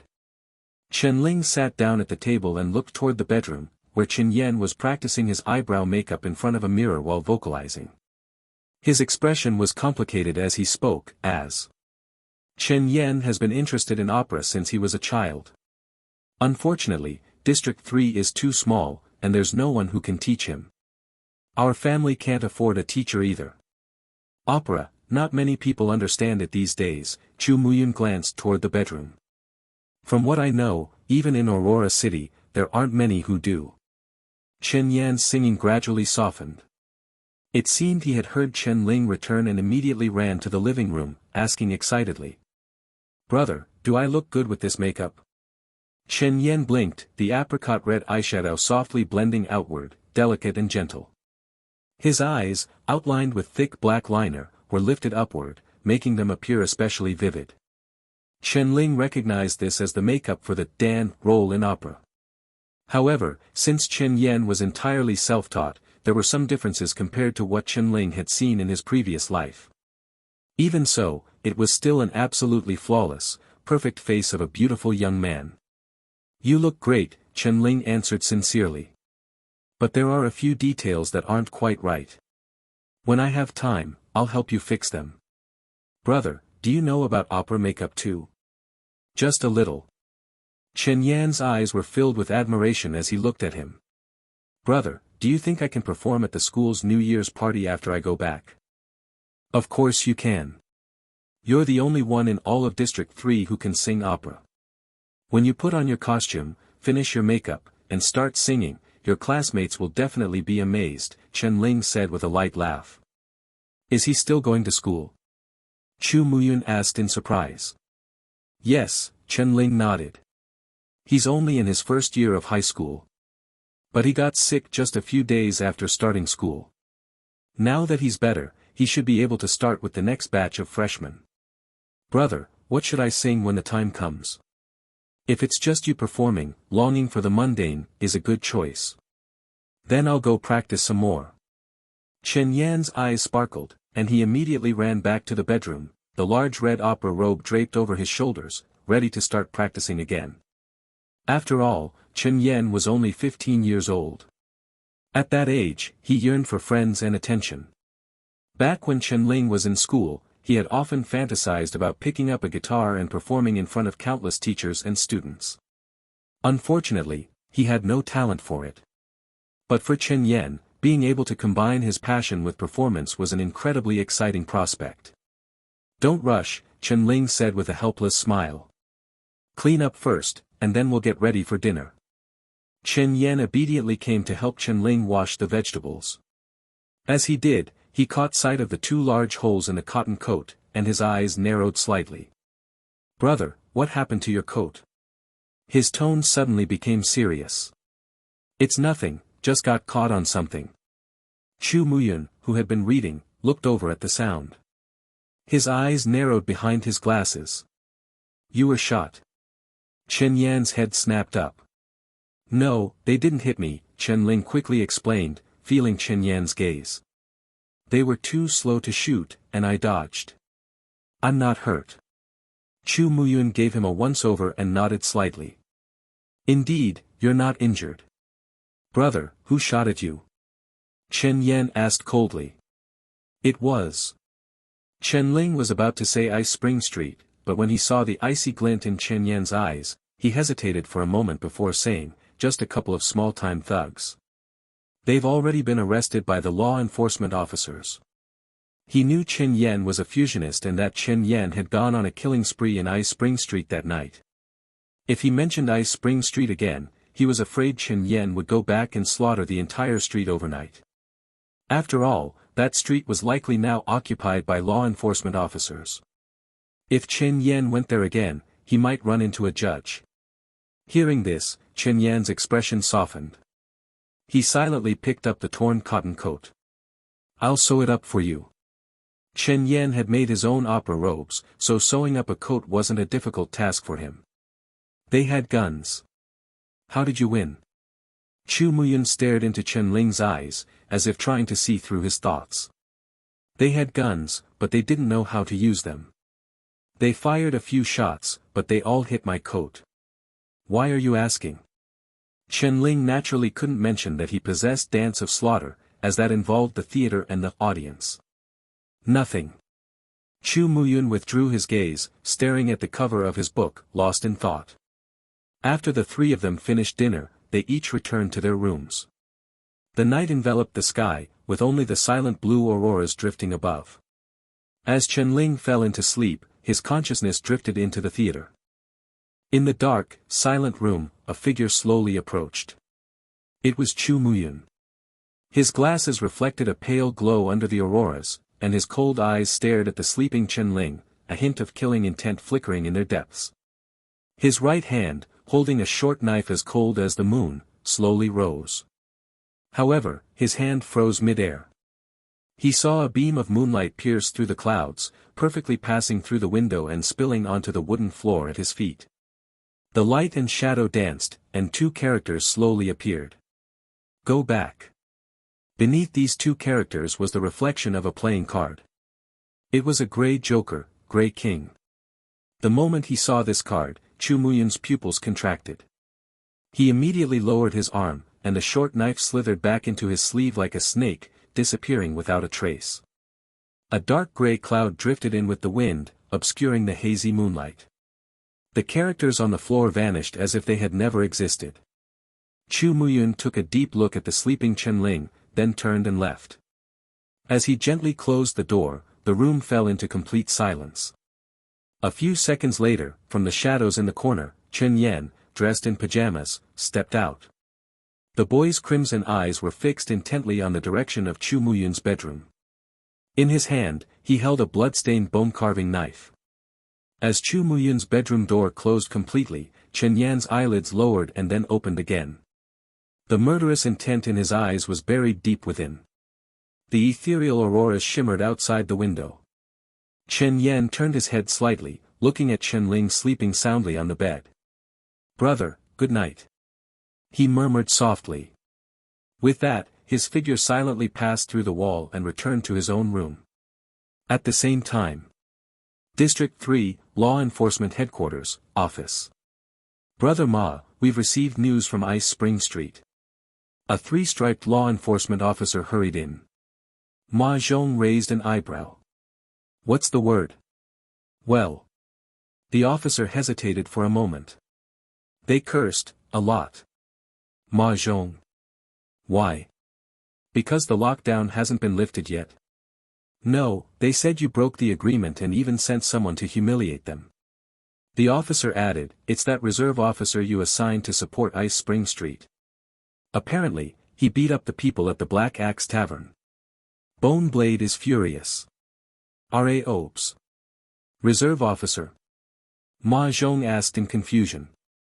"Who was it again?" "One was Wu Yudong, the other was Chen-Ling. Wu Yudong got scared off by those people and voluntarily withdrew from the law enforcement exam. The one who did the beating was Chen-Ling. I think I remember, the kid from Frost Street whose parents were scared out of their wits by a calamity." "Yes, that's him. He beat up the people at the Black Axe Tavern." "I didn't believe it either, but that's what happened." The officer paused, then cautiously asked, "Brother Ma, do you think he might have received divine favor?" Ma Zhong didn't answer. He frowned and lit a cigarette, which the officer promptly helped him light. "Could it be that District 3 is about to get another law enforcement judge?" Ma Zhong exhaled a puff of smoke. "Right now, 3 out of the 5 law enforcement judges in District 3 are on our side. But if another one appears, it'll be trouble."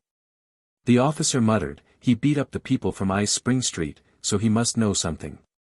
It's unlikely he'll join our side. Rather than letting him grow and become Han Meng's ally, maybe we should deal with him before he." The officer narrowed his eyes and made a slashing motion across his neck. Ma Zhong chuckled.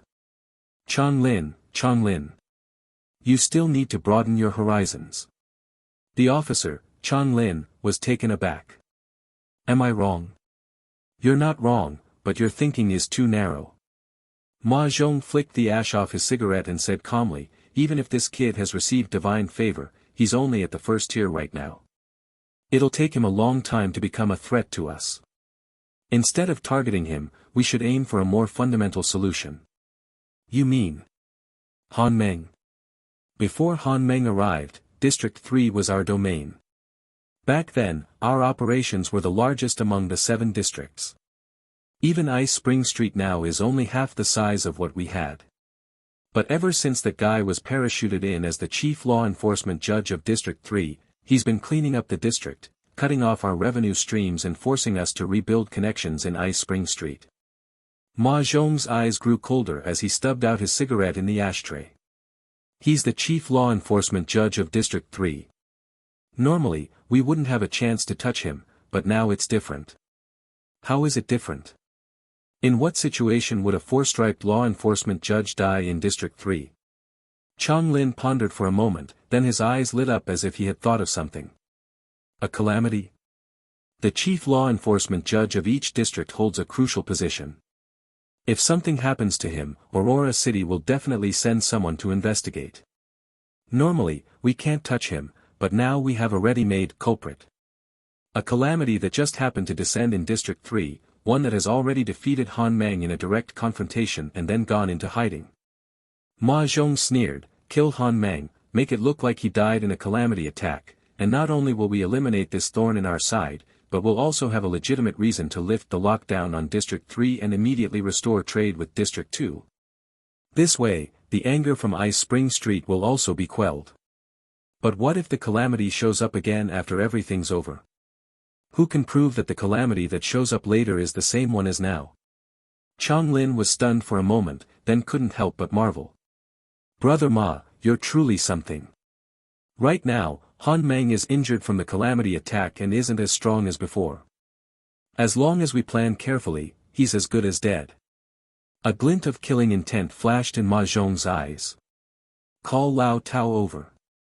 Let's discuss this in detail. Got it. Oh, what about that Chenling? Him.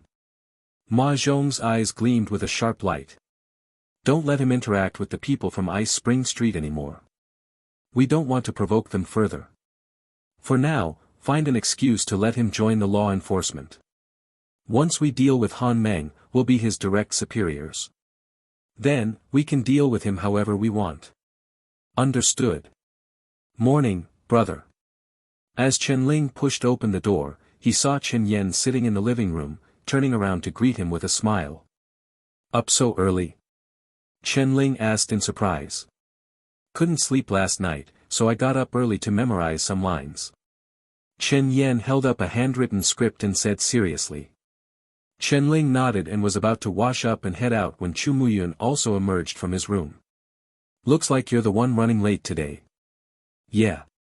Chu Muyun responded casually, his eyes slightly dark and puffy, as if he hadn't slept all night. Is your exam ending today? Chu Muyun seemed to remember something. Yes, today's the last day. Good luck, brother. Chen Yan made a cheering gesture. You'll definitely become a law enforcement officer. Hopefully. Chen Ling smiled. After what happened yesterday, Chen Ling no longer held much hope of passing the law enforcement exam. For ordinary people like him and Wu Yudong, becoming a law enforcement officer through sheer effort was as difficult as climbing to the heavens. Moreover, he had beaten up the people at the Black Axe Tavern yesterday, effectively making an enemy of Ma Zhong, the law enforcement judge of District 3. There was no way Ma Zhong would let him get promoted. But even if he couldn't become a law enforcement officer, wouldn't it be nice to go to Ice Spring Street and harvest some expectation value? Chen Ling stroked his chin, thinking just that. As Chen Ling pondered this, he stepped outside, and a few snowflakes drifted past his eyes. He paused for a moment, then looked up at the sky. It's snowing. Under the blue auroras, snowflakes fell like wisps of cotton. Chen Ling reached out and caught one in his hand. The delicate, crystalline structure slowly melted in his warmth. The Aurora domain is different from other domains. There are no 4 seasons here, only eternal winter. Chu Muyun stepped out of the house and also caught a snowflake in his hand, his expression slightly puzzled. But isn't this snow a bit sudden? Is it that unusual? Chen Ling asked. Just a few days ago, there was a torrential downpour, something that hadn't happened in 10 years. And now, suddenly, it's snowing. It feels like the weather in the Aurora domain is becoming more and more chaotic. Chu Muyun furrowed his brows as he pondered this. Brother, the snow is falling so fast. Chen Yan, draped in his opera robe, rushed out into the street. He stood amidst the increasingly dense snowfall, his chestnut eyes filled with excitement and anticipation. At this rate, we'll have enough snow to build snowmen by tomorrow. Watching the red-robed boy reaching out to catch snowflakes, Chen Ling's eyes softened with warmth. He smiled and said, "Do you still want to build snowmen every year? Haven't you had enough? This time is different." Chen Yan said seriously. "This snowfall is heavy. Maybe I can build a dozen snowmen at once. We can even pile up a tall platform, and I can practice my opera on it, with the snowmen as my audience. Am I not enough of an audience for you?" "Brother, no one performs opera with just one audience member every time." Chen Yan pouted. "If I never have an audience, how will I overcome stage fright when I perform at school?" "That's true." Chen Ling chuckled and looked up at the sky. "Then I hope this snow keeps falling. If it keeps falling, it'll turn into a snow disaster." Chu Muyun adjusted his glasses, hesitated for a moment, then went back inside to fetch a wool coat. "I need to head out." Chen Ling and Chen Yan exchanged a glance. "Will you be back for dinner?" "Yes." As Chu Muyun's figure gradually disappeared down the street, Chen Ling checked the time. "I should get going too. The mountain path will be slippery in the snow." "Wait." Chen Yan seemed to remember something and quickly ran back inside. He returned with the cotton coat he had mended overnight and handed it to Chen Ling. "Brother, I fixed it for you. Be careful on the mountain today. Don't get into any more fights." Chen Yan's tone was uncharacteristically serious. Chen Ling examined the coat and found that it looked as good as new, with no trace of damage. He couldn't help but praise. "Our Yan is so skilled with his hands." Chen Yan grinned. "I'm off." Chen Ling waved and headed straight for District 2. The snow was falling as heavily as Chen Yan had hoped. By the time Chen Ling was halfway there, the snow had already covered the soles of his shoes. The icy snow seeped into his feet, chilling him to the bone. "Are Nigerian Nairoi?" He rubbed his hands together and trudged forward through the snow, muttering to himself. Could this really turn into a snow disaster? He walked for a long time, and the streets grew increasingly deserted. However, the number of law enforcement officers rushing past on horseback increased. Dressed in their black and red uniforms, they galloped hurriedly in a certain direction, not even glancing at Chen Ling as they passed. The snowflakes, disturbed by their movement, slapped against Chen Ling's face. He wiped his face and looked curiously in the direction they were heading. "What's going on?" Chen Ling didn't know and wasn't particularly interested in finding out. As long as these people weren't heading to Frost Street, he didn't care where they were going. After walking for about 3 hours, Chen Ling returned to the familiar Ice Spring Street. The ruins had been mostly cleared, and the desolate half-street looked even more lifeless under the blanket of snow. Just as he was about to find Qian Fan and the others to get his tasks for the day, a few figures hurried over, waving enthusiastically at him. "Brother Chen Ling." It was none other than Qian Fan and his group. "Officer Qian." Chen Ling still politely added the title officer, as he hadn't completely burned bridges with Qian Fan and the others. It was still necessary to maintain some superficial courtesy. "What's the task for today?" "Task? There's no task." Qian Fan waved his hand. "Given your, outstanding performance yesterday, the higher-ups have decided to secure a law enforcement position for you. You can go home today and report to the District 3 headquarters tomorrow." Chen Ling was stunned. On the way here, he had imagined 1,000 possibilities, an ambush by the people of Ice Spring Street seeking revenge, Qian Fan and the others completely turning against him and making things difficult, or being told he was disqualified from the law enforcement exam and sent packing. But he had never expected to be directly accepted. That couldn't be. Could Ma Zhong really have taken a liking to his abilities and decided to recruit him? Chen Ling had only met Ma Zhong once and didn't know much about him. For the moment, he couldn't figure out what the man was thinking. "From now on, we'll be colleagues." Qian Fan smiled and patted Chen Ling on the shoulder, as if they were longtime friends. There might have been some misunderstandings between us before. Don't take it to heart, Brother Chen-Ling. That's right, Brother Chen-Ling, feel free to come to District 2 and play cards with us anytime. You're always welcome. Ah, I almost forgot.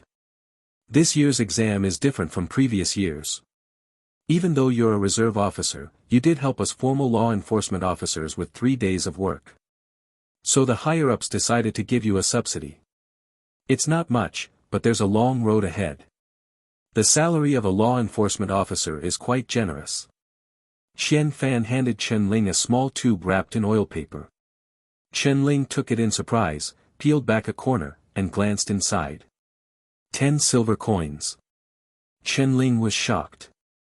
In this world, 1 silver coin was equivalent to 250 copper coins, and the purchasing power of a copper coin was roughly the same as the yuan in his previous life. This small tube of oil paper contained the equivalent of 2,500 yuan. While it wasn't a huge sum, Chen-Ling had only worked for 2 days. And Zhao Yi, who helped the road bureau with snow removal, worked hard all day, and the two of them only earned 20 copper coins. If the subsidy for 2 days as a reserve officer was this high, how much would a formal law enforcement officer earn?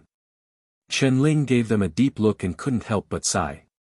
Sometimes, respect and courtesy were truly reserved for the strong. Yesterday, they had forced Wu Yudong to quit. If Chen-Ling hadn't possessed Dance of Slaughter, he would likely have met the same fate. But now, they could only smile obsequiously at him because he had earned the right to stand on equal footing with them. Chen-Ling didn't consider himself some kind of protagonist in a power fantasy novel, someone who could act on the impulse of, "You mess with me, I'll destroy you," and slaughter these hypocrites on the spot. Doing so would be tantamount to declaring war on the entire law enforcement system of the Aurora domain. His home was still in Frost Street. He had a younger brother who was about to return to school. He needed the identity of a law enforcement officer to pursue the path of the soldier god. From any angle, it made sense for him to go with the flow and let the matter rest. "Thank you all, then," Chen-Ling said indifferently, not looking up. "Brother Chen-Ling, the snow is slippery. Take care on your way back." Qian Fan's smile didn't waver. The list of promoted reserve officers should be posted around noon today. You can keep an eye out for it on your way back. We'll meet again if fate allows. Chen-Ling responded with a few perfunctory words, then turned and headed home. As Chen-Ling walked away, the enthusiastic smiles on Qian Fan and the others' faces gradually faded, replaced by coldness and disdain. That Chen-Ling really doesn't know his place. One of the law enforcement officers sneered. Once Brother Ma's plan is complete, District 3 will undergo a major change. Let's see how long he can keep strutting around then. Speaking of Brother Ma, any news from him? Not sure. Judging by the timing, it should be soon. As they spoke, a figure hurried over from the distance, slipping on the snow and nearly falling. He's dead. Who's dead? Han Meng, the chief law enforcement judge of District 3, is dead. The man stood up and shouted, "Word from District 3 says he fought 2 calamities alone and perished with them. Law enforcement judge Ma Zhong has temporarily taken over as chief judge and has ordered the immediate lifting of the lockdown in District 3. District 2 will follow soon." Hearing this news, everyone's eyes lit up. It's done. Are you sure? Is Han Meng really dead? Qian Fan asked again. That's what the message from District 3 says. It was delivered by one of Brother Ma's trusted aides. Qian Fan immediately felt a weight lift off his shoulders, and a wide smile spread across his face. With Han Meng out of the way, our days will be much easier. The business in Ice Spring Street can finally resume. Go, gather Bone Blade and his crew. Get some dancers and prostitutes too. Prepare good food and wine.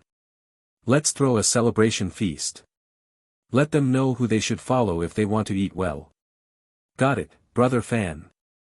Chen-Ling pocketed the 10 silver coins and slowly made his way over the back mountain. The falling snow dusted his black hair with frost. He had just spent 2 hours walking from District 3, stayed for barely 5 minutes, and now had to retrace his steps. By the time he returned to Frost Street, it would probably be noon. But no matter what, he had received good news and earned 10 silver coins. This money would allow him to buy new clothes for himself and Chen Yan, and he could also hire someone to seal the gaps in their house, sparing them from freezing during the snowy days. There's still plenty of expectation value. We can live peacefully for a few more days. Chen glanced at the characters flashing in the snow and muttered to himself. But come to think of it, compared to when he first transmigrated, things had indeed improved a lot. Ever since he wrested control of his body back from the audience had rarely interfered with his surroundings. Everything was moving in a better direction. He walked through the snow for a long time until the snow reached above his ankles. Finally, he returned to Frost Street. He was about to head straight home when he caught sight of a pastry shop preparing to close. On a whim, he stopped. "Boss, how much is this cake?" Chen pointed to a delicately crafted cake in the display window. 200 copper coins. The shop owner looked up and, recognizing Chen raised an eyebrow. "Ah Ling. What's the occasion? Buying a cake all of a sudden?"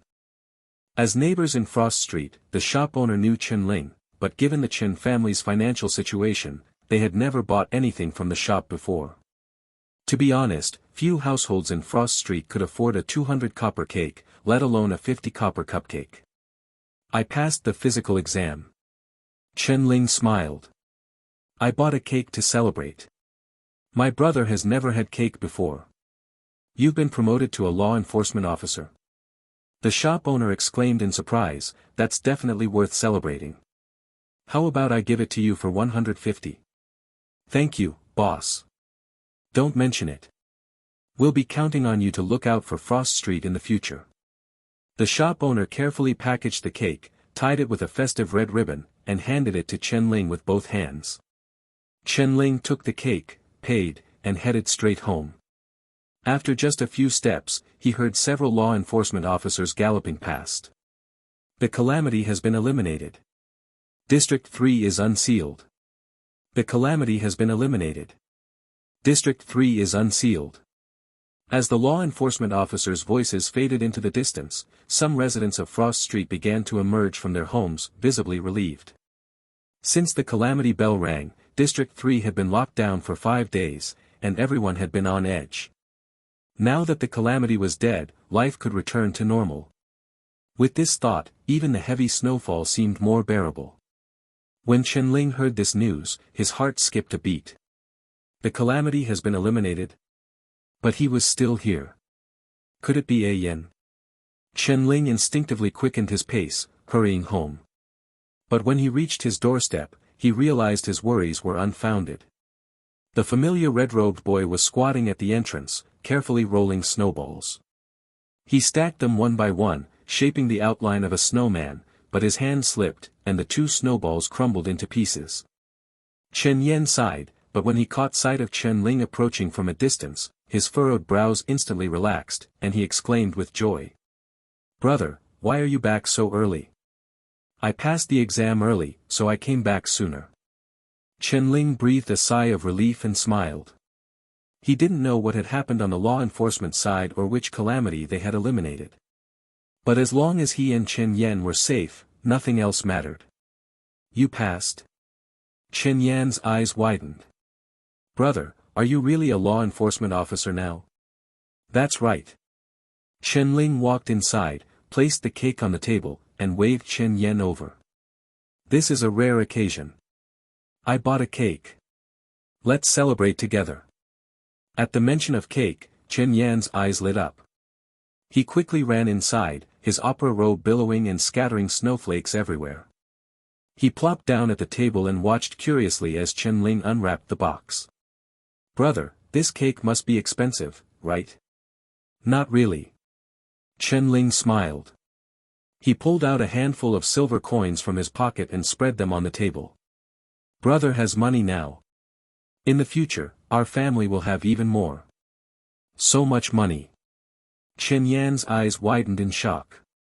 "This will last us a long time. Perfect timing too. You're about to start school, so this solves the tuition problem."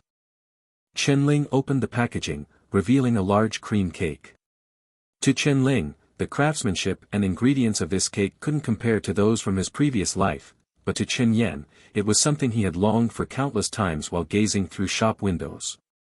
Chen Yen couldn't help but swallow hard. Brother, should we wait for Dr. Chu? No need. Who knows when he'll be back? We'll save a piece for him.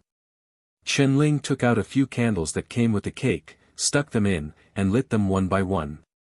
The orange candlelight flickered in the room, illuminating the faces of the two boys and the snowflakes swirling outside. Yen, you blow them out. Can we blow out candles if it's not a birthday? Chen Yen asked. Of course. Just make a wish before you blow them out. Okay. Chen Yen immediately clasped his hands together, bowed his head solemnly under the candlelight, and looked like a devout worshipper. Chen Ling didn't know what wish Chen Yen had made, but when Chen Yen opened his eyes and smiled at him, his chestnut eyes were as clear as water. What did you wish for? Chen Ling asked. I can't say. If I do, it won't come true. Fair enough. Excuse me, is Chen Ling home? As they spoke, a figure cautiously approached the door, standing in the heavy snow and peering inside. Wu Yudong. Chen Ling recognized the figure leaning on a crutch and raised an eyebrow in surprise. What are you doing here? Come in. Wu Yudong smiled sheepishly and slowly walked inside. He glanced at the cake and candles on the table, his eyes filled with envy. I just saw the posted list on the street. You got promoted, huh? Yeah. Congratulations. Wu Yudong's smile was tinged with bitterness. I thought you'd be forced to quit like me. I never expected you to actually make it. As he said this, Chen Ling could hear the deep-seated bitterness and helplessness in his voice. Brother, who is he? Chen Yen looked at Wu Yudong curiously. His name is Wu Yudong. He's a friend who worked with me in Ice Spring Street these past 2 days. Wu Yudong was stunned. A friend? Chen Yen pondered this. Should we give him a piece of cake too? Of course. We'll definitely give him a piece. Will you cut it, or should I? Not yet. The candles haven't been blown out. As Chen Ling spoke, he waved at the bewildered Wu Yudong. Yudong, don't just stand there. Sit down and have a piece with us. Huh? Oh, okay. Wu Yudong slowly sat down at the table. He looked at Chen Ling with a strange expression, then glanced at the empty space beside him. Chen Ling. Yeah. Can I ask you something? What? Since when have you been talking to someone? Chen Ling froze. A bone-chilling gust of wind swept through the room, and the burning candles were instantly extinguished. Audience expectation plus 20. The remnants of the snowman melted in the dead silence. After the candles were extinguished, Chen Ling's face turned as pale as paper. Chen Ling stammered, I was talking to my brother. Where is your brother? Wu Yudong looked at the empty seat beside him. Isn't it just the two of us in the house? Chen Ling turned to look at the seat across from him. At some point, it had become completely empty. In a daze, the lingering image of a boy's smile faded from his memory. Beads of sweat dripped from Chen Ling's forehead, soaking his back. His eyes, filled with confusion and emptiness, trembled incessantly, like someone who had just woken from a nightmare. No, that's impossible. Chen Ling suddenly stood up, the legs of the chair scraping against the floor with a piercing screech. How could there only be two of us? Chen Ling's voice rose sharply. My brother was just here. Earlier, he was building a snowman at the door. This morning, he even saw me off at the door. He's the one who mended my cotton coat. He frantically took off his cotton coat and pointed at the perfectly mended spot. Look. This is Yen's work. I don't even know how to sew. And these wooden boards on the wall, he fixed all of them. There's also a doctor from Aurora City staying with us. He's seen Yen too. If you don't believe me, you can ask him. I see. Wu Yudong seemed frightened by Chen Ling's outburst. He stammered, I was just asking, because I saw you talking to yourself just now. It was kind of scary. I wasn't talking to myself. Chen-Ling pointed at the empty space across from him, his bloodshot eyes fixed on Wu Yudong. My brother was sitting right there. You must have seen him when you came in, right? I really didn't see anyone. Wu Yudong looked aggrieved. He stared at Chen-Ling, who was acting strangely, and after a long hesitation, tentatively asked, Chen-Ling, have you recently encountered a calamity? Chen-Ling froze. So, you merged with a calamity too? I don't know. When I woke up, I was already there. Did you lose a chunk of your memory too? Yeah. But the Grey Realm convergence happened at the back mountain. You should have been in surgery at the time. How were you affected? I don't know. I just remember the doctor giving me anesthesia, and when I woke up, I was. Familiar dialogue echoed in Chen-Ling's ears. He seemed to grasp something, and his pupils contracted slightly. No. Chen-Ling muttered to himself. No. This isn't right. Chen-Ling, are you okay? The back mountain. Chen-Ling suddenly looked up in a certain direction and rushed out of the house like a madman. He didn't even grab the cotton coat he had just taken off. Wearing only a thin shirt, he charged into the heavy snowfall. Ranobes.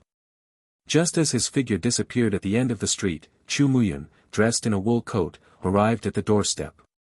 He glanced in surprise at the direction Chen-Ling had gone and was about to enter the house when he saw Wu Yudong standing alone in the living room. His brows immediately furrowed. Who are you? I'm Chen-Ling's friend. Behind the silver-rimmed glasses, Chu Muyun's eyes narrowed, exuding a dangerous aura. What did you just say to him? I didn't say much. I just thought it was strange that he was talking to himself, so I asked who he was talking to. And then. Chu Muyun's expression changed drastically. He looked again in the direction Chen-Ling had gone. Do you know what you've done? Chu Muyun's voice seemed to come from the underworld. The moment Wu Yudong met Chu Muyun's gaze, his heart skipped a beat. He had never seen such a cold, insane look before. Wu Yudong was terrified. He took a trembling step back, tripped over a chair, and fell to the ground with a thud. Chu Muyun took a deep breath, stepped into the house, and gently closed the door. The drafty door blocked out the light and snow from outside, plunging the living room into darkness. The figure in the wool coat slowly approached Wu Yudong. He adjusted his glasses, and beneath his refined exterior, a ruthless ferocity was revealed without restraint. It was as if a ferocious beast, trapped in a human shell, had shed its disguise and bared its bloody fangs. Do you know how rare it is to find a fusionist who maintains such a delicate balance between madness and sanity? Do you know how much effort I've put into acting alongside him to keep him from realizing his own abnormality? Do you know what kind of monster you might have unleashed? Wu Yudong was petrified. With his legs already broken, he couldn't escape even if he wanted to. He could only drag himself backward bit by bit. I didn't know, I really didn't know, he pleaded in a trembling voice. I've been guarding this place for 3 days, making sure no one got close to Chen-Ling or this house. And you just had to barge in. Why? Chu Muyun suddenly grabbed a chair and swung it at Wu Yudong's head. Bang dash. A dull thud echoed through the house, and Wu Yudong was knocked unconscious on the spot. A large gash opened on his forehead, and blood gushed out, quickly forming a pool on the floor. Chu Muyun showed no signs of stopping. He stared at the lifeless body on the ground and swung the chair again and again, smashing it into Wu Yudong's body. Why? Why? Why? Hot blood splattered onto the wool coat, and a streak of crimson stained the lenses of the silver-rimmed glasses. Chu Muyun no longer had the refined demeanor from before. Instead, he looked like a deranged executioner, venting his rage in the darkness where no one could see. With each blow of the chair, Wu Yudong's breathing grew fainter until it finally stopped. Bang! With the final strike, the chair finally shattered. Chu Muyun wiped the sweat from his brow, his chest heaving. His blood-stained fingers adjusted his glasses, and his deep blue eyes stared at the bloody mess on the floor. After an unknown amount of time, the madness in his eyes gradually faded, and a sharp scalpel appeared in his hand. At the same time, a figure stumbled through the snow, arriving at the back mountain. His thin shirt was soaked with sweat, and the heat and cold clashed on his body. He crossed the unmanned yellow police line and passed through snow-covered mounds marked with wooden signs, as if searching for something. This was the starting point of everything, the place where the truth was buried. The mass grave. Chen-Ling had never been here before. Except in the memories he had inherited, when Chen-Tan and his wife had dragged him here to bury him. But for some reason, when he personally set foot on the mass grave, a strange sense of familiarity washed over him. This familiarity wasn't singular, but twofold. As he looked at the snow-covered graves before him, fragmented memories flooded his mind, as if two completely different sets of memories were converging here. One belonged to Chen-Ling. The other, to Chen Yen. Guided by instinct, he wandered among the graves, searching for something. Finally, he stopped in front of a mound of earth that bore no wooden marker or any sign of identification. He stared at the mound for a long time before kneeling in the thick snow. The white expanse swayed in his vision, and in his daze, the memories belonging to Chen Yen grew clearer. Name: Chen Yen. Age: 15. Number: 39180. On the cold operating table, Chen Yen answered cautiously. A strong light shone down from above, making it impossible for him to open his eyes. He could only see blurry figures moving around the operating table. The person matches. It's correct. At such a young age, to have this kind of illness, TSK. When does the surgery start? Wait a bit longer. The heart over there hasn't arrived yet. If it doesn't come through, we won't be able to proceed. Hearts are so expensive on the black market now. Did those parents really manage to get the heart we asked for? Get it? They're just a bunch of poor folks. Even if they sold their house, they couldn't afford it. Then where's the heart coming from? Hee hee. You don't know. What? They're going to use their eldest son's heart to save this younger one. Really? Is that necessary? That couple was diagnosed early on and told they couldn't have children, so they picked one up off the street to raise, planning to have someone to take care of them in their old age. But who knew that a few years later, somehow, they got pregnant and had a younger son. The couple, who had already resigned themselves to their fate, were overjoyed and immediately treated him like a treasure. A with tilde Omicron Thailand bot yes. If it were you, would you choose a stray child picked up from the street or a biological son, a miracle from heaven? TSK. Hearing this conversation, Chen Yen, lying on the operating table, suddenly opened his eyes. He struggled to sit up and looked at the two men speaking. His pale little face was filled with shock and disbelief. You're saying, whose heart is it? Your brother's, Bone Blade, dressed in sterile clothing, casually blew on his nails. What, didn't your parents tell you? Otherwise, do you think your family could afford a suitable heart with the little money you have? Brother. Chen Yen lay on the operating table for a long time.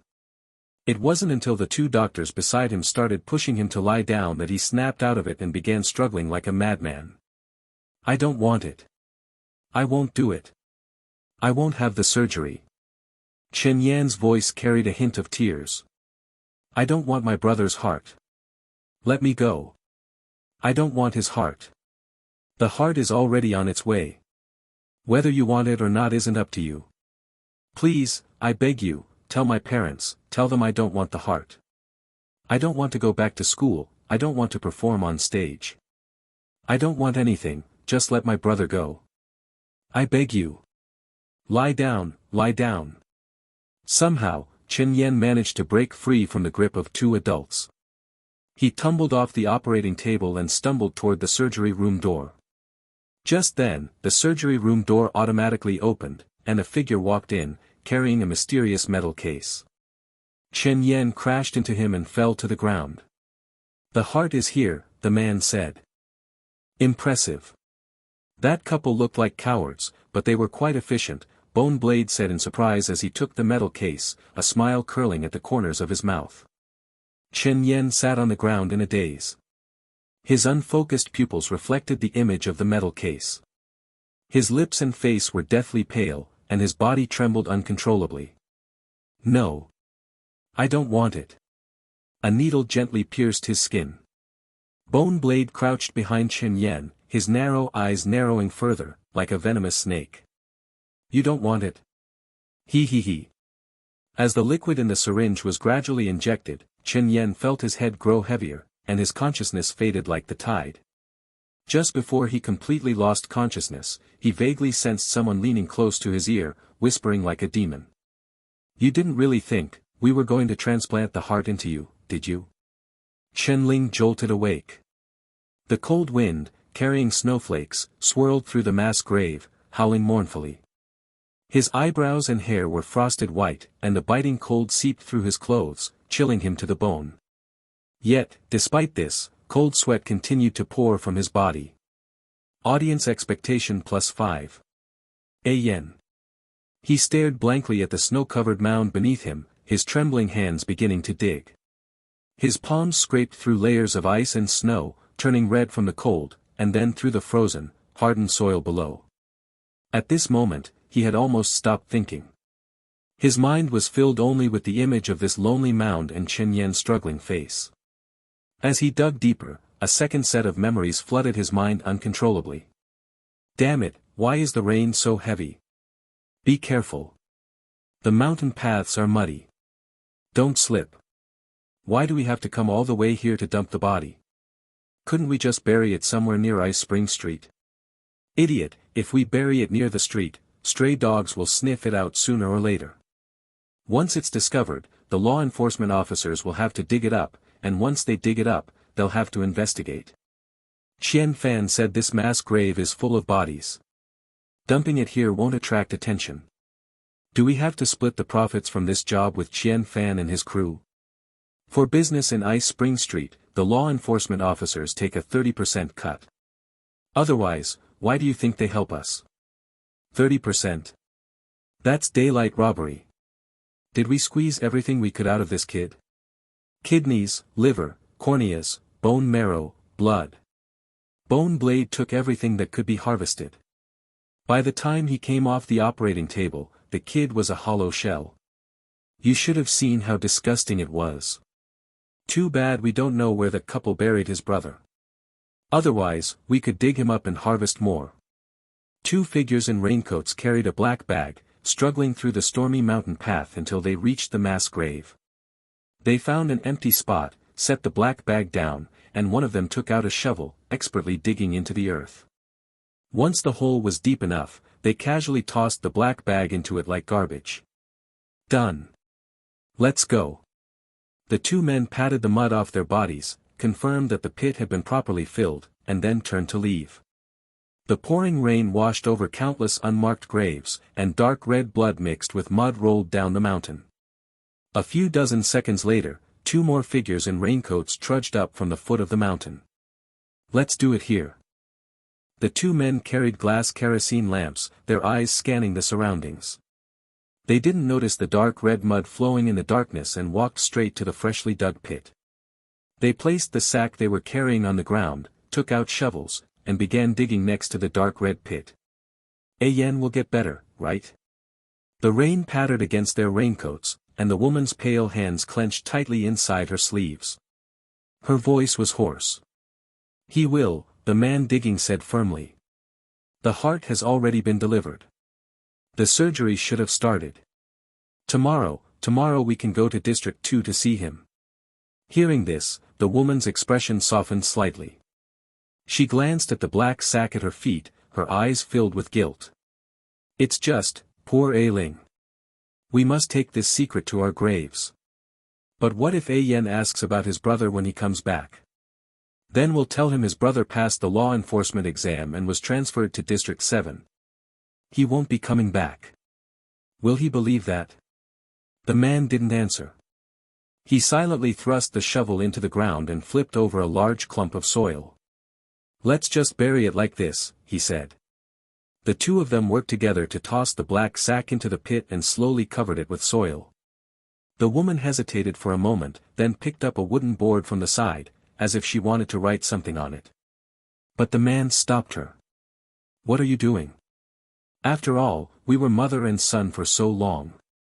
Let's at least give Ailing a gravestone." "No. If we put up a gravestone here, what if the law enforcement officers or someone else sees it? Then.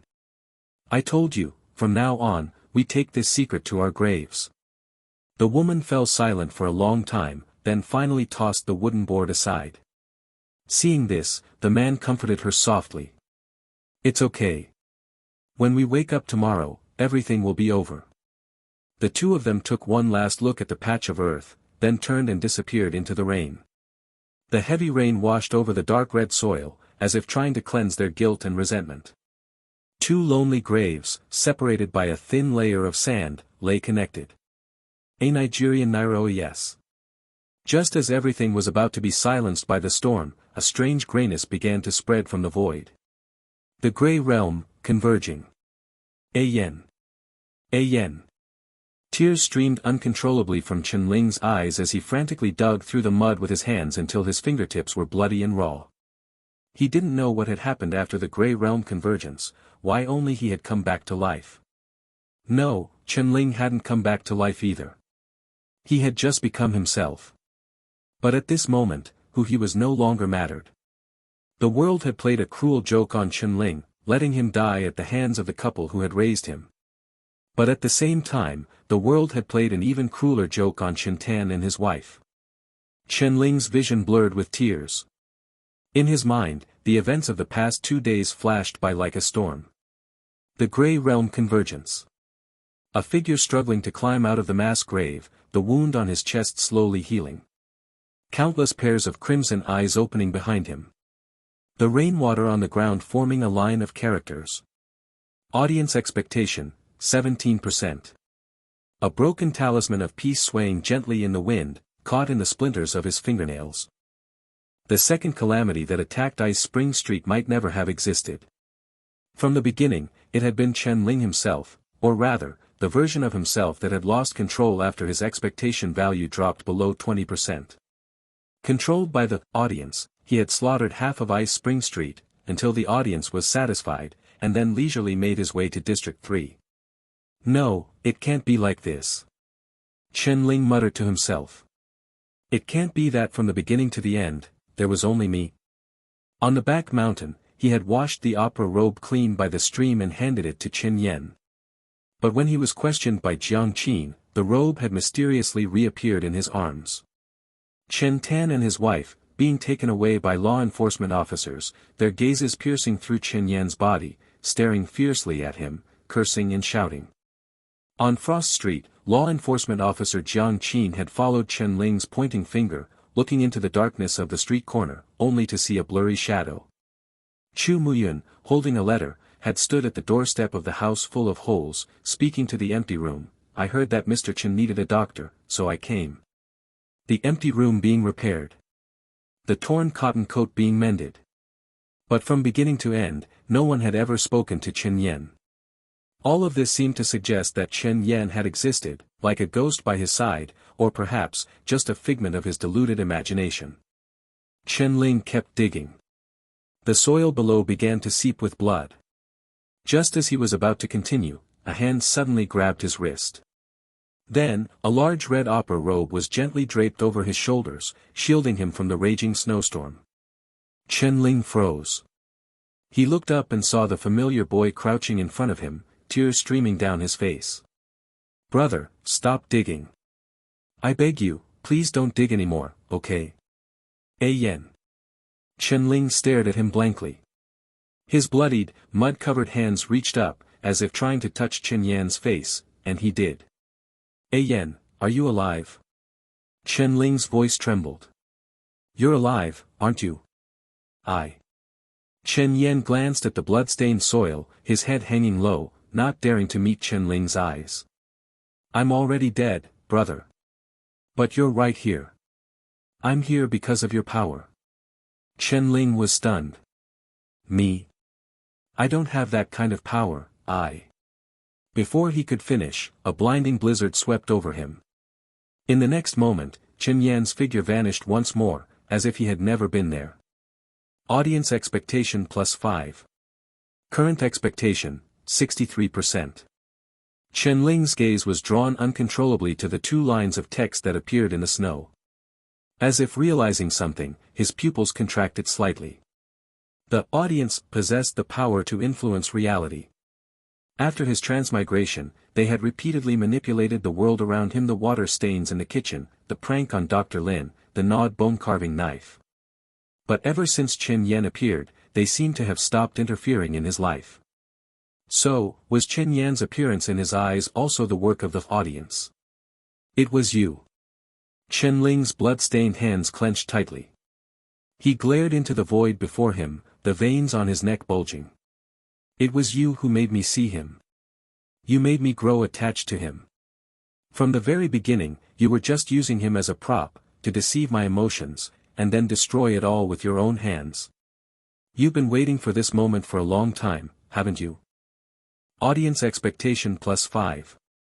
The appearance of another line of text completely ignited the rage Chen Ling had been suppressing. He scrambled to his feet, the red opera robe billowing in the storm like an enraged lion. Are you satisfied now? Have you had enough of this show? Are you enjoying it? Did I perform well for you? Go to hell.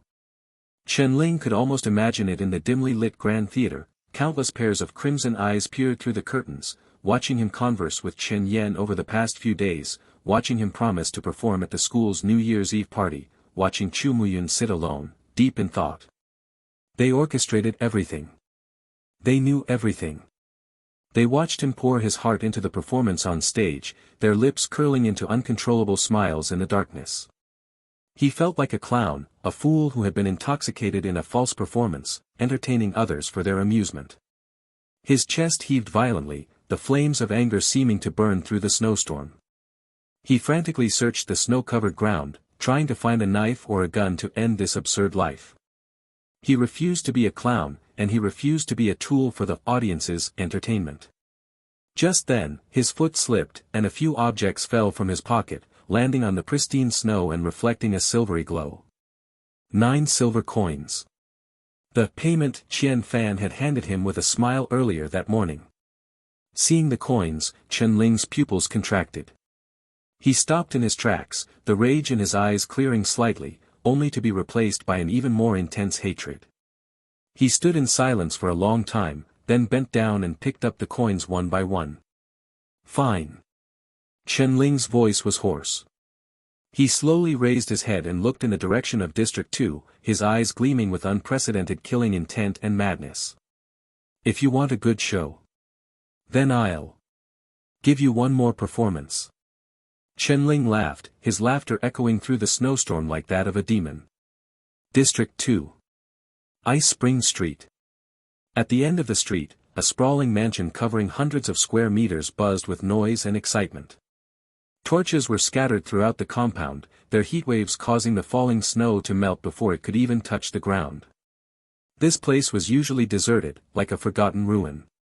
But only a select few knew that the owner of this mansion, which could buy half of Frost Street in District 3, was none other than Ma Zhong. And now, this once abandoned mansion had been transformed. Enchanting music filled the air, mingling with the coquettish laughter of women and the boisterous guffaws of men, creating an atmosphere akin to a paradise of indulgence. Brother Ma's mansion is truly impressive. It's such a waste to leave it abandoned for so long. Qian Fan, dressed in the black and red uniform of a law enforcement officer, sat in the front row. He squinted as he watched the scantily clad women dancing on stage, unable to help but marvel. What's the waste? Brother Ma's mansion in District 3 is even bigger, another law enforcement officer sitting beside him said, clinking his glass with Qian Fan's before downing the fine wine in one gulp. I'm so envious. When will I ever be able to afford a mansion like this? With Han Meng dead, no one can disrupt our business anymore. In a few years, each of us brothers will have one of these. Ha ha ha, come on, let's have another drink. By the way, hasn't Brother Ma arrived yet? He's on his way. He said to let us enjoy ourselves first. Qian Fan nodded and was about to say something when Bone Blade, with a dancer under each arm, walked over to him with a smile. Come, come, let's toast to our boss Chen. There were some misunderstandings before, but from now on, we'll need your guidance in our business dealings. Bone boss, you flatter me. This is Brother Ma's party. I'm just here to join in the fun, Qian Fan said with a laugh. But when it comes to business, of course, we'll cooperate sincerely and mutually benefit. Well said. Mutual benefit. The 19 residents of Ice Spring Street all stood up and clinked glasses with Qian Fan. Among them were those in the firearms trade, the drug trade, and the flesh trade. But at this moment, they all smiled so warmly and harmlessly that anyone who stumbled in might mistake this for a gathering of business tycoons. Boss Qian, how was that batch of goods from the other day? Bone Blade seemed to remember something and lowered his voice with a smirk. That heart, and those organs. The quality was good, right, are Nigerian Naira. Not bad, Qian Fan nodded slightly. The buyer was very satisfied. It's not often you find a buyer with such deep pockets, willing to take all the organs at once. That batch went to Aurora City, didn't it? Hearing the words, Aurora City, Qian Fan's eyes narrowed, and he spoke leisurely. Bone boss, in this line of work, it's best not to ask too many questions. You might bring trouble upon yourself. Haha, my apologies. I'll punish myself with a drink. Bone Blade downed his glass in one go, then turned his gaze to the voluptuous dancers on stage. His hand, resting on the shoulder of the woman beside him, slid down naturally, eliciting a coquettish giggle as he began to play around. Speaking of which, it's always the same few acts every time. Isn't there anything else? What else do you want to see? I heard that in Aurora City, performances include singing, skits, magic, and even opera. But here, all we get is dancing. Like you said, that's in Aurora City. In a place like District 3, where would we find that kind of variety? It's already impressive that we managed to get so many dancers and live music for you. How boring. Bone Blade's cheeks were flushed from the alcohol. He pushed the two beauties in his arms aside and strode to the center of the stage. The dancers, their formation disrupted, looked at each other in confusion. The musicians below the stage, who had been playing the drums and bamboo flutes, abruptly stopped. Don't stop, keep dancing. Bone Blade's body pressed lightly against the back of one of the dancers, his hands slithering over her like snakes. Finally, he grabbed her wrists and manipulated her like a puppet, making her move in an awkward and grotesque manner on stage. The dancer's face turned pale with fear, but she didn't dare resist, allowing Bone Blade to control her body. The other dancers glanced at Qian Fan below the stage, pretending nothing was wrong, and continued their synchronized movements. The drums resumed, and the bamboo flutes played on. Ha ha ha, Bone Blade, your dancing is hideous. Let me give it a try. No, no, I think he's doing great. Keep going, keep going. Ha ha ha. Who knew you had a talent for dancing? How about a pole dance for everyone? The crowd from Ice Spring Street burst into laughter, as if they had found a new source of entertainment, pushing the already lively atmosphere to an even greater climax. Just then, a figure pushed open the mansion's gate and walked in through the snow. What? Has Brother Ma finally arrived? Everyone turned to look, their eyes landing on the front courtyard, but they all froze in place. It wasn't Ma Zhong.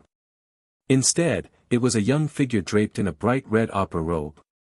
He silently walked across the stone path of the front courtyard, the falling snow dusting his temples with white.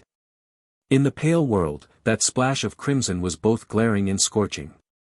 When they saw his face, most of the people inside the mansion turned pale, as if recalling something, their eyes filling with venom and malice. Meanwhile, Qian Fan was momentarily stunned. He exchanged a glance with the law enforcement officer beside him and stood up from his seat. Brother Chenling, what brings you here? A warm smile spread across his face.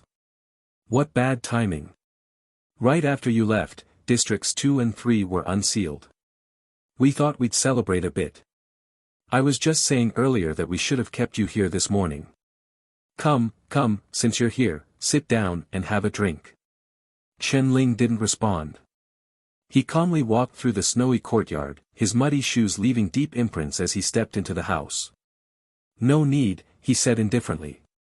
"I'm here to retrieve something." "Retrieve something? What did you leave behind?" Under everyone's gaze, Chen-Ling walked through the banquet hall and stepped onto the stage. His eyes were locked on Bone Blade the entire time. Well, if it isn't Officer Chen." Bone Blade, drunk and sneering, let go of the dancer and pushed her aside. "What's with the outfit? Are you here to put on a show for us?" With Han Meng dead and Ma Zhong once again holding absolute power in District 3, Bone Blade and the others didn't believe Chen-Ling would dare cause trouble.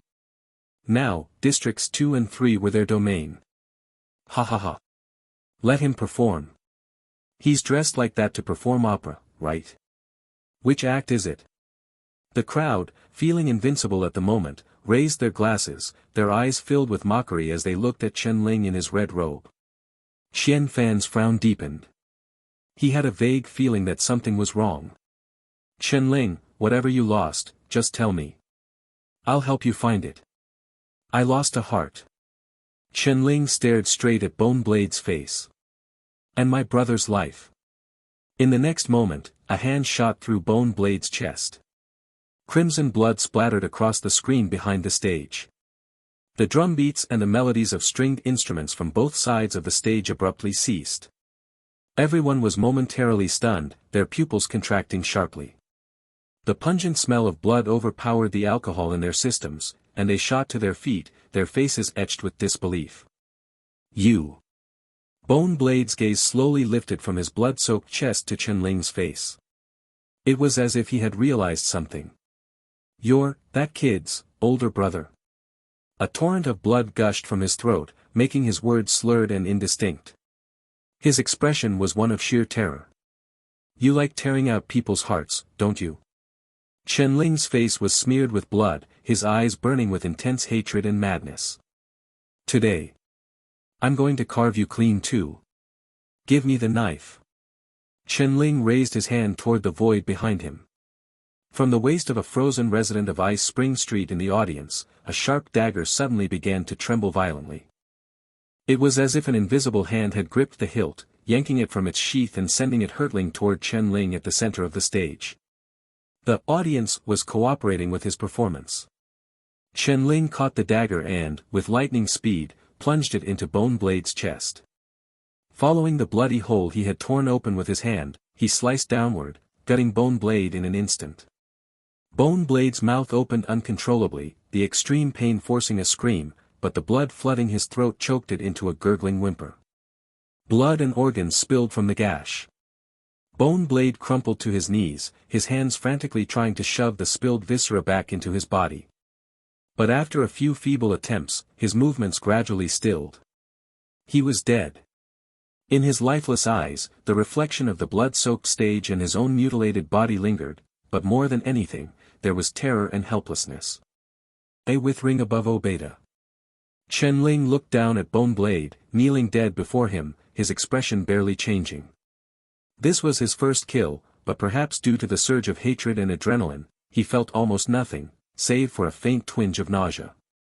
He didn't notice that, at this very moment, high above in the snow-filled sky, a black star began to glimmer faintly. "Chen-Ling. Have you gone mad? As a law enforcer, you kill without reason or justification. You will be punished for this." Xian Fan, witnessing this scene, couldn't help but widen his eyes. He immediately bellowed. On the blood-stained stage, the figure in red slowly turned. The young man's face was still streaked with fresh blood. He gripped the dagger, looking down at the terrified crowd below, his eyes filled with murderous intent and madness. At this moment, the densely splattered blood on the screen behind him began to glow faintly, like countless crimson eyes opening in the darkness, seated in an invisible audience, watching everything unfold. Audience expectation +5. Whoosh. A soft sound echoed as all the torches in the courtyard extinguished simultaneously. "Punish me?" Chen-Ling let out a light laugh. He slowly raised his finger, smearing the hot blood on his cheek, drawing a bloody streak at the corner of his eye. The face of Chen Yan, once adorned with red makeup, seemed to overlap with Chen-Ling's, his entire aura now eerie and bloodthirsty. He was the vengeful spirit Chen-Ling, and also the vengeful spirit Chen Yen, a performer on a stage, acting alone under the gaze of the apocalyptic calamity. You, what right do you have to punish me? Who among you can punish me? In the next moment, the figure in red vanished from the stage. A dagger sliced through the void, so fast that no one present could react. A muffled grunt followed as a resident of Ice Spring Street, standing closest to the stage, fell to the ground, blood spurting from his neck. Li Mang, Sun Lu, and the others were horrified. They had all faced Chen-Ling before and knew how terrifying he was. The most critical issue was that today they had come to the celebration for pleasure, and almost no one had brought firearms. At most, they had hidden a couple of cold weapons on their persons. But even when they had guns at the tavern, they hadn't been able to take down Chen-Ling. How could they possibly do so now? The red phantom darted through the crowd, ruthlessly harvesting lives. As the body count rose, Chen-Ling had completely overcome the faint shadow of guilt. Instead, he found himself growing strangely adept at the act. Amid the swirling snow, a bloody and grotesque massacre unfolded within the courtyard. Meanwhile, 100 meters away from the courtyard, he actually attracted the attention of the Path of the Soldier. Chu Muyun stood beneath a snow-laden tree, his gaze fixed on the distant courtyard. I never expected him to be such a genius, in the art of killing. Not just the Path of the Soldier. From the void, a figure cloaked in shadow gradually materialized. Didn't you notice? The star of the Path of the Witch has also reacted. The Path of the Witch? Chu Muyun was taken aback. What does he have to do with the Path of the Witch? Why would it respond to him? I don't know. But don't you find it strange? What? How could a fusionist attract the gaze of a divine path? Moreover, he's a fusionist bearing the mark of apocalypse. That's not so strange. He merely attracted their attention, as if his innate talent caught the notice of the divine paths. But he hasn't truly received the divine favor. The path to divinity isn't meant for monsters. I see. But this kid is indeed insane and ruthless. You have a good eye. Chu Muyun smiled faintly but said nothing. However, he's in for trouble now. Why? I can sense it. The shadowy man paused.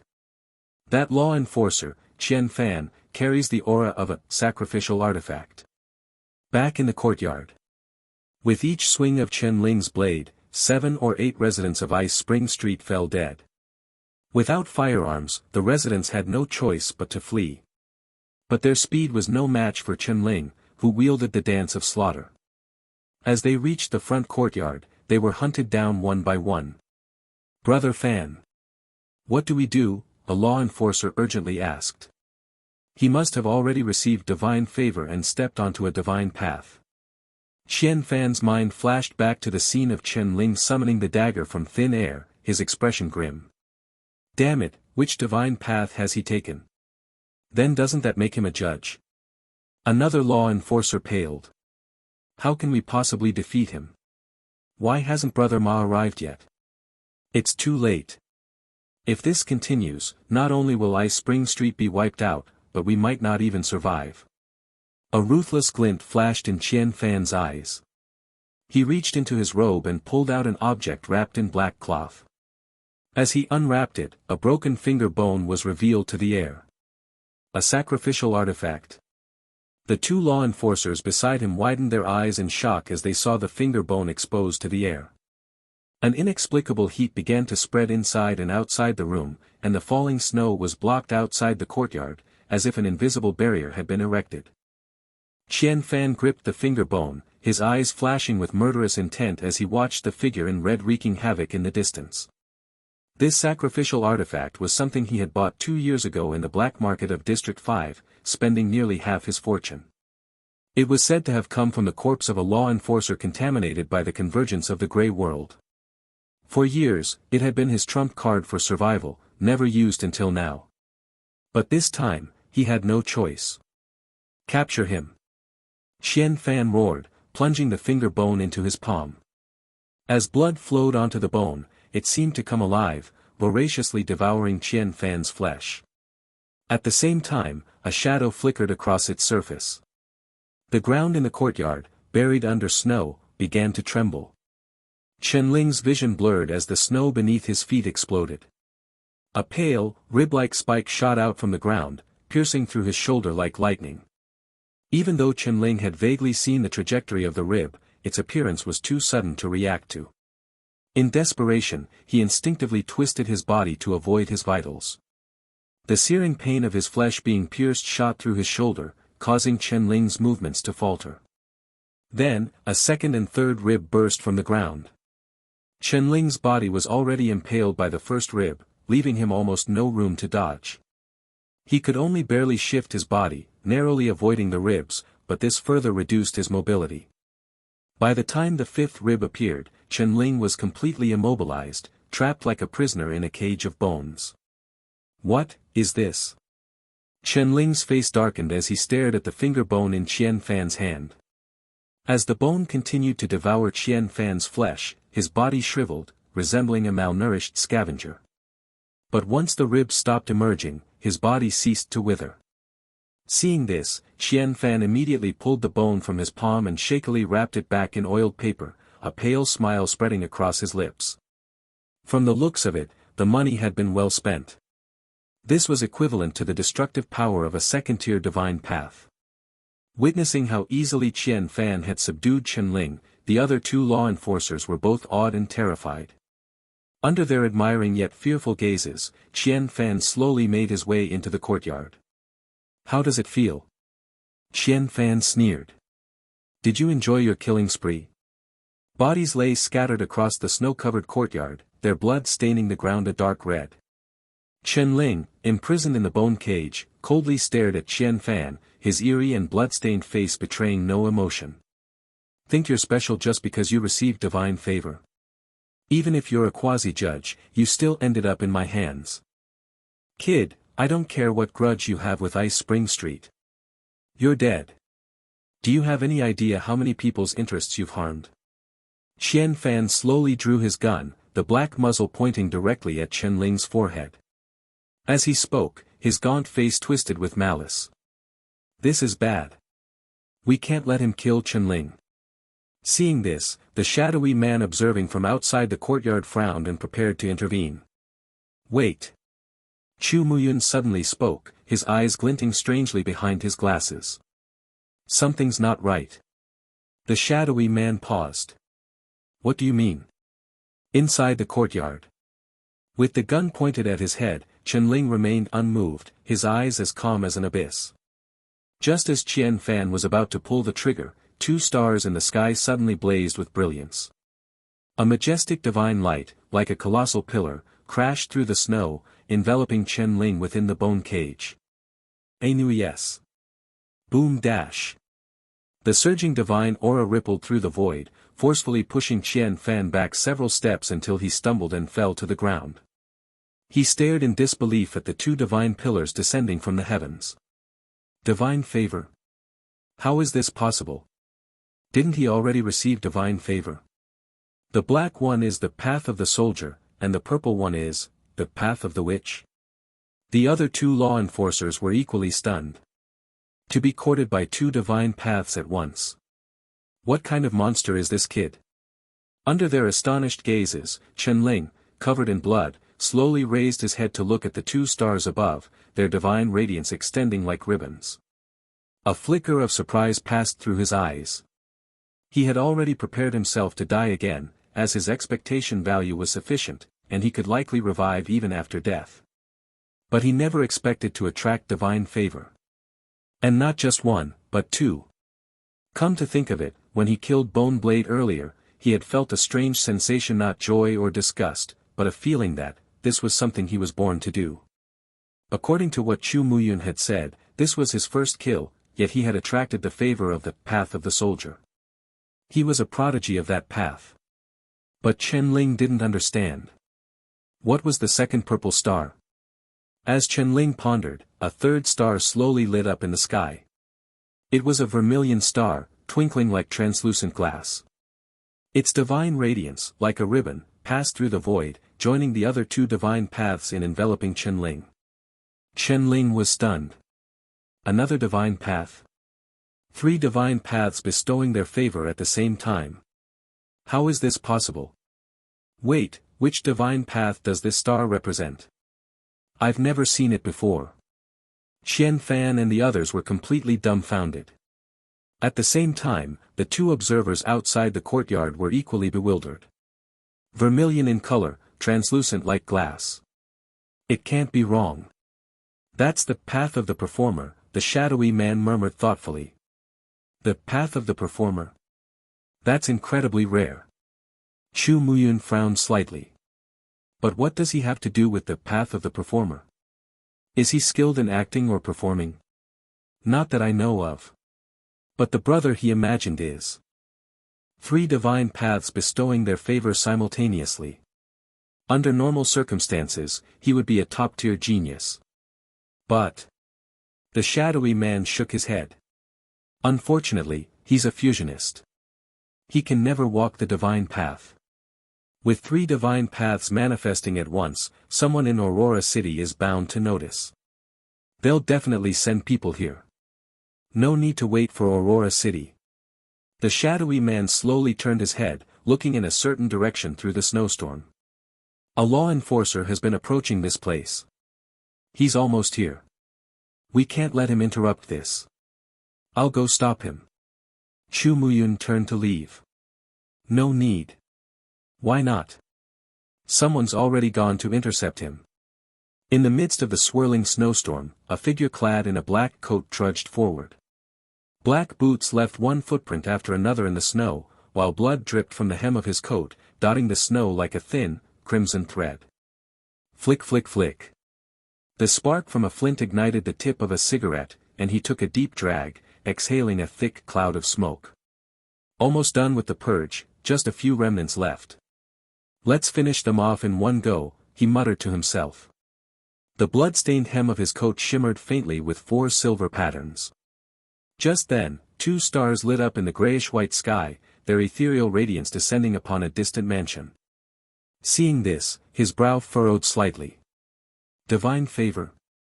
Judging by the direction, it must be Ma Zhong's mansion. Among those remnants, there's actually someone who received divine favor. As he murmured to himself, a 3rd star lit up, and a 3rd divine blessing poured down. 3 divine paths bestowing their favor. His surprise turned to shock. What kind of monster is this? He unconsciously quickened his pace. The snowflakes danced in the biting cold, and the outline of the mansion in the distance flickered in and out of view. 1 minute. 2 minutes. 3 minutes. His frown deepened. No matter how far he walked, the mansion remained hazy, showing no signs of getting closer, like a mirage in the snow. Finally, he seemed to realize something and turned to look behind him. At some point, the footprints he had left had completely vanished. The howling wind echoed in his ears, and in the vast white world, it felt as if he were the only one left. Who's there? He demanded coldly. His voice dissipated into the flurry of snowflakes, as if swallowed by some monstrous entity. An eerie silence enveloped him. Playing tricks. A flash of killing intent crossed his eyes as his right hand gripped the gun at his waist. An invisible domain suddenly expanded around him. He closed his eyes, the cigarette at his lips burning silently, as if he were intently sensing something. Suddenly, he raised his gun with lightning speed, aiming at a spot to his side, and pulled the trigger without hesitation.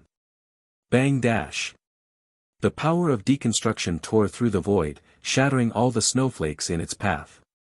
At the same time, everything around him seemed to ignite like paper: the ground, the sky, the snowflakes, the distant outline of the mansion.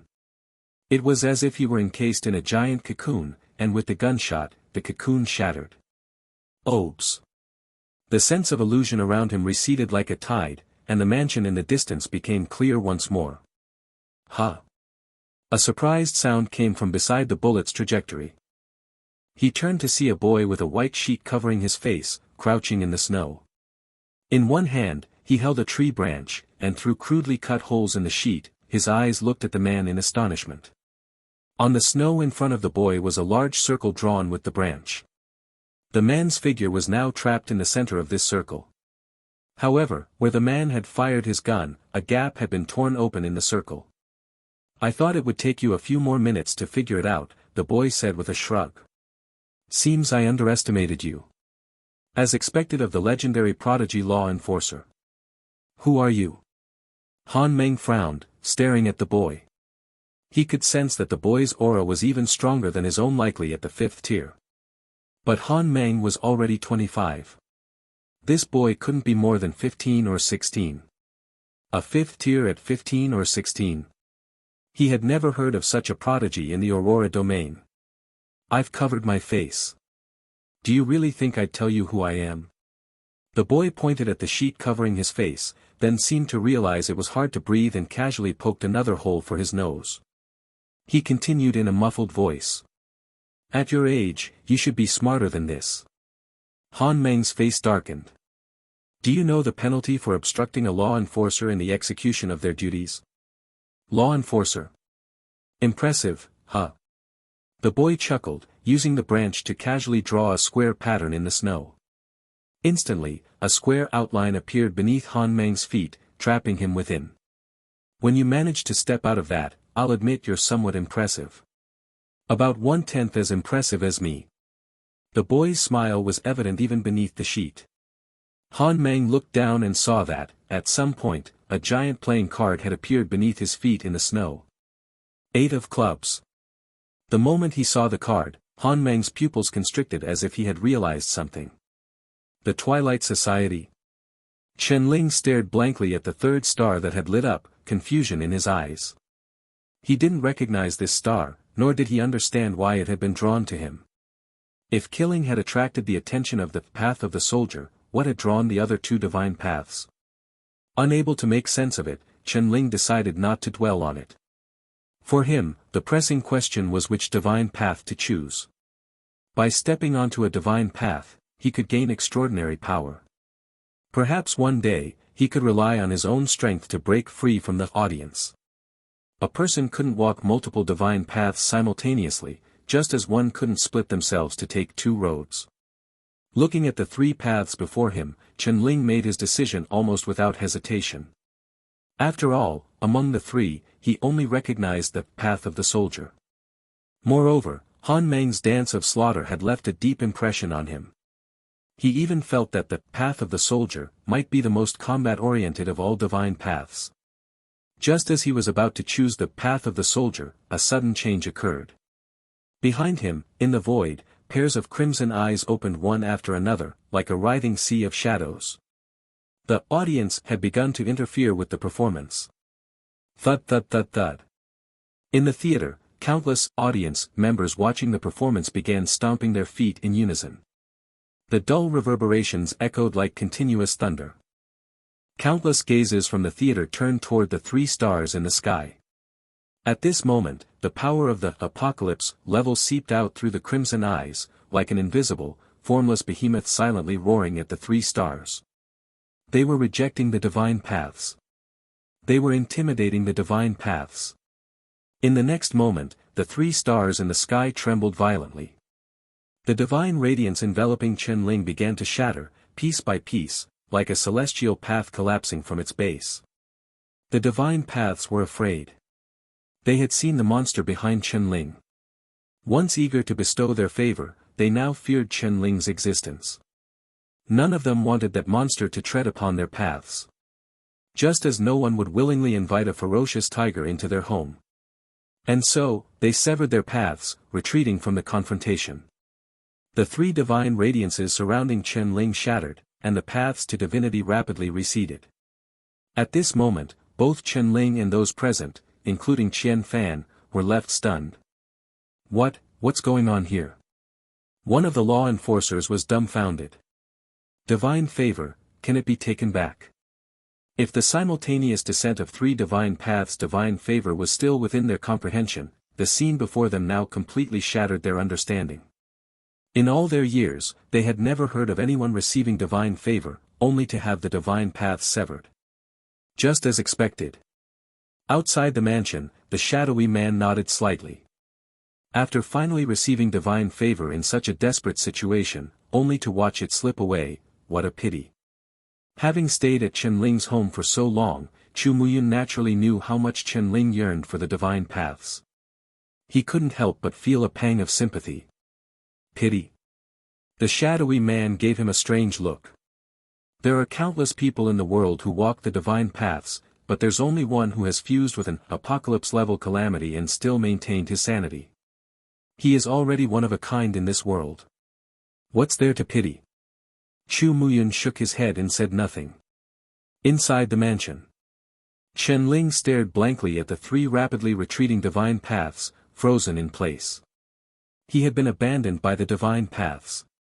That might have been the only hope in this world for him to escape the control of the audience. He didn't know what had happened, but he could sense the divine path's fear. He turned to look behind him, vaguely catching sight of pairs of eyes gradually disappearing into the void. It's you again. Chen-Ling let out a bitter laugh. Of course, I should have known. Once I step onto a divine path, it means there's a chance I could break free from your control. How could you possibly let that happen? You'd rather I stay on this stage forever, a puppet for your amusement. Chen-Ling's smile grew increasingly grim, his blood-streaked eyes filled with deep despair. Even the divine paths had retreated under the audience's intimidation. As an ordinary person, he couldn't fathom how to escape them. Rather than live as a puppet for the rest of his life, Chen-Ling would rather choose death. The divine favor receded like a tide. Chen-Ling, clad in red, was left alone, bound to the skeleton, laughing with despair and madness. Come on, Qian Fan. Chen-Ling roared with wild laughter. You want to kill me, don't you? Do it. Shoot me in the head. Remember, if you want to kill me for good, you'll need 2 shots. Qian Fan was momentarily dazed but quickly snapped back to reality. Seeing the seemingly deranged Chen-Ling before him, a glint of killing intent flashed in his eyes. Although I don't know what's going on, since you've lost divine favor, you're as good as dead. He raised his gun again, aiming at Chen-Ling's head, and pulled the trigger. Bang dash. This time, no miracle occurred. The bullet pierced through Chen-Ling's skull, instantly taking his life. Half of his head exploded, splattering red and white onto the ground. The mansion fell into dead silence. Qian Fan and the others stared at Chen-Ling, now with only half a head left, and finally felt a sense of relief. It wasn't that they were cowardly, but everything about Chen-Ling was too bizarre, so bizarre that they began to doubt whether he was even human or if he could truly die. But now, no matter what he was dead. This kid is too creepy. Qian Fan holstered his gun, spat on the ground, and turned to walk back into the house. As he turned, he saw the other 2 law enforcers standing under the eaves, their eyes wide with terror. What are you doing? Be Brother Qian. One of the law enforcers stammered, pointing a trembling finger. He. Qian Fan frowned and followed the pointing finger, only for his pupils to contract sharply. The crimson corpse bound to the skeleton had eerily straightened up, the half-dangling head slowly lifting as the shattered skull and flesh began to writhe madly. The remaining half of the eyelid suddenly snapped open, a bloodshot eye glaring fiercely at Qian Fan. Qian Fan. Didn't I tell you to shoot twice? 1 shot won't kill me. It won't kill me. The torn vocal cords grated against each other, producing a teeth-grinding sound. At this moment, even the experienced Qian Fan and his companions were terrified, their legs nearly giving out beneath them. Monster, monster, one of the law enforcers screamed in terror. He's not human. He's a monster. Shoot. Shoot him again. Chen-Ling roared madly. Aim for the other half of my head. Come on. The grotesque scene left the 3 men petrified, and Qian Fan's hands began to tremble. I see now, it's you. Qian Fan seemed to realize something. You're the calamity that descended that night. Hearing this, the other 2 law enforcers also came to their senses, their faces growing paler. They were truly afraid. After all, the 2 calamities that had crawled out of the gray world were one of the 3rd tier and one of the 5th tier. Neither was something they could handle. Qian Fan gritted his teeth, drew his gun again, and shakily aimed it at the red-clad monster trapped in the skeleton. At this point, he had no choice but to shoot. However, the moment he pulled the trigger, the gun seemed to be gripped by an invisible force, the barrel twisting into a crumpled mess. Qian Fan felt a tremendous force slam into his chest, sending him flying like a broken kite. He crashed through the mansion's door and landed heavily on the ground. The other two law enforcers stared wide-eyed at the empty space before them, but they saw no attacker. There was nothing there. But in Chen Ling's eyes, it was different. A familiar red-clad boy stood in the swirling snow, slowly turning to look at him. His eyes were filled with tears. "Brother," he said. "Brother, you can't just die like this. You can't give up like this." Chen Ling's head was slowly repairing itself, his bloodshot eyes staring blankly at Qin Yan. The madness in his gaze faded slightly. In a hoarse voice, he asked. "Not give up? Then what can I do? Keep being their entertainment? What's the point? But if you die now, you'll have nothing left. Even if I live, I'll still have nothing." Chen Ling murmured. "Even if I survive, they'll keep interfering with my life. They created one of you, and they can create a second, a third. Eventually, they'll drive me mad. Brother. As long as you're alive, there's always hope, isn't there? Hope." Chen Ling looked into Chen Yan's tear-filled eyes and, after a long silence, suddenly laughed. "I understand." Chen Ling turned to look behind him, his bloodshot eyes seemingly fixed on something. "You're scared. You know that if I die one more time, I'll die for real. You're afraid that if I die, there'll be no one left to perform for you, so you conjured up his image to trick me into staying alive, didn't you? Brother.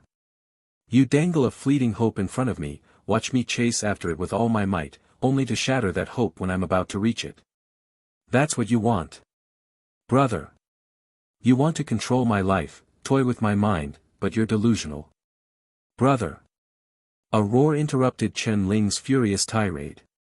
He turned to see Chen Yan standing there, tears streaming down his face, his eyes filled with pleading. "Brother. I'm real. Believe me. Everything I'm saying is real. Chen Ling was stunned for a long time, his face twisting with struggle and pain.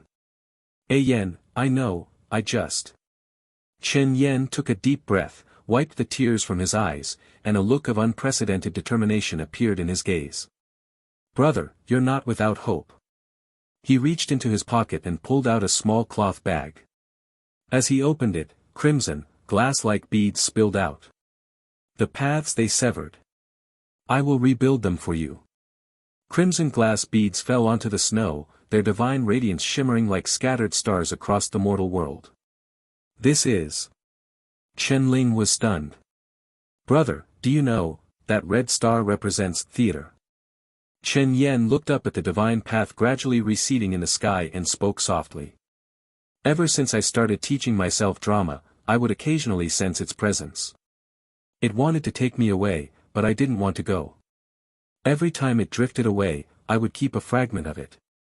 I thought that if I saved enough, maybe I could take you, Mom, and Dad to the place it pointed to see what lies at the end of theater.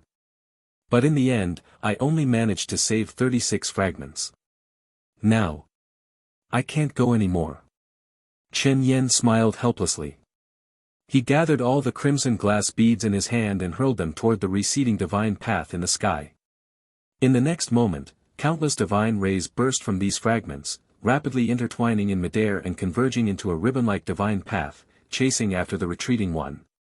Brother, you must live on. Will you go and see what lies at the end of the theatrical path for me? The two segments of the divine path collided in midair, their brilliant light illuminating the heavens. The path of the performer was reconnected. The crimson star in the sky never expected its divine path to be forcibly anchored. Its radiance trembled in midair, as if trying to pull it back. At the other end of the divine path, the young Chen Yan stood quietly. Though his body appeared frail and thin, his talent for the theatrical path was overwhelmingly powerful, transcendent, and unshakable. He had firmly nailed the starting point of the path of the performer before Chen-Ling. The divine path had abandoned Chen-Ling, but Chen Yan had not. What's happening? Outside the mansion, the shadowy man and Chu Muyun both stared in shock at the sky. Beneath the crimson star, a shattered path was rapidly being repaired. Why is the path of the performer anchored? Did it choose Chen-Ling? How is that possible? Even the usually calm and wise Chu Muyun couldn't help but widen his eyes. The two of them carefully scanned the area around Chen-Ling in the center of the mansion but found nothing unusual. In their vision, there was nothing to see. Wait, something's not right. What's not right? That path of the performer is not right. It's twisted. I've never seen a divine path like this before. What happens if you walk on a twisted divine path? If the signs on a road are altered, who knows where it might lead? Heaven? Or, hell? You mean? Stop him. He must not walk that twisted divine path. The two figures rushed toward the mansion at full speed. Chen-Ling stared blankly at Chen Yan standing on the path of the performer. It might have been his imagination, but Chen Yan's figure seemed to be fading. Ao Thailand bot. Yan. Yan. Chen-Ling's pupils contracted. Summoning strength from who knows where, he slowly pulled his shoulder free from the skeletal cage. The sharp bones tore through his flesh, and crimson blood dripped from his arm, quickly pooling on the ground. He clenched his teeth, but a pained howl still escaped his lips. After more than 10 seconds, he finally broke free from the cage and stumbled toward Chen Yan. Yan. He reached out to grab Chen Yan, but his hand passed through empty air. Before, he had been able to touch Chen Yan. Brother, this time I really have to go. Chen Yan's face showed the pure, gentle smile unique to a young boy. This path is different from the other paths of the performer. It will make your life more tortuous and bumpy, but it might also help you break free from those things. Where are you going? Chen-Ling's face was pale from blood loss. Back to where I belong, and at the same time, I'll become the foundation of your divine path.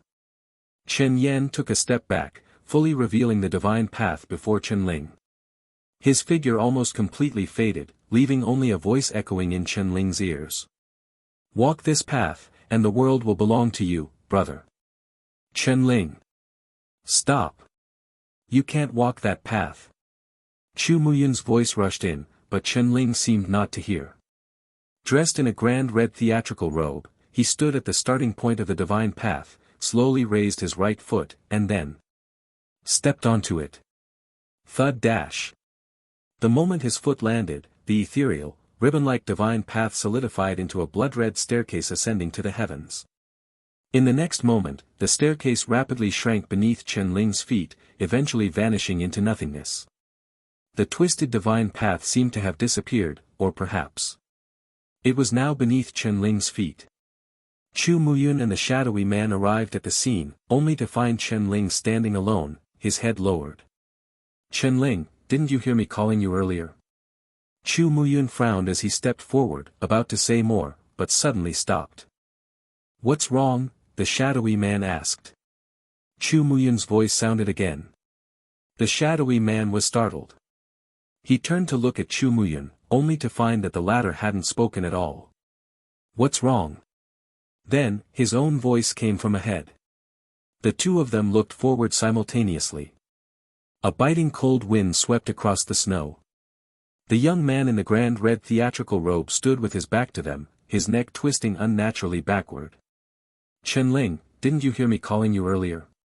What's wrong? Chen-Ling, didn't you hear me calling you earlier? What's wrong? Chen-Ling, didn't you hear me?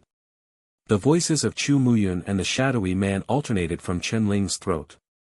At the same time, his face kept shifting between the two of them. Yes, shifting. Chen-Ling's face seemed to have a mask like a calendar that could be torn off at will. With each sentence he spoke, he would transform into the appearance of one person, and with the next sentence, he would tear off the mask and become the other. Eyes, stubble, moles, voices, every detail was perfectly replicated. The two men watched as Chen-Ling's face continuously shifted between their own appearances, feeling a chill run down their spines. What's wrong with him?" the shadowy man asked, bewildered. Generally, stepping onto a divine path means reaching the first tier, and with each tier ascended, one automatically masters a corresponding path skill. His current state is likely caused by the first tier skill of the path of the performer. The first tier skill of the path of the performer is face-changing. Block 7 told me that most first-tier skills awakened by the path of the performer are Thousand Faces, an extension of the most basic disguise ability of actors. From the description, it sounds similar to what Chen-Ling is experiencing now. Then why does he seem so disoriented? His divine path is twisted, so the skill he awakened must also be twisted. Most likely, he's being overwhelmed by his own skill. I see. No wonder he was mimicking our speech earlier. But he's stopped now. Chu Muyun frowned as he looked at Chen-Ling, who had suddenly fallen silent. I have a bad feeling about this. The shadowy man was about to ask what he meant when Chen-Ling raised his head again. A mask was torn from his face. Above Chen-Ling's neck, a large, pitch-black gun barrel locked onto the two of them. Watching Chen-Ling's head transform into a gun barrel, Chu Muyun and the shadowy man were both stunned. Bang dash. Chen-Ling's vocal cords mimicked the sound of a gunshot. A blinding flash of fire erupted from the barrel, and the two figures in front of him snapped out of their daze, quickly dodging to the side.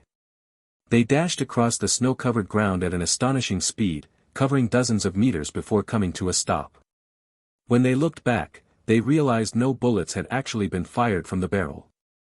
Only sparks continued to burst from the muzzle, as if it were simulating the act of shooting. This. The shadowy man asked in confusion, did Block 7 ever mention that Thousand Faces could turn into a gun barrel? No, Chu Muyun shook his head. Thousand Faces is a disguise ability. It can only change appearances. But he seems to be able to transform into objects as well. That's insane. Is this the power of that twisted divine path? But great power usually comes at an even greater cost. Chu Muyun calmly watched the figure in red, who now imagined himself as a gun barrel, moving aimlessly through the snow. His expression was complicated. Bang dash. Bang dash. Bang dash. The gun barrel that was Chen-Ling fired repeatedly into the void, like a soulless zombie. Until its muzzle saw Qian Fan and the other two, frozen in terror under the eaves of the mansion. It suddenly stopped, as if thinking. Is he still retaining some rationality? The shadowy man asked in surprise. More like instinct, Chu Muyun said indifferently. The instinct for revenge. At the same time, Qian Fan and the other two, now in the crosshairs, turned pale once more. They had just witnessed Chen-Ling reconnect the divine path, tear through his own body, and then turn into a madman firing endlessly. The successive shocks to their perception had nearly shut down their brains. Damn it, why won't you die? Why won't you just die? Qian Fan roared, raising his gun again and firing repeatedly at the red-clad monster. The bullets tore into Chen-Ling's body, splattering blood everywhere. Even though his appearance had changed into that of a gun, the hardness of his flesh hadn't increased much. It was as if he had only changed his skin. In the next moment, another mask was torn from Chen-Ling's face. The large, grotesque gun barrel disappeared, replaced by the appearance of a Dan role in traditional opera, with apricot-like red makeup and hooked eyebrows. From the looks of it, it bore an 80 to 90% resemblance to the deceased Qin Yan. Thailand bot. The grand red opera robe stepped lightly through the snow, like the only splash of crimson in a pale world. The Dan role stared straight at Qian Fan and the other two, its lips parting slightly. Then, Chen Yan's melodious and penetrating singing voice echoed through the mansion's courtyard. The young nun, just 16, in the prime of her youth, had her hair shorn by her master. Every day, she burns incense and offers water in the Buddha hall. Seeing a few young men playing beneath the mountain gate. The operatic voice lingered, and the red-clad figure blurred, disappearing from sight in an instant. Qian Fan only felt a flash before his eyes, and then his wrist was slashed by a dagger. He let out a scream, and the gun fell from his hand into the snow. His other hand immediately reached into his robe, trying to pull out the sacrificial artifact again, but a cold glint flashed and his other hand was severed cleanly from his arm. He looks at me, and I look at him. Beneath the apricot-like eye makeup, a pair of hollow pupils stared straight at Qian Fan, almost pressing against his face. Chen Ling. I was wrong. Qian Fan's face twisted in agony, but fear dominated his heart. Spare me. I'll give you all my money. I'll never dash. Thud. A sharp blade pierced through Qian Fan's chin, cutting off his pleas. He and I and he, our hearts are entwined. Qian Fan's body collapsed stiffly into the snow. The Dan Roll slowly pulled out the dagger and turned its gaze to the two remaining law enforcers in the mansion. The two men screamed, not daring to resist in the slightest, and turned to run toward the mansion's gate.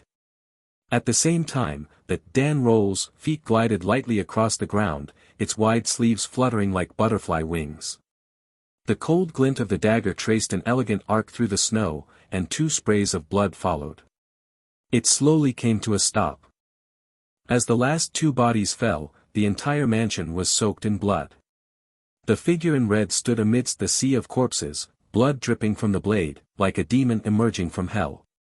After an unknown amount of time, the mask of Chen Yan dissipated, and Chen Ling returned to his original appearance. He stood alone in the bloodbath, the dagger slipping from his hand. As a cold breeze swept past, his body fell backward like a withered blade of grass. Finally, it's over. Chu Muyun and the shadowy man walked over from a distance, looking at the unconscious Chen Ling and sighing deeply. A fusion of an apocalypse-level calamity, walking a twisted divine path. From now on, he's destined to be an outlier, the shadowy man said slowly. Isn't being an outlier the best? Chu Muyun's lips curled into a smile. The Twilight Society collects outliers. Are you really sure about bringing him into the Twilight Society? It's not me. Chu Muyun pulled an envelope from his coat pocket, holding it between his fingers. On the envelope's cover was a red Joker card. It's the Red King. Boom dash. A deafening roar came from the void, and the surroundings instantly shattered. In the wilderness several kilometers away from the mansion, a boy who had been idly playing with a branch suddenly looked up in surprise. In the center of the 8 of clubs drawn in the snow, a crack began to spread wildly. Han Meng's hands reached out from the crack, gripping its edges and tearing it apart with force. The 8 of clubs shattered with a loud crash, and Han Meng's body completely emerged from the void. His black coat was covered in dust and bloodstains, and he looked utterly disheveled. He actually broke through. The boy covered his mouth in astonishment, or rather, the large hole in the white paper that represented his mouth. Han Meng's chest heaved violently, as if the effort had drained him. He glared fiercely at the little boy sitting on the ground and raised his gun without hesitation. Don't be so agitated. I admit I underestimated you earlier. I didn't expect there to be such a genius in the Aurora domain. The boy propped his chin on his hand, looking intrigued. Your name is Han Meng, right? How about joining the Twilight Society? No interest, Han Meng's voice was icy. A filthy organization of lunatics and executioners. Since when do you dare show yourselves openly in human domains? TSK, it seems you have quite the prejudice against us. It's the truth. An invisible domain expanded around Han Meng. Article 139 of the Human Convention states that in any domain, upon discovery of Twilight Society members, they are to be immediately placed on the domain's highest priority kill list, even above the fusionists and flame usurpers. You and the human domains are mortal enemies. Is that so? Han Meng sneered. Including annihilating an entire human domain. The boy raised an eyebrow, about to say something, when a flash of light shot from the mansion behind him into the sky. So, the world has quite the prejudice against us. The boy waved his hand casually. I won't argue with you. You'll understand one day. Han Meng narrowed his eyes and immediately pulled the trigger. The deafening gunshot rang out, the wind whipping up the hem of his coat. The deconstructing bullet, capable of annihilating everything, pierced through the boy's body, leaving a hole the size of a head. Yet, as the bullet passed through his body, not a single drop of blood was spilled. The boy's figure gradually turned pale, like a fading piece of paper. Han Meng, right? I'll remember you. See you around. The boy's body became flatter and flatter, and within seconds, he turned into a simple, two-dimensional portrait with no thickness. The cold wind blew the portrait onto Han Meng's face. Han Meng frowned deeply. He took the portrait off his face and saw the boy with the white paper mask sitting cross-legged in the drawing, giving him the middle finger. He immediately tore the portrait into shreds. The Twilight Society appearing in the Aurora domain. This is trouble. Han Meng took a deep breath, glanced in the direction of the mansion, and walked straight toward it. Unhindered, Han Meng soon arrived at the mansion's gate. He pushed the door open with force. Amid the creaking sound, a scene of carnage greeted his eyes. The blood-soaked ground was littered with corpses, and 9 silver coins were scattered among them. The Ice Spring Street celebration had a total of 22 attendees. None survived. Chen Ling slowly opened his eyes. He saw the spotlight above him and shielded his eyes with his hand, but he didn't get up immediately. He lay on the stage floor, as still as a corpse. In just a few hours, he had experienced too much. Chen Yan's disappearance, the cruel truth, furious revenge, the redemption he thought he could grasp, then despair, and then a glimmer of hope. All of this left Chen Ling numb and hopeless. He wished it had all been a dream.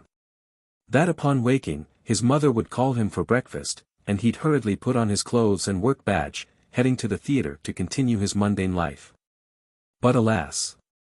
What awaited him was still that eerie, lifeless theater. After a long while, Chen Ling finally sat up. He looked at the dense sea of crimson eyes in front of the stage, his emotions a tangled mess. Even if he had stepped onto the path of the performer, could he truly escape the grasp of these audience one day? Or, in their eyes, had he simply become more entertaining? Chen Ling had no answer. But at least, he now had a faint reason to keep living. He stood up from the floor and walked to the large screen at the center of the stage. A series of characters came into view. Audience expectation +1. Audience expectation +1. Audience expectation. Current expectation, 77%. Detected loss of actor connection. Performance interrupted. Audience expectation -50. Current expectation, 27%. These were the changes in expectation that had occurred in the mansion. After Qian Fan shot and killed him once, he had lost a connection, resulting in a 50% deduction in expectation. R alpha. But perhaps because the expectation value remained above 20% even after the deduction, none of the audience had fled. As long as I control the total expectation value, even if I die, it won't lead to a situation like last time where my body was usurped. This is a chance at resurrection. However, getting the expectation value above 70 isn't easy. Chen Ling's gaze fell on the corner of the screen, where the bouncing treasure chest icon had reappeared. He lightly tapped it, and lively music began to play, accompanied by stage lights. When Chen Ling turned to look, a table had appeared at the center of the stage. Detected that audience expectation has surpassed 70% for the first time. Achievement unlocked special praise. You have gained an additional draw opportunity.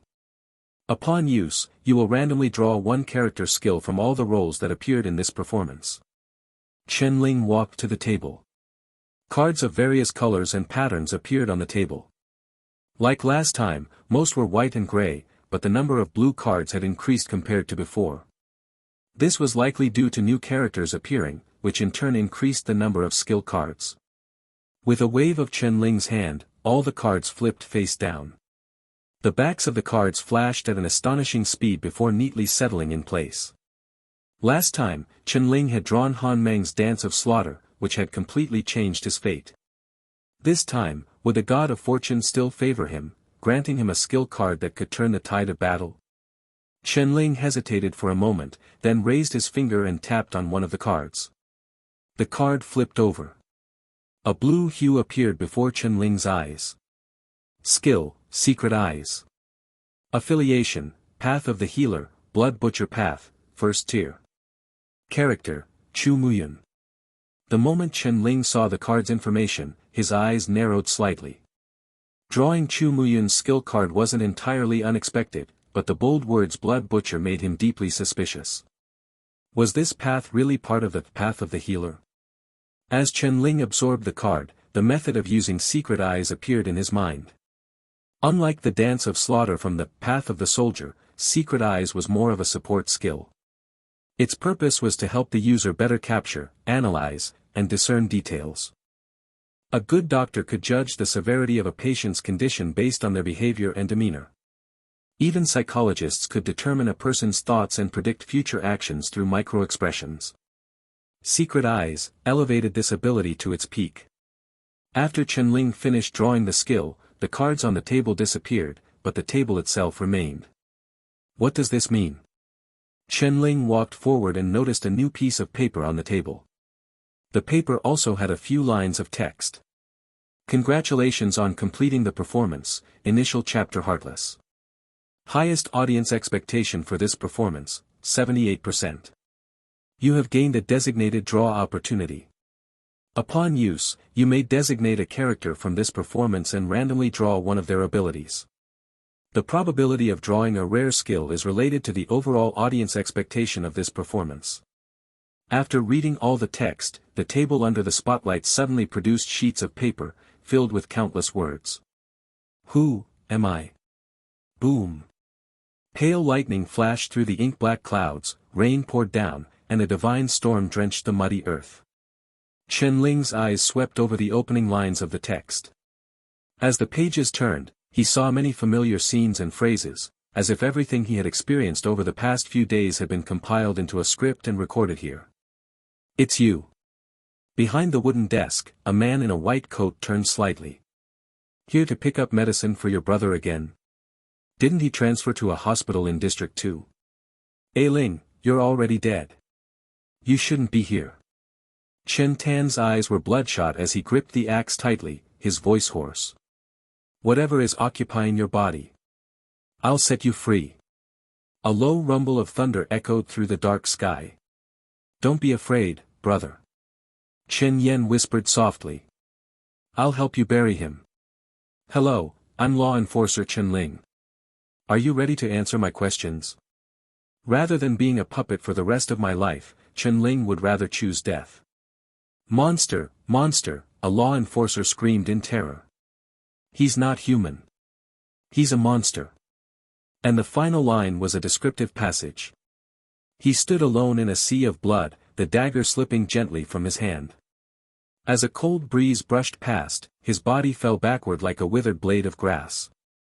Reading this, Chen Ling felt a chill run down his spine.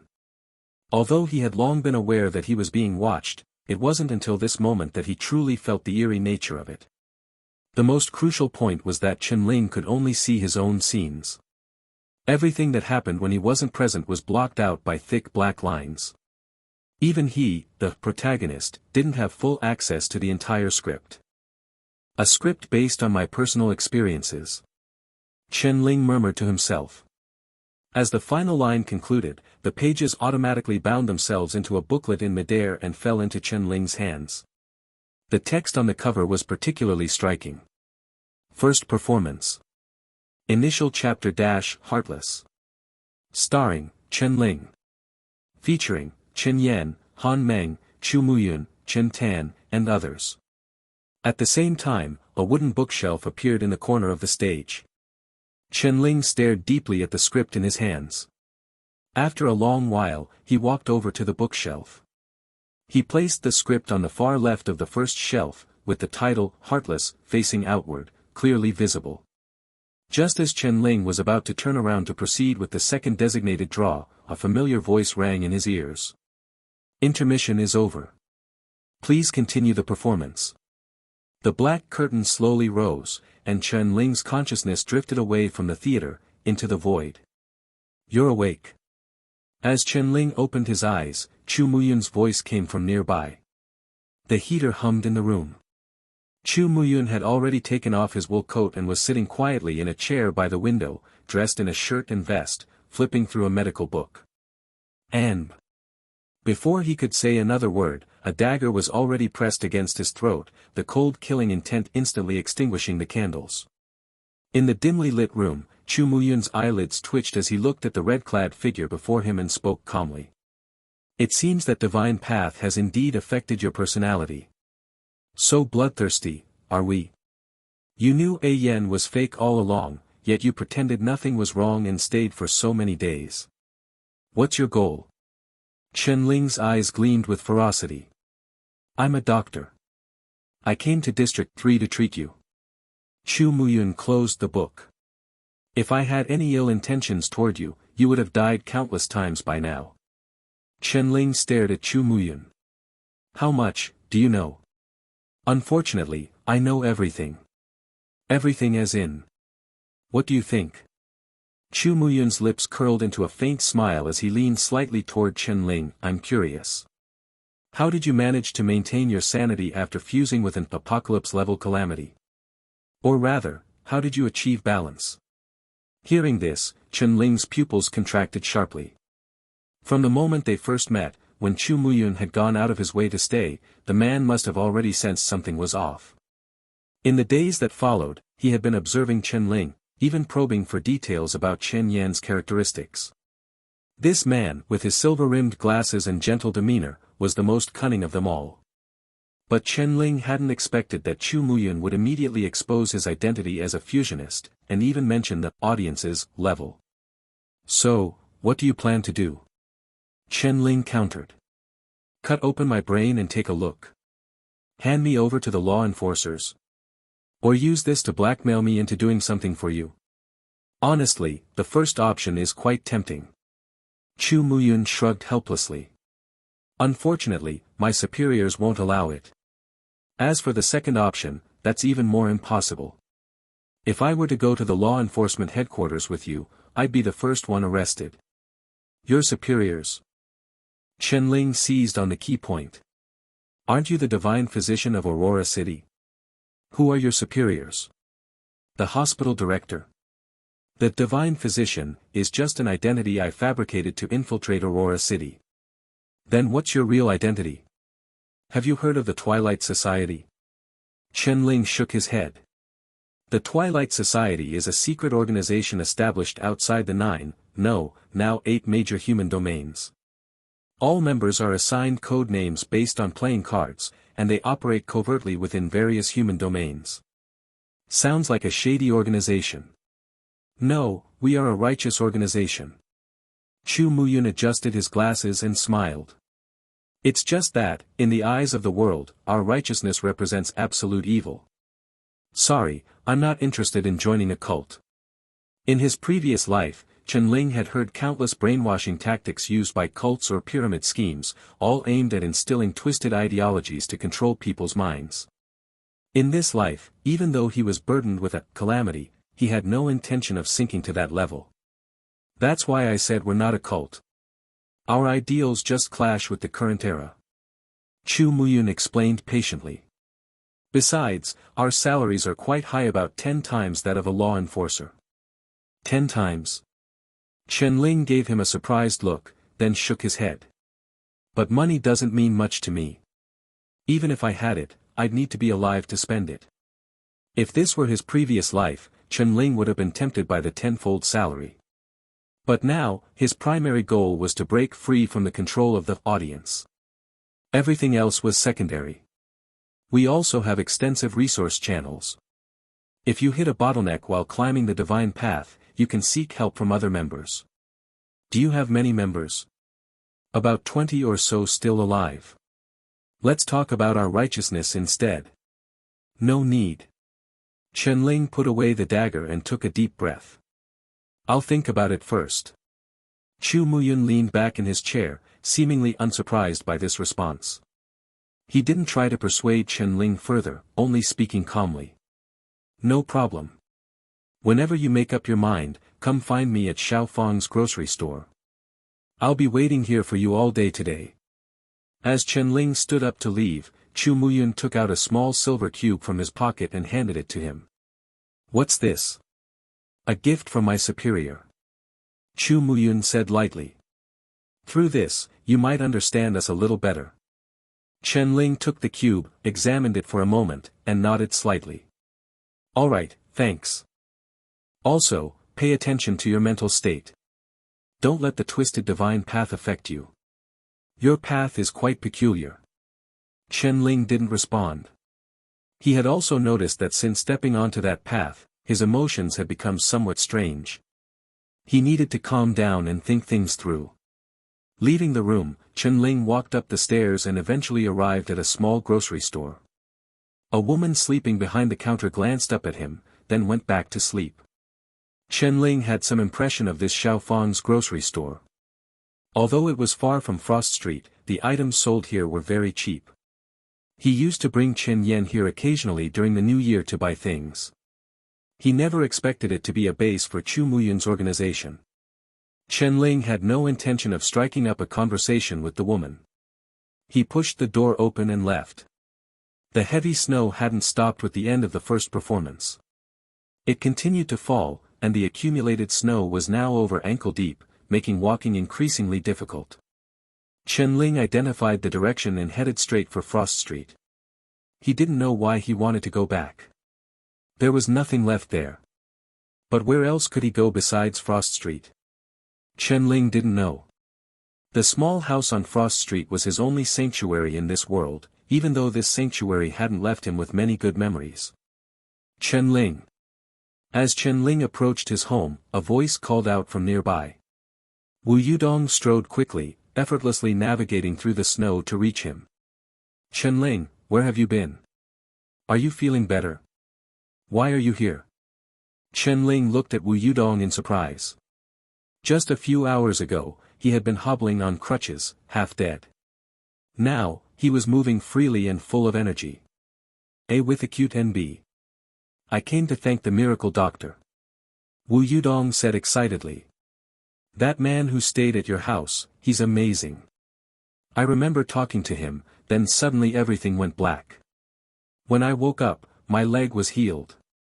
The clinic doctor said I'd need to rest for over half a year, and there was a good chance I'd have lasting problems. But he fixed me in an instant. I used to have knee and joint pain from old injuries, especially on rainy days, but now I don't feel a thing. And the most important thing is, I think I've grown taller. Chen Ling examined Wu Yudong and noticed that he had indeed grown taller. Before, the top of his head only reached Chen Ling's chin, but now it was close to his nose. Chu Muyun, that powerful. He's already left. Chen Ling paused, then added, and he probably won't be coming back. Wu Yudong was stunned, disappointment evident on his face. Alright, I'll head back then. Watching Wu Yudong walk away, Chen Ling arrived at his doorstep. Just as he was about to push the door open, his hand stopped midair. He looked at the old door frame, his eyes narrowing as a faint glimmer flashed in his pupils. The extreme detail observation ability granted by secret eyes instantly locked onto the fine snow stains on the door frame. Something's wrong. Someone had entered the house while he was away. And they likely hadn't left. Chen Ling cautiously withdrew his arm and silently took 2 steps back in the snow. At that moment, a voice slowly sounded from inside the house. Good observation. Come in. It was Han Meng's voice, as deep and steady as ever. You didn't think you could avoid coming home forever, did you? Seeing that his presence had been detected, Chen Ling frowned. After a moment of hesitation, he pushed the door open with force. What are you doing in my house? He asked sternly, looking at Han Meng sitting at the dining table. Investigating. How is this any different from a burglar breaking in? Law enforcers have the authority to investigate. Do I need to explain that to you? Han Meng tapped the table lightly with his knuckles. Even if I burned this house down, what could you do about it? Chen Ling's gaze grew colder. Though I must admit, I didn't expect you to know Chu Muyun. How did you two meet? Is that any of your business? I'm questioning you as the chief law enforcer of District 3, Chen Ling, watch your tone. Han Meng's gaze sharpened, and an inexplicable pressure filled the room. Chen Ling stared at him for a long time before finally speaking. Dr. Lin from the corner clinic introduced us. Why did you go to a doctor? I wasn't feeling well at the time. Not feeling well, so you sought out Chumuyan? Were you physically unwell, or were you mentally contaminated by the gray world? Han Meng's eyes grew piercing, like a hawk seeing through its prey. Chen Ling's heart skipped a beat. Under Han Meng's gaze, he suddenly felt as if he had nowhere to hide. On the night the Calamity appeared, you spoke to Jiang Qin, saying your brother was squatting at the corner. But today, while investigating Ice Spring Street in District 2, I discovered that your brother, Chen Yan, had all his organs removed and died a few days ago. So who was the brother you mentioned that night? I searched the entire house. There are only traces of 2 people living here, you and Chu Muyan. But why are there 3 bowls in the sink? Who was the 3rd bowl for? Before coming here, I spoke to Wu Yudong. He said you were lighting candles alone in the house, and then... Enough. Chen Ling suddenly stood up, his eyes bloodshot. Yes. I'm crazy, alright. My mind is messed up. I can see A Yen. I feel like he's right beside me. Just a while ago. He was building a snowman at the door. Blowing out candles with me in the house. He said he wanted to go back to school, to sing in the New Year's Eve performance. To me, he's a living, breathing person. He's just an ordinary kid. He got sick. He wanted to get better. To one day stand on stage and perform openly. What did he do wrong? Han Meng. You're here interrogating me so aggressively now, but where were you when those people from Ice Spring Street killed my brother?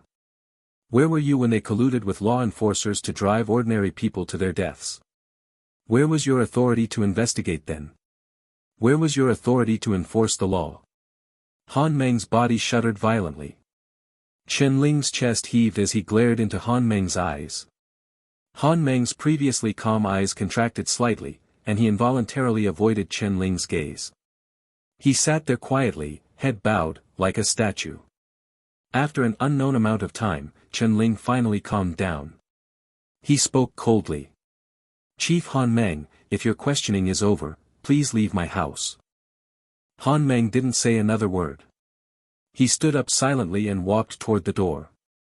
He pushed the door open, and scattered snowflakes drifted into the room. The black coat with 4 silver patterns fluttered slightly. He paused for a moment, then turned back to look at Chen Ling. Whether you believe me or not, I have always been fulfilling my duties. If you truly feel that this world lacks justice, why not become it yourself? You passed the martial exam with the highest score in the preliminary round. You are now an official law enforcer. You can report to headquarters tomorrow. And the qualification to enter the ancient soldier's path is also yours. After saying this, he stepped into the heavy snow, his black coat gradually disappearing at the end of the street. Chen Ling's gaze swept across the empty room, his expression complicated. Once Han Meng was far enough away, he also left the house and headed toward the back mountain. The mass grave. Chen Ling carried the uncut cake and slowly sat down in the snow. "A Yen, I'm here," he said softly, looking at the uneven pit he had dug in front of him. Snowflakes clung to the young man's temples, making him look as if his hair had turned white. He plucked the candles from the cake one by one and stuck them into the snow. "You've already made your wish earlier, so I won't light the candles again. I'll cut the cake for you." Chen Ling took out a plastic knife from the packaging and carefully cut the cake into 2 portions. One portion was neatly placed in front of the pit, while he picked up his own portion from the box. Snow and ice covered the surface of the cake as Chen Ling took a bite, unsure whether he was tasting cream or ice shards. He chewed as he spoke, his words muffled. "A Yen, do you know something? This world is truly messed up. This cake is so bad, yet it costs 200 copper coins. In my original world, $200 could buy a much bigger and tastier cake. If I had the chance, I'd really like to take you back. Even though your brother is just a corporate drone, I made enough money to keep you fed and clothed, with diuresis newbie. But then again, if you came back with me, you'd definitely live better than me. You're good looking, and your singing is amazing. You could easily become a short video influencer with millions of fans, a true inheritor of traditional culture. Chen Ling's face was flushed red from the cold wind. He took a few more bites of the cake, then looked up at the sky. But there are some good things about this place too. The auroras here are beautiful, whether it's day or night. But what's the point of beauty? Just surviving takes everything I've got. The path you gave me seems powerful, but it also seems to affect my mind. Is this what you meant by hardship? Han Meng wants me to join the law enforcers, but the apocalypse calamity inside me is a ticking time bomb. Once it explodes, I'll become everyone's target. So, wouldn't joining that so-called society be a direct solution? Instead of letting them discover and capture me, wouldn't it be better to stand against them from the start? Yen. What should I do next? Chen Ling murmured to the pit, lost in thought. Clatter. At that moment, something slipped out of his pocket and fell into the snow. Chen Ling picked it up. It was the small silver cube Chu Muyun had given him earlier. In the biting cold wind, it felt icy to the touch. Chen Ling remembered Chu Muyun saying that through this thing, he might understand them better. But how was he supposed to use it? He fiddled with the silver cube for a while, then gently pushed it. A silver slider detached from the main body, revealing a silver metal piece with some square holes. It looked exactly like a standard USB drive. Chen Ling stared at the USB drive in his hand, utterly bewildered. Since arriving in this world, Chen Ling had assumed its technological level was roughly equivalent to the early 20th century in his previous world: oil lamps, rickshaws, salt-melting snow, old-fashioned pistols. But seeing this USB drive, Chen Ling was completely thrown off. This thing, should it even exist in this world? Where would he find a computer in this world? Without a computer, where was he supposed to plug this USB drive? One question after another flashed through Chen Ling's mind. Almost as if possessed, he picked up the USB drive and inserted it into the snow beneath him. In the next moment, a string of dark green code automatically appeared on the snow. Code 129,439. Reading. Read complete. Chen Ling's eyes rolled back, and he fainted on the spot. Whoosh. The sound of rushing water echoed in his ears. Chen Ling's eyes snapped open, as if waking from a nightmare, his back drenched in cold sweat. At some point, he had left the mass grave and arrived in a small, square space. The sound of a toilet flushing gradually faded, replaced by a series of urgent knocks on the door. Bro, are you done yet? I can't hold it anymore. Chen Ling came to his senses and quickly scanned his surroundings. A restroom? Chen Ling's eyes widened in shock. This wasn't the old, run-down restroom in his Frost Street home. Instead, it was a clean, bright, modern restroom. From the motion sensor light above to the Toto toilet behind him, everything felt intensely familiar. Did I come back? Chen Ling's eyes were filled with confusion. Bro, if you're done, hurry up and get dressed. I really can't hold it anymore. The man's voice at the door was full of urgency. Chen Ling immediately pushed the restroom door open. A man in a polo shirt looked relieved and squeezed past him into the stall, slamming the door shut. A moment later, a satisfied groan could be heard. Chen Ling looked around and instinctively quickened his pace, walking out of the restroom. The first thing that caught his eye was Haiti.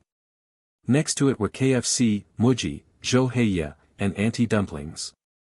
Seeing these familiar brands and the people walking around the mall, Chen Ling's pupils contracted slightly.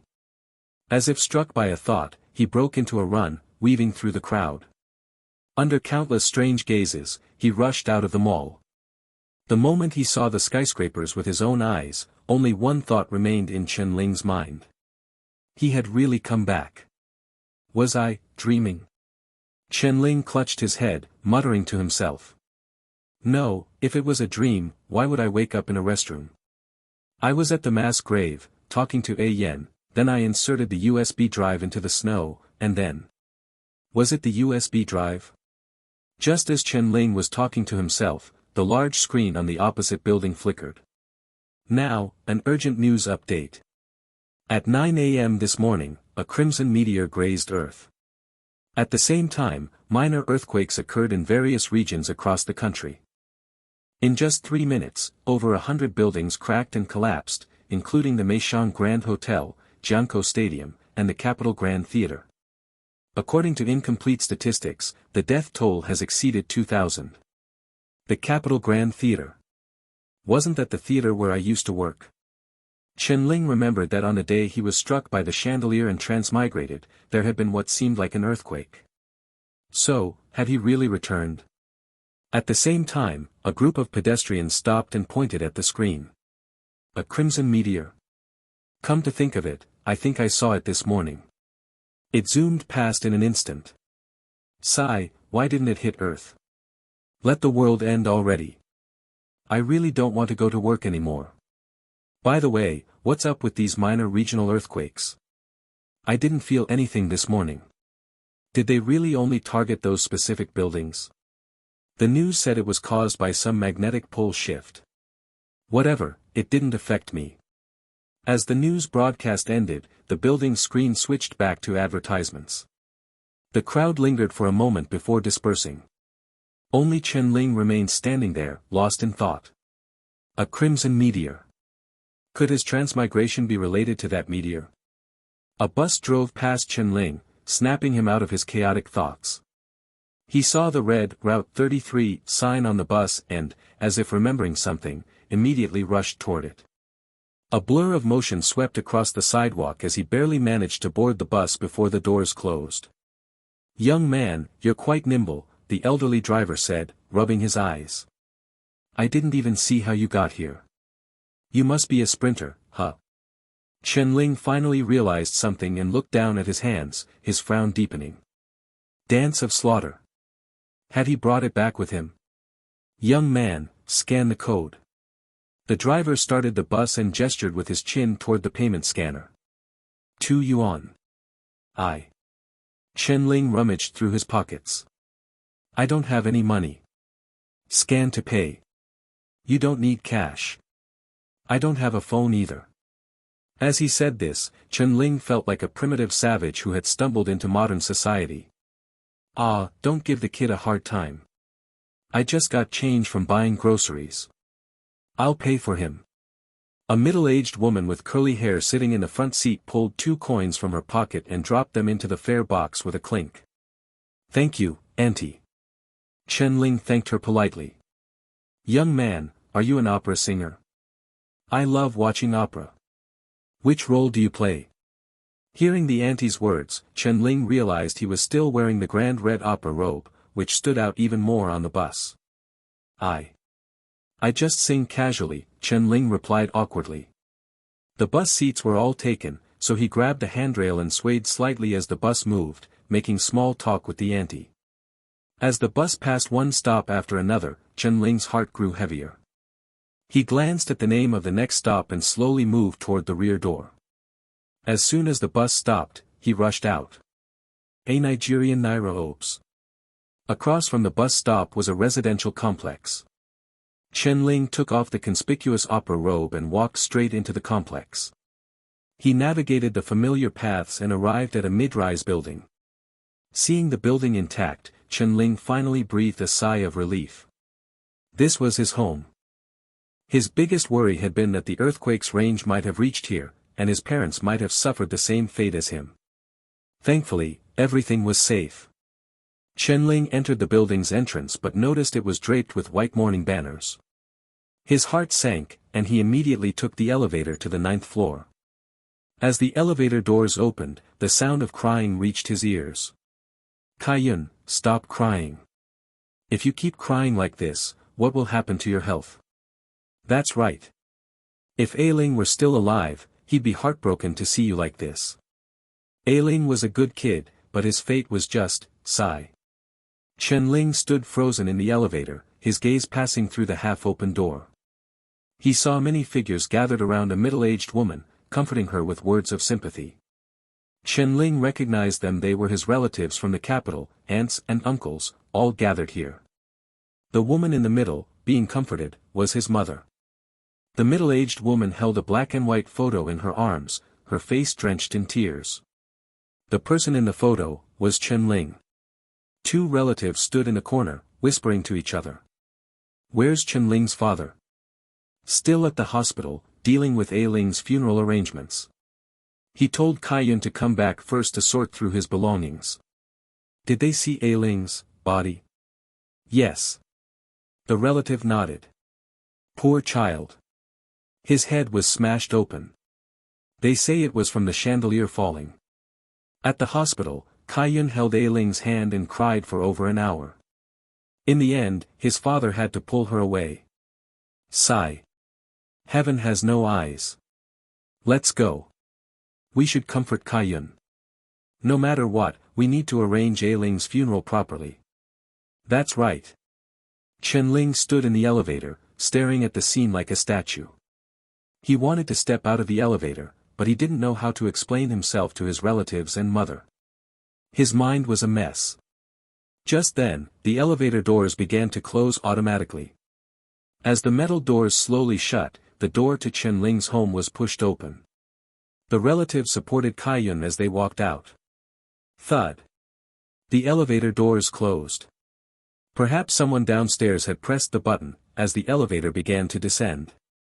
Mom. Only then did Chen Ling, his lips pale, hoarsely utter that word. He looked at his reflection in the metal elevator doors, his mind replaying the image of his mother kneeling and crying. His heart felt as if it were being torn apart. He took a deep breath, as if making a decision, and frantically pressed the button for the 9th floor. He wanted to see his mother. However, the elevator continued to descend. At the same time, familiar dark green text appeared in the void. Code 129439 time limit reached. Reading interrupted. Boom. The elevator car plummeted downward. Mom. In the midst of the heavy snow, Chen Ling suddenly sat up. He gasped heavily, his pupils dilating uncontrollably. He looked around and realized he was still at the mass grave. Damn it. What the hell is going on? Chen Ling snapped back to reality and couldn't help but curse. Just moments ago, he had almost believed he had truly returned. Only to open his eyes and find himself still in this wretched place. Chen Ling's gaze fell on the USB drive in the snow. Through it, you might understand us a little better. What exactly was the organization Chu Muyun belonged to? Why did they have a USB drive? And how could they send him back to his previous life? Chen Ling's hands, propping him up, clenched tightly. He took a deep breath, grabbed the USB drive, and turned to run down the mountain. Xiaofang's grocery store. By the counter, the woman lazily stretched and looked at the dimming twilight outside. He might not come. No, he will. Chu Muyun sat in a chair, flipping through a book with certainty. Why are you so sure? Over the years, many people have turned down invitations from the Twilight Society. The Red King said he would come, so he will. As soon as Chu Muyun finished speaking, the grocery store's door was forcefully pushed open. Chen Ling stood outside in the heavy snow, his chest heaving as if he had run all the way here. We need to have a serious talk. He held up the USB drive and spoke word by word. Chen Ling's arrival didn't surprise Chu Muyun in the slightest. He smiled faintly, pulled out a chair from the small grocery store, and gestured for Chen Ling to sit. It seems you're finally ready to hear about our justice. I'm all ears. Although Chen Ling was eager to learn everything about the USB drive, he believed that since Chu Muyun had given it to him, he would eventually explain it. So, he patiently waited for Chu Muyun to start from the beginning. How much do you know about the Great Cataclysm? Chen Ling thought back to what Dr. Lin had told him. They say a crimson meteor streaked across the sky, and the gray world intersected with ours, affecting this world. And then calamities started crawling out. That's about it. As he said this, Chen Ling suddenly remembered the crimson meteor he had seen in the news on the USB drive. A thought struck him, and his eyes widened in shock. Wait. The world in the USB drive, that's the world before the Great Cataclysm. Exactly. Chu Muyun gave him a surprised look, seemingly not expecting Chen Ling to figure it out so quickly. What you just described is what most people in the 9 major domains know about the Great Cataclysm. But the actual Great Cataclysm was far more than that. What do you mean? According to rumors, the world before the Great Cataclysm was prosperous and thriving. Humans, with the power of science, could achieve many things. Like flying into the sky, reviving the dead, cities lit up as bright as day, creating virtual worlds within reality, and even leaving this planet to explore the mysterious unknown of the universe. As Chu Muyun spoke, he observed Chen Ling's expression, only to find no trace of surprise. He couldn't help but ask. Aren't you amazed? Huh? Doesn't what I just said amaze you? Chu Muyun, like everyone else in this world, or rather, this era, had grown up here. Naturally, he had never seen the technological level before the Great Cataclysm. To them, everything described in the legends was as abstract as myths are to modern people. Oh, that's pretty incredible. Chen Ling nodded expressionlessly. It was just airplanes, medicine, electric lights, video games, and spaceships. These were all commonplace for Chen Ling, who had lived in a modern city. But if his so-called previous life was actually the world before the Great Cataclysm, then didn't that mean he hadn't traveled between worlds? Arnu but through time. Anyway, 379 years ago, a crimson meteor streaked across the sky. After that, human material civilization began to regress. Chu Muyun spoke as if reciting a well-rehearsed script. The technological marvels humans were most proud of were the first to collapse lithography machines, spaceships, and superweapons capable of annihilating the world. You're saying, human civilization is regressing? Exactly. People before the Great Cataclysm discovered they could no longer create new versions of these things. It was as if the fundamental scientific principles behind them had all failed. Even if they perfectly assembled every component, identical to before, it just wouldn't work. As time passed, more and more things stopped functioning: phones, computers, high-speed trains, and large-scale power plants. Panic spread through human society. They didn't know how far material civilization would regress. In this fear, they began to turn on each other. Wait. Chen Ling interrupted Chu Muyun. If material civilization was regressing, shouldn't that have been a challenge for all of humanity? Why didn't they unite to overcome it instead of killing each other? They did unite, but it didn't help. Chu Muyun paused.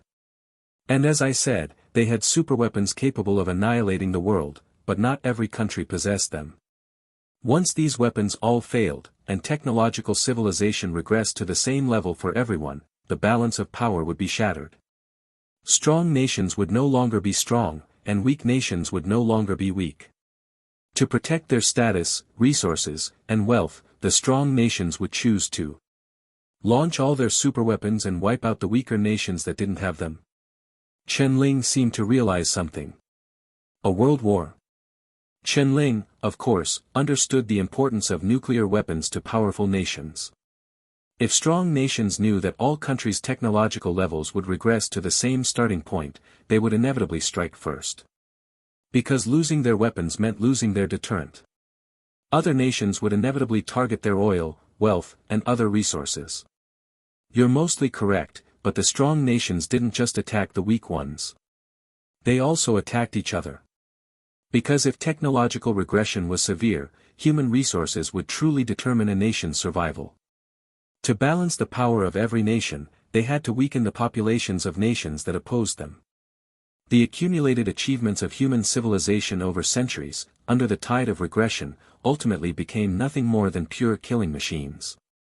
Chen Ling fell silent for a long time before slowly saying. The intersection with the Grey World wasn't the root cause of the Great Cataclysm. Humanity's self-destruction was. After that Great Cataclysm, the world was in ruins. The survivors thought a new order had been established, but within days, the Grey World began to intersect with reality. Pollution from an unknown world eroded the land, and vicious calamities slaughtered living beings. Human society, already on its last legs, suffered a devastating blow. After that, nations ceased to exist. The survivors gathered together and established 9 bases. Later, They discovered methods to resist the intersection with the gray world, and the 9 bases gradually expanded into the 9 major domains we have today. I see. Chen-Ling sighed deeply. Wait. If what Chu Muyun said was true, didn't that mean his parents would also perish in the Great Cataclysm? Not just his parents, but all the relatives, friends, and colleagues he knew would be swept up in this catastrophe. How many would survive? The people standing on the streets watching the news back then would never have imagined that the world was about to undergo a massive transformation. Chen-Ling's eyes trembled slightly. He now knew everything that had happened in that era. He knew that almost everyone he cared about would perish, yet he was powerless. That era was nearly 400 years ago. Even if he knew, what could he do? You told me all this. And then what? And then, this is the sole purpose of the Twilight Society, the justice we believe in. Chu Muyun pointed outside. What do you think of the Aurora domain? Chen-Ling's mind immediately flashed to Wu Yudong limping along, the rickshaw pullers' disdain for law enforcers, the ruthless and arrogant people of Ice Spring Street, and the law enforcers who colluded with them for profit. It's chaotic. In the end, he could only muster those 2 words.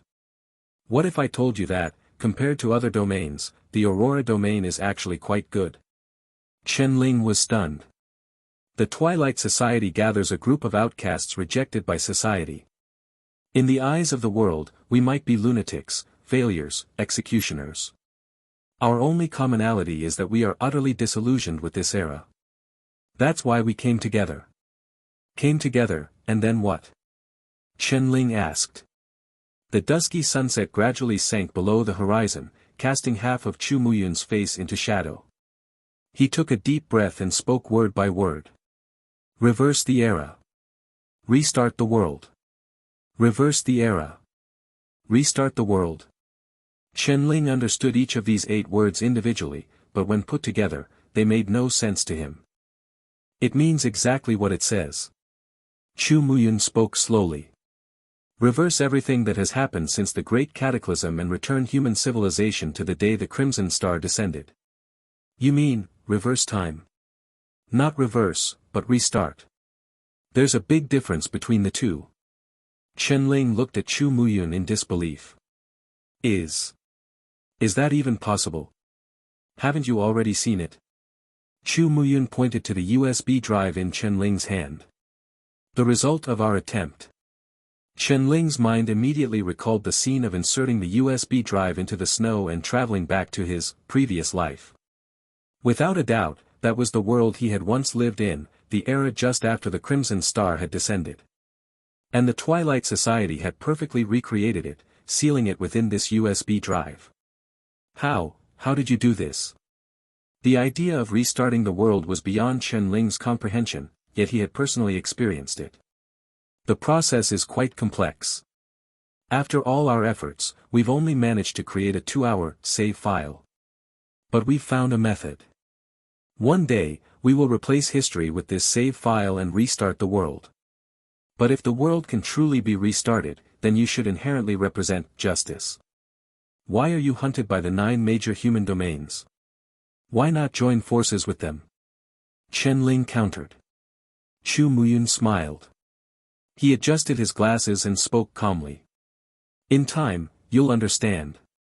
Chen-Ling fell silent for a moment, then nodded slightly. I've explained the most basic principles of the Twilight Society to you.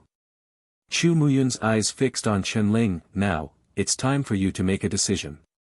Will you join us, becoming the highest level fugitive in the 9 major domains, destined to wander for life, despised and feared by the world? Or will you leave? Chen-Ling's eyes flickered with uncertainty. After a brief pause, he slowly raised his head and spoke with determination. I'll join. Reverse the era. Restart the world. For others, the Great Cataclysm was just a line in history. But for Chen-Ling, it meant the destruction of everything that belonged to him.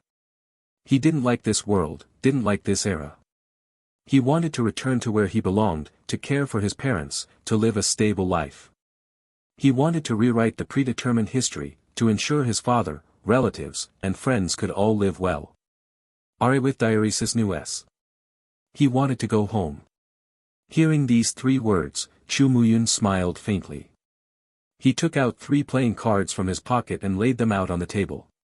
6 of spades, 6 of hearts, 6 of clubs. What's this? Joining the Twilight Society means, for many of our members, completely severing their past names, families, identities. They use the face of a playing card to represent themselves. You can choose one. Why are they all 6s? The number represents seniority. The earlier you join, the higher the number. For your batch, it starts with 6. Chu Muyun shrugged. Actually, 6 isn't bad. I joined a few years before you, and I'm only a 7. Then why are there only 3 suits?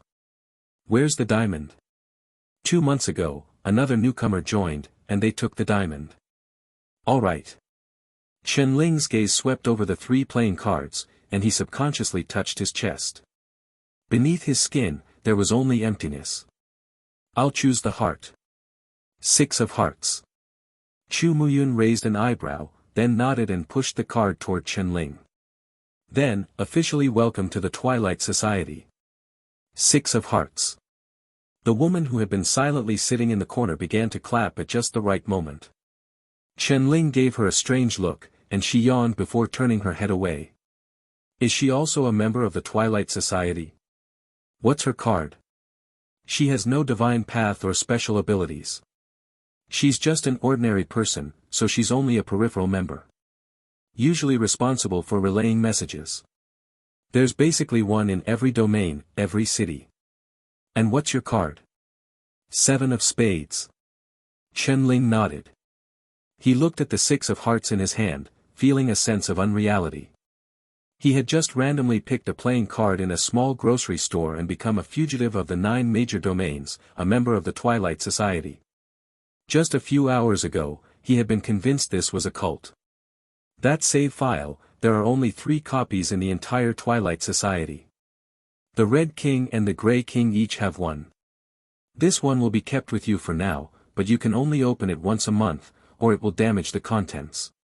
So what should I do next? Chen Ling asked. Do I need to report somewhere, go through some formalities, and then live in some dormitory? Chu Muyun shook his head in exasperation. The Twilight Society is a loose organization. We have very relaxed management of our members' personal actions. You can do whatever you want.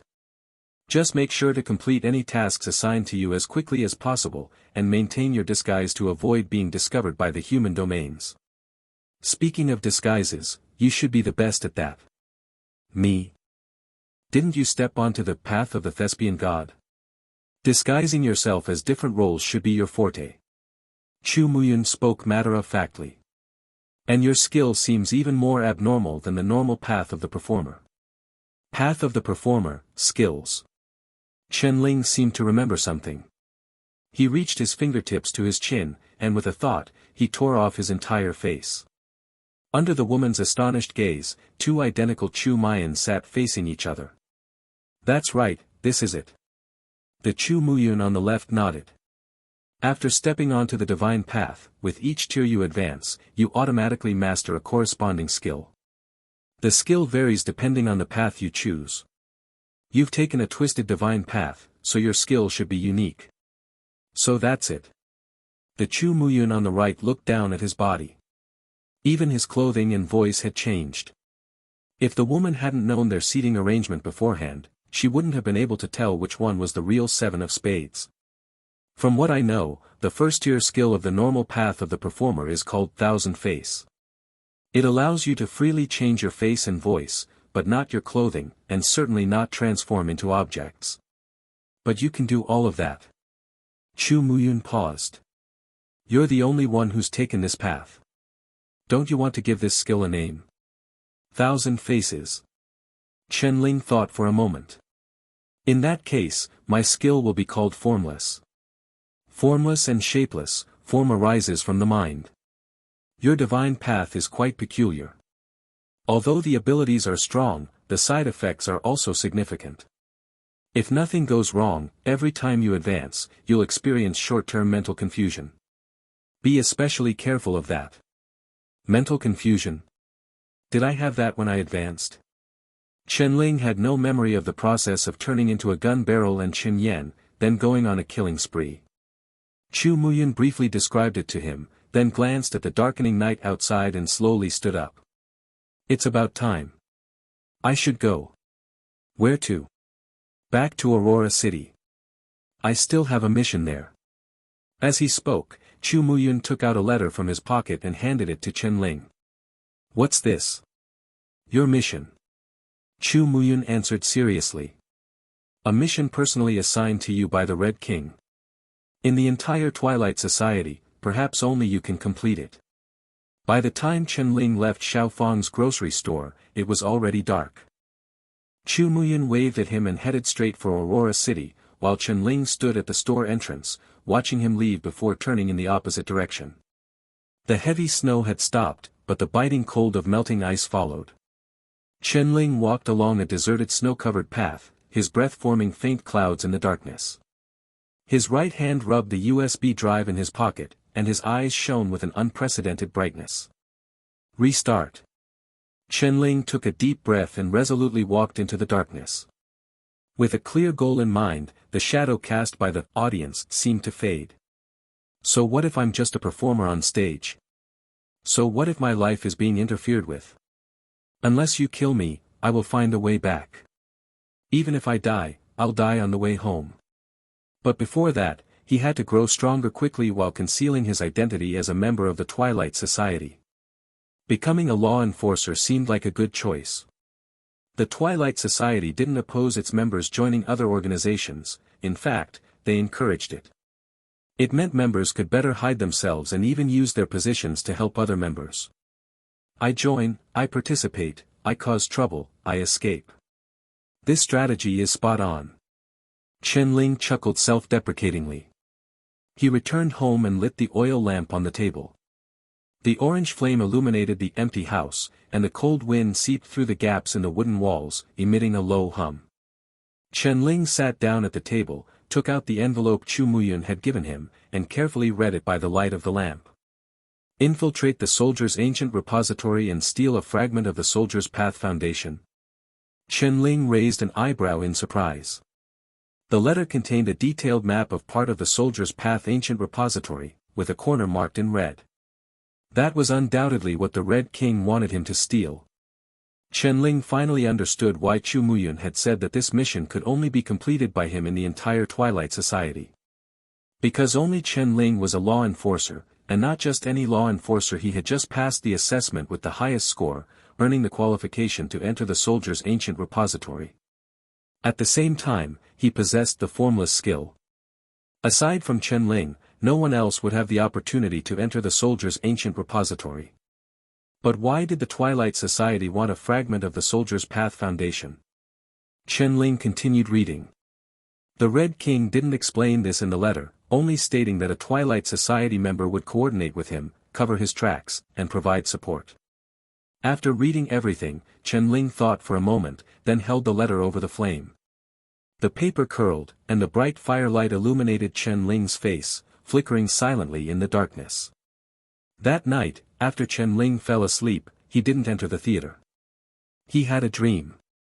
He dreamed of returning to the era before the Great Cataclysm, standing at the familiar doorstep of his home, inside the elevator, watching his mother holding his memorial photo, weeping uncontrollably. New B. Chen-Ling felt his heart wrenching in pain, even though his chest was empty. Mom. I'm not dead. Chen-Ling murmured as he stepped out of the elevator, wanting to embrace the family he missed the most.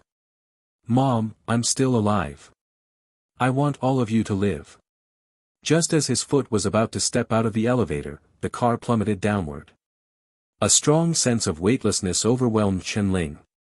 He flailed helplessly inside the elevator, watching as the elevator shaft seemed to stretch infinitely. In the endless fall, he could only see his home receding madly into the distance. Thud. Chen-Ling fell to the ground. He was in an endless darkness. The lights of home seemed to have turned into stars, scattered across the unreachable sky.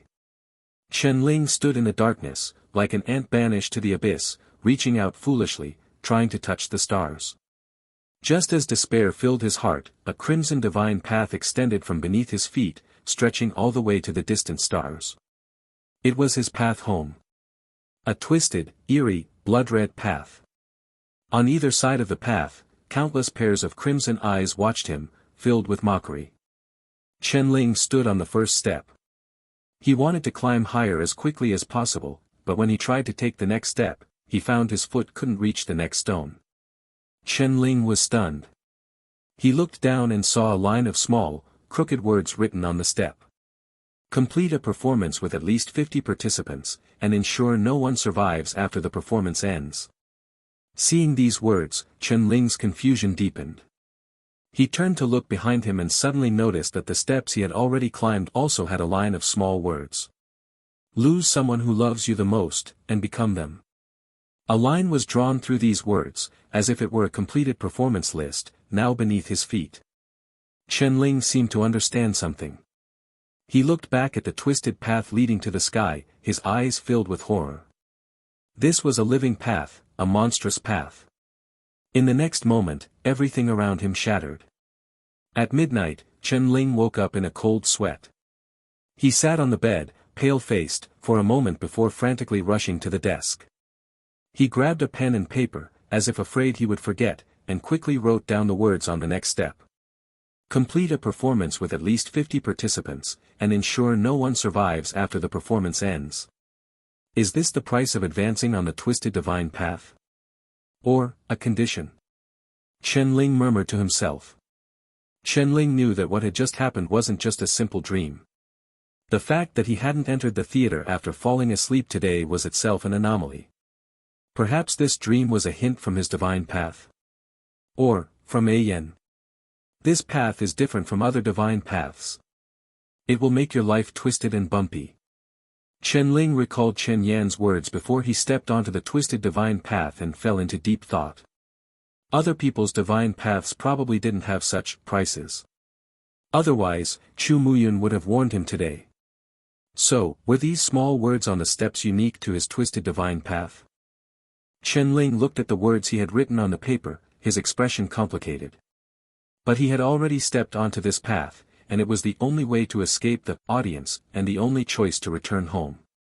But even so, how was he supposed to complete this horror performance with at least 50 participants? Chen-Ling sat at the desk, thinking for a long time. Then, as if struck by an idea, he slowly wrote 4 words after the sentence. Soldier's ancient repository.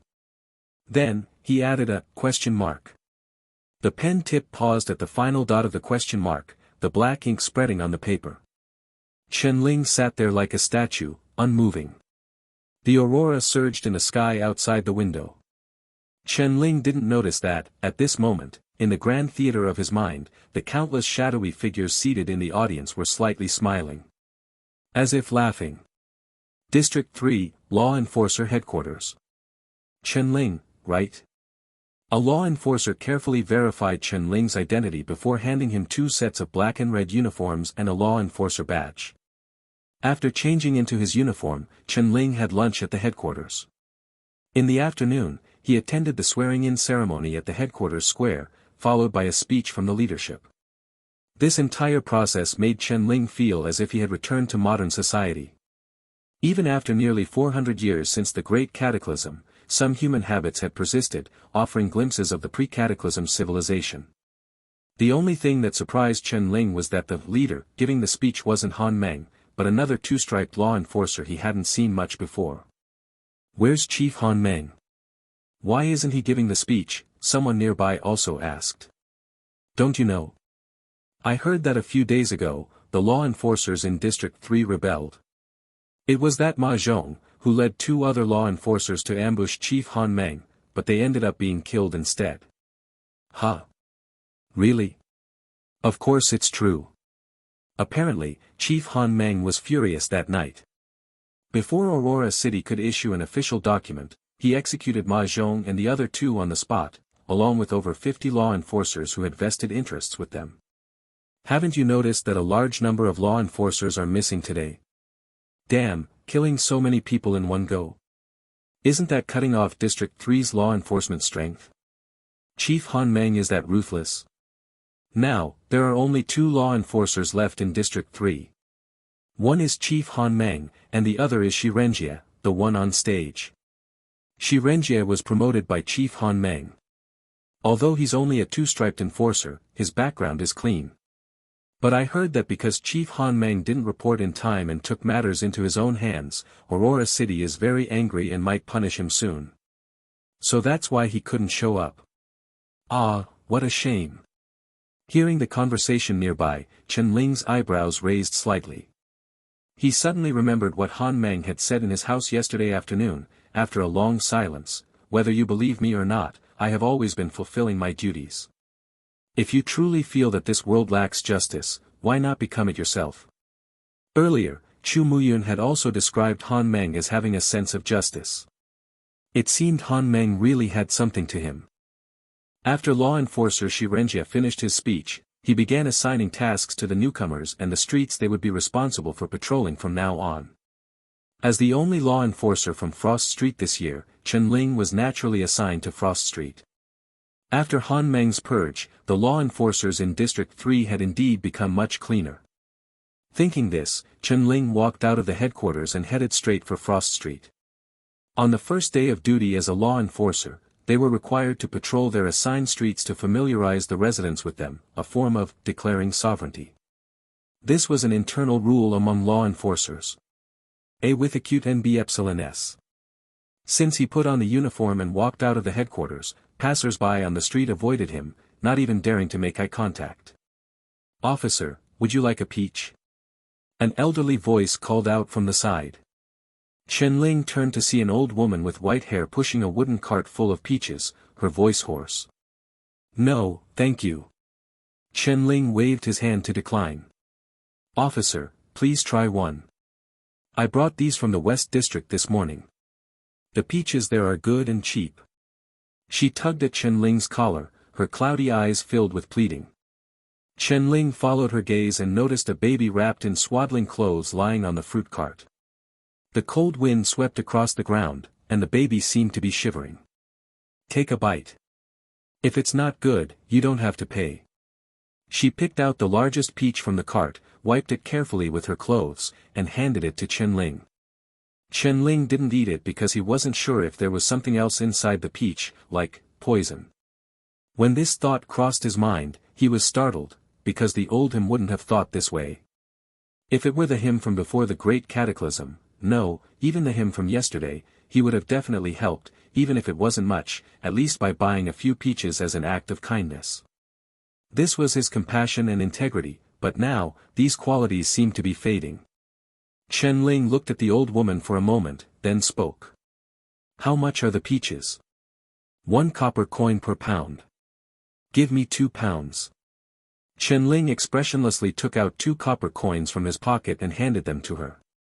The old woman immediately took the coins with both hands, bowed repeatedly to Chen Ling, muttering thanks, and then picked out a few of the largest peaches from the cart and put them in a bag. At the same time, Chen Ling suddenly said, "That child has a fever. Take him to get some medicine." With his secret eyes, Chen Ling could tell at a glance that the baby on the cart was unwell and offered a reminder. The old woman paused, her eyes showing a mix of struggle and guilt as she looked at the baby, but she said nothing, silently adding 2 more peaches to Chen Ling's bag. She didn't have a scale, but even with the naked eye, Chen Ling could tell that these 2 bags of peaches were far more than 2 pounds. "Thank you, officer, thank you." After repeatedly thanking Chen Ling, she pushed the cart forward. When she encountered the next passerby, she hurried over and pleaded, "Sir, would you like some peaches? They're from the West District." The cold wind turned her and the baby's faces red, but it didn't knock down the frail, elderly body. Chen Ling touched his pocket and shook his head helplessly. He only bought 2 pounds because he only had 2 copper coins left in his pocket. The silver coins he had gotten from Qian Fan were long lost in the bloodstains of the mansion. As he walked onto Frost Street, he noticed many people standing at their doorways, peeking in his direction. When they saw Chen Ling approaching in his uniform, they began whispering among themselves. "Ah, Officer Chen Ling." The first shop at the street corner was the cake shop Chen Ling had visited before. The shop owner, seeing Chen Ling approach, immediately put on a flattering smile. "Officer Chen Ling, you look so handsome in that uniform." "Boss Li." Chen Ling walked up to the shop entrance and looked at the Frost Street residents standing at their doorways. "What's going on here?" "Ah, everyone's here to see you." "See me?" "That's right. The law enforcer who used to patrol Frost Street was killed by Chief Han Meng. Today is the day new law enforcers take office, so everyone wants to see who will be in charge of this street from now on." When the list of law enforcers who passed the assessment was posted on the street, everyone guessed it might be you, since you're from Frost Street. And here you are. Hello, everyone. As we wrap up this video, I want to share a quick note. I have a Patreon account. If you'd like to support me and enjoy on-demand audiobooks, you can become a Patreon member. Alternatively, you can check out my Google Drive link, which has 500+ novel audiobooks available through my Ko-fi or Patreon shop. I appreciate your support.